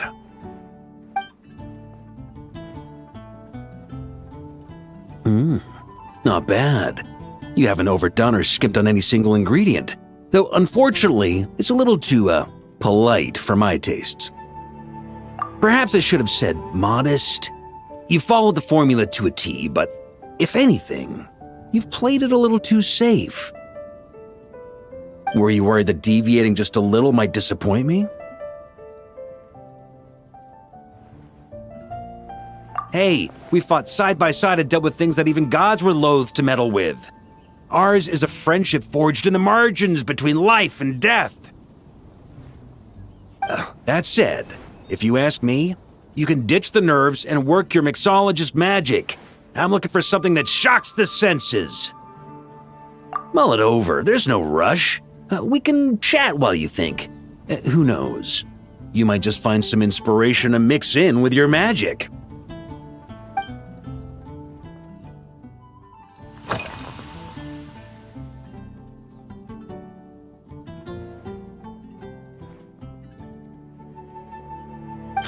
Ha! I like your style. Speaking of this garden, it brings back memories of something that happened many years ago. When I was young, I liked to find ruined guards to test my fighting skills, both armed and unarmed. Once, I failed to take down a stray missile, and it ended up destroying a watchtower on the city walls. As punishment, I had to run 50 laps around the city, repair the watchtower, and help rebuild the shattered walls in this garden. Indeed, among the misadventures of my youth, this is one of the most memorable ones. Mostly because that day, Crepus saw me covered in dirt. He took 2 bottles of 100-year-old wine and sent D. Luke, who looked even younger than Mika does today, to work out a clever way to get rid of Faru, who was guarding me. It was so hot that day, I could swear I was about to pass out. On a whim, I picked some mint leaves, put them in one of the wine bottles, and the result turned out to be surprisingly tasty. After Krepis tried it too, he was full of praise. He even wrote up an official recipe for my spontaneous creation. His customers loved it. Several summers passed, and Krepis kept writing letters about giving me a share of the profits, as though I could possibly accept. Yes, good old Krepis. Faru retired years ago, but he still gives me a stern stare every time we meet. He's a stubborn one. Diluc, who replaced him, and then Kaya, who took over later, both performed impeccably. Changing times will always belong to the youth. He should have admitted defeat long ago. When I get the chance, I'll have Kaya show him the amazing progress the cavalry company has made.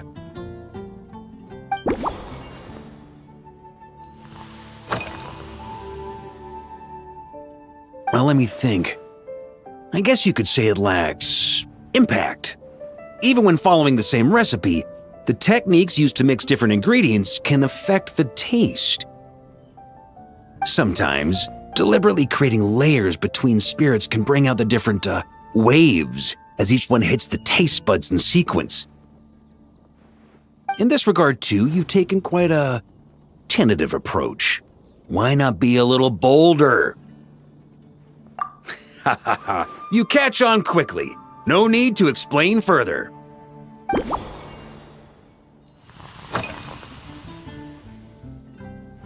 It's a treasured place that the Knights of Favonius have maintained for years, so it makes sense that it's become the go-to location for organizing such things. I heard that while the expedition was underway, you were a great help in giving those left behind the opportunity to put their energy to good use. Sometimes, I look through the photos I've been given from those events, though unfortunately, there aren't enough to include everybody. My conclusion is that Mondstadt needs to do more to popularize the camera.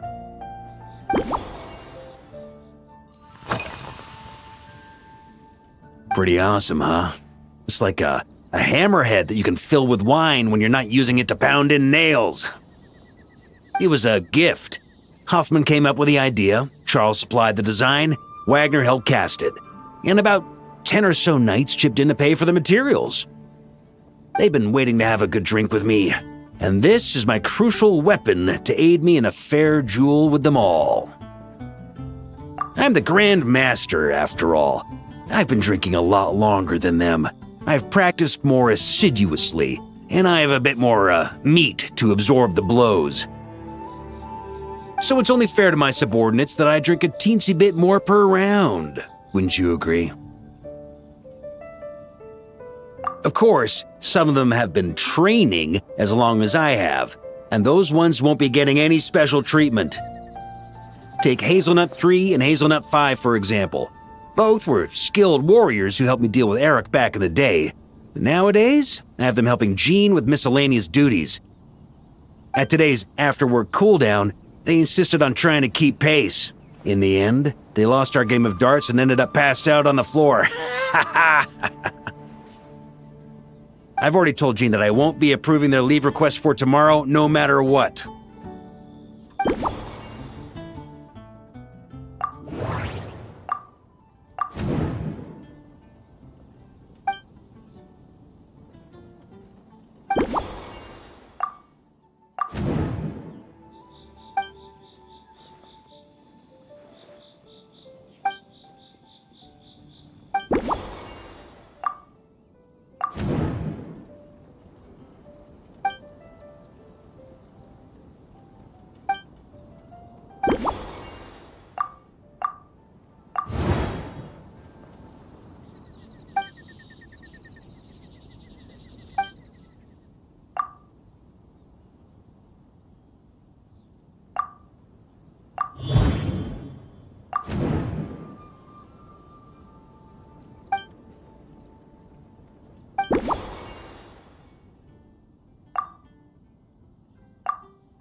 If I were in charge of organizing events, well, I suppose everyone would revolve around fine wine, or at the very least, there would be some sort of tasting involved. For example, we could go all in on this drink stand and open it to the whole city, with every company of the Knights selecting one or more mixologists to compete against each other. It's only a thought. Can't let things get too out of hand. If I were to actually throw a grand banquet, Jean would come after me with her sword drawn. Even Frederica would launch a punitive expedition. While in Notcry, we had a rule that knights must never get drunk while at their posts. Otherwise, it could lead to dereliction of duty, with serious consequences. Exactly. As expedition members return to their companies, my hope is that this rule will gradually spread to everyone in Mondstadt too. Just like firewater and smetana, these Notcry delicacies have made their way into Mondstadt's households and become part of people's daily lives. Young people need to learn restraint. At the end of the day, no one should be biting off more than they can chew. Unless it's someone near my level, they shouldn't even be thinking about enjoying a light buzz when they've still got work to do. Most people would just end up a whole lot drunker than they'd like. You should come practice with me on weekends. Trust me, once I've drunk them under the table, they'll be swearing off wine for a whole week.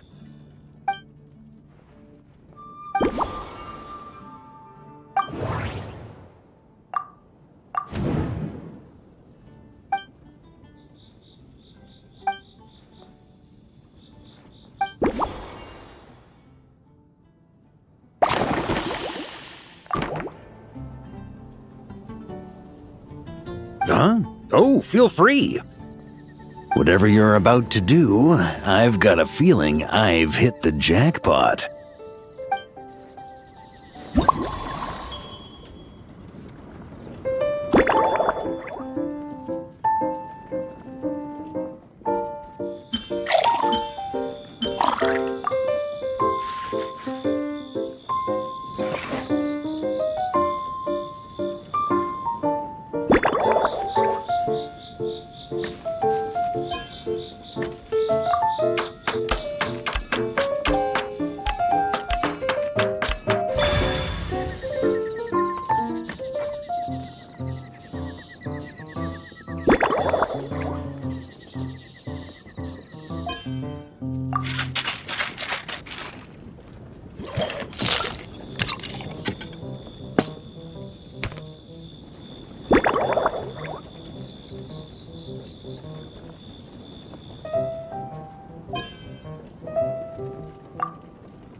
Here you go, Grandmaster. A cocktail just for you. I guarantee you won't find this one too polite. Such a spirited drink. How did you make this? Well, that burning scent of firewater. Oh, it's as if the very air were about to ignite. This is more like it.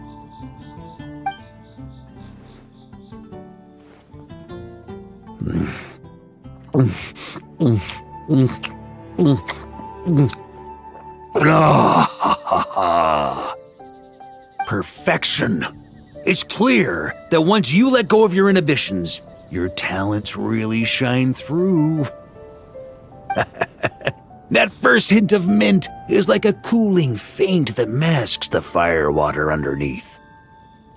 By the time the sweetness dissipates, the firewater is already slipped in behind your guard, ready to deliver a powerful strike of intense flavor. Oh, it's exactly the impact I was hoping for. That's the most ingenious part. Firewater's greatest flaw is a lack of aftertaste. but the smelana perfectly maintains the flavor at the peak of its intensity. It's hard to imagine something this good was created by a mixologist who doesn't even drink firewater. I think it has the potential to become a firm favorite in Mondstadt and Nodcry. Iron Wolf. Oh, perfect. It's elegant, yet wild. Only you could come up with such a fitting name. Oh, I have an idea. Why don't we name our Knights of Favonius' drink stand after you? Let's call it the Honorary Knights Cocktail Shack. No time to waste. I'll go have a word with Glenfiddich right away.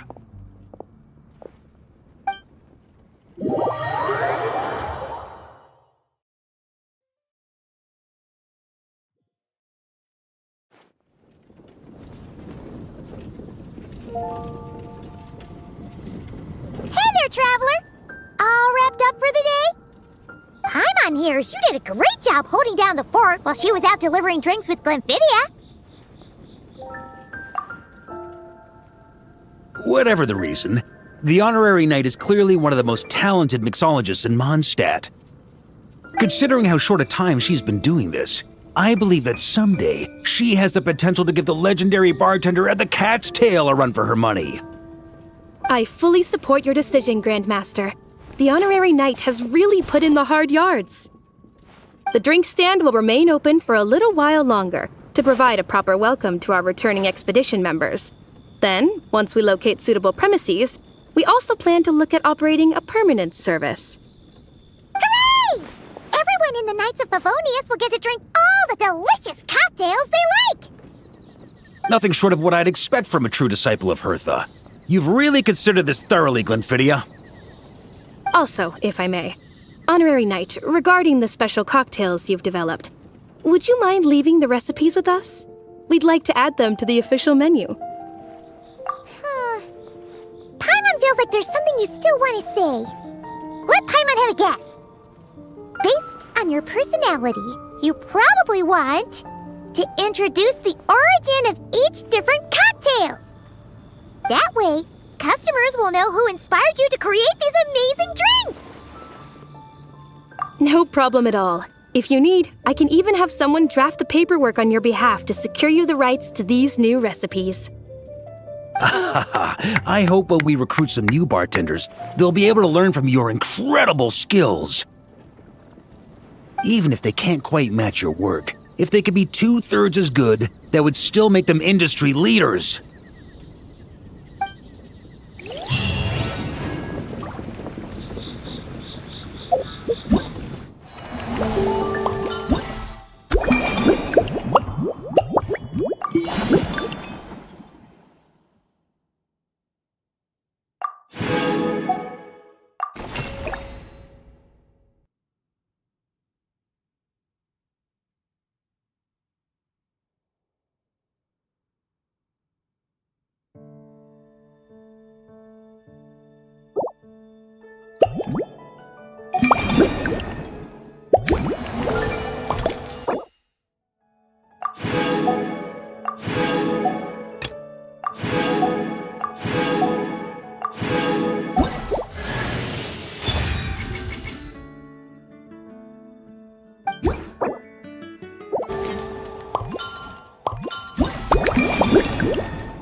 I'll bring my seasonings.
Let's get it on!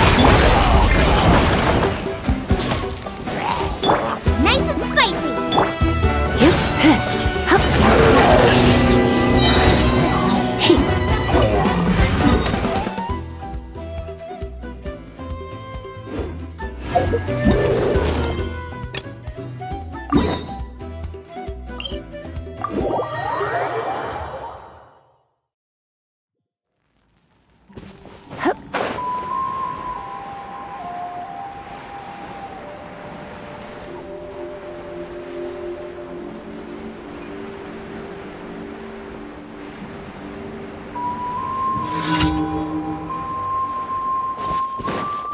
Watch this! Let's Show me your courage!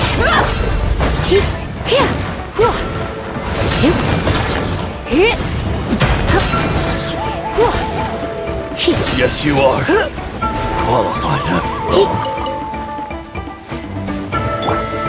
That was quick.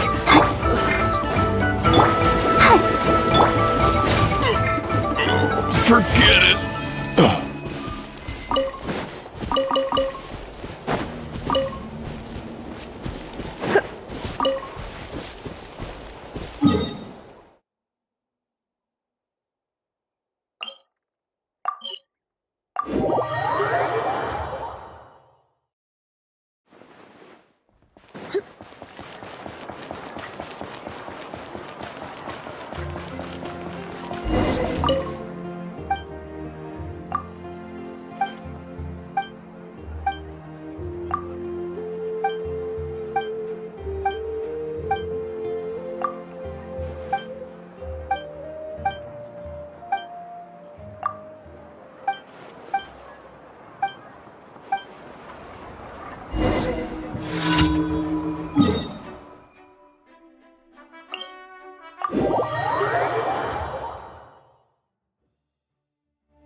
I'll protect us.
Ad Astra Abyssosk. Welcome to the Adventurers Guild. Thank you for completing today's commissions. Here is your reward. Ad Astra Abyss...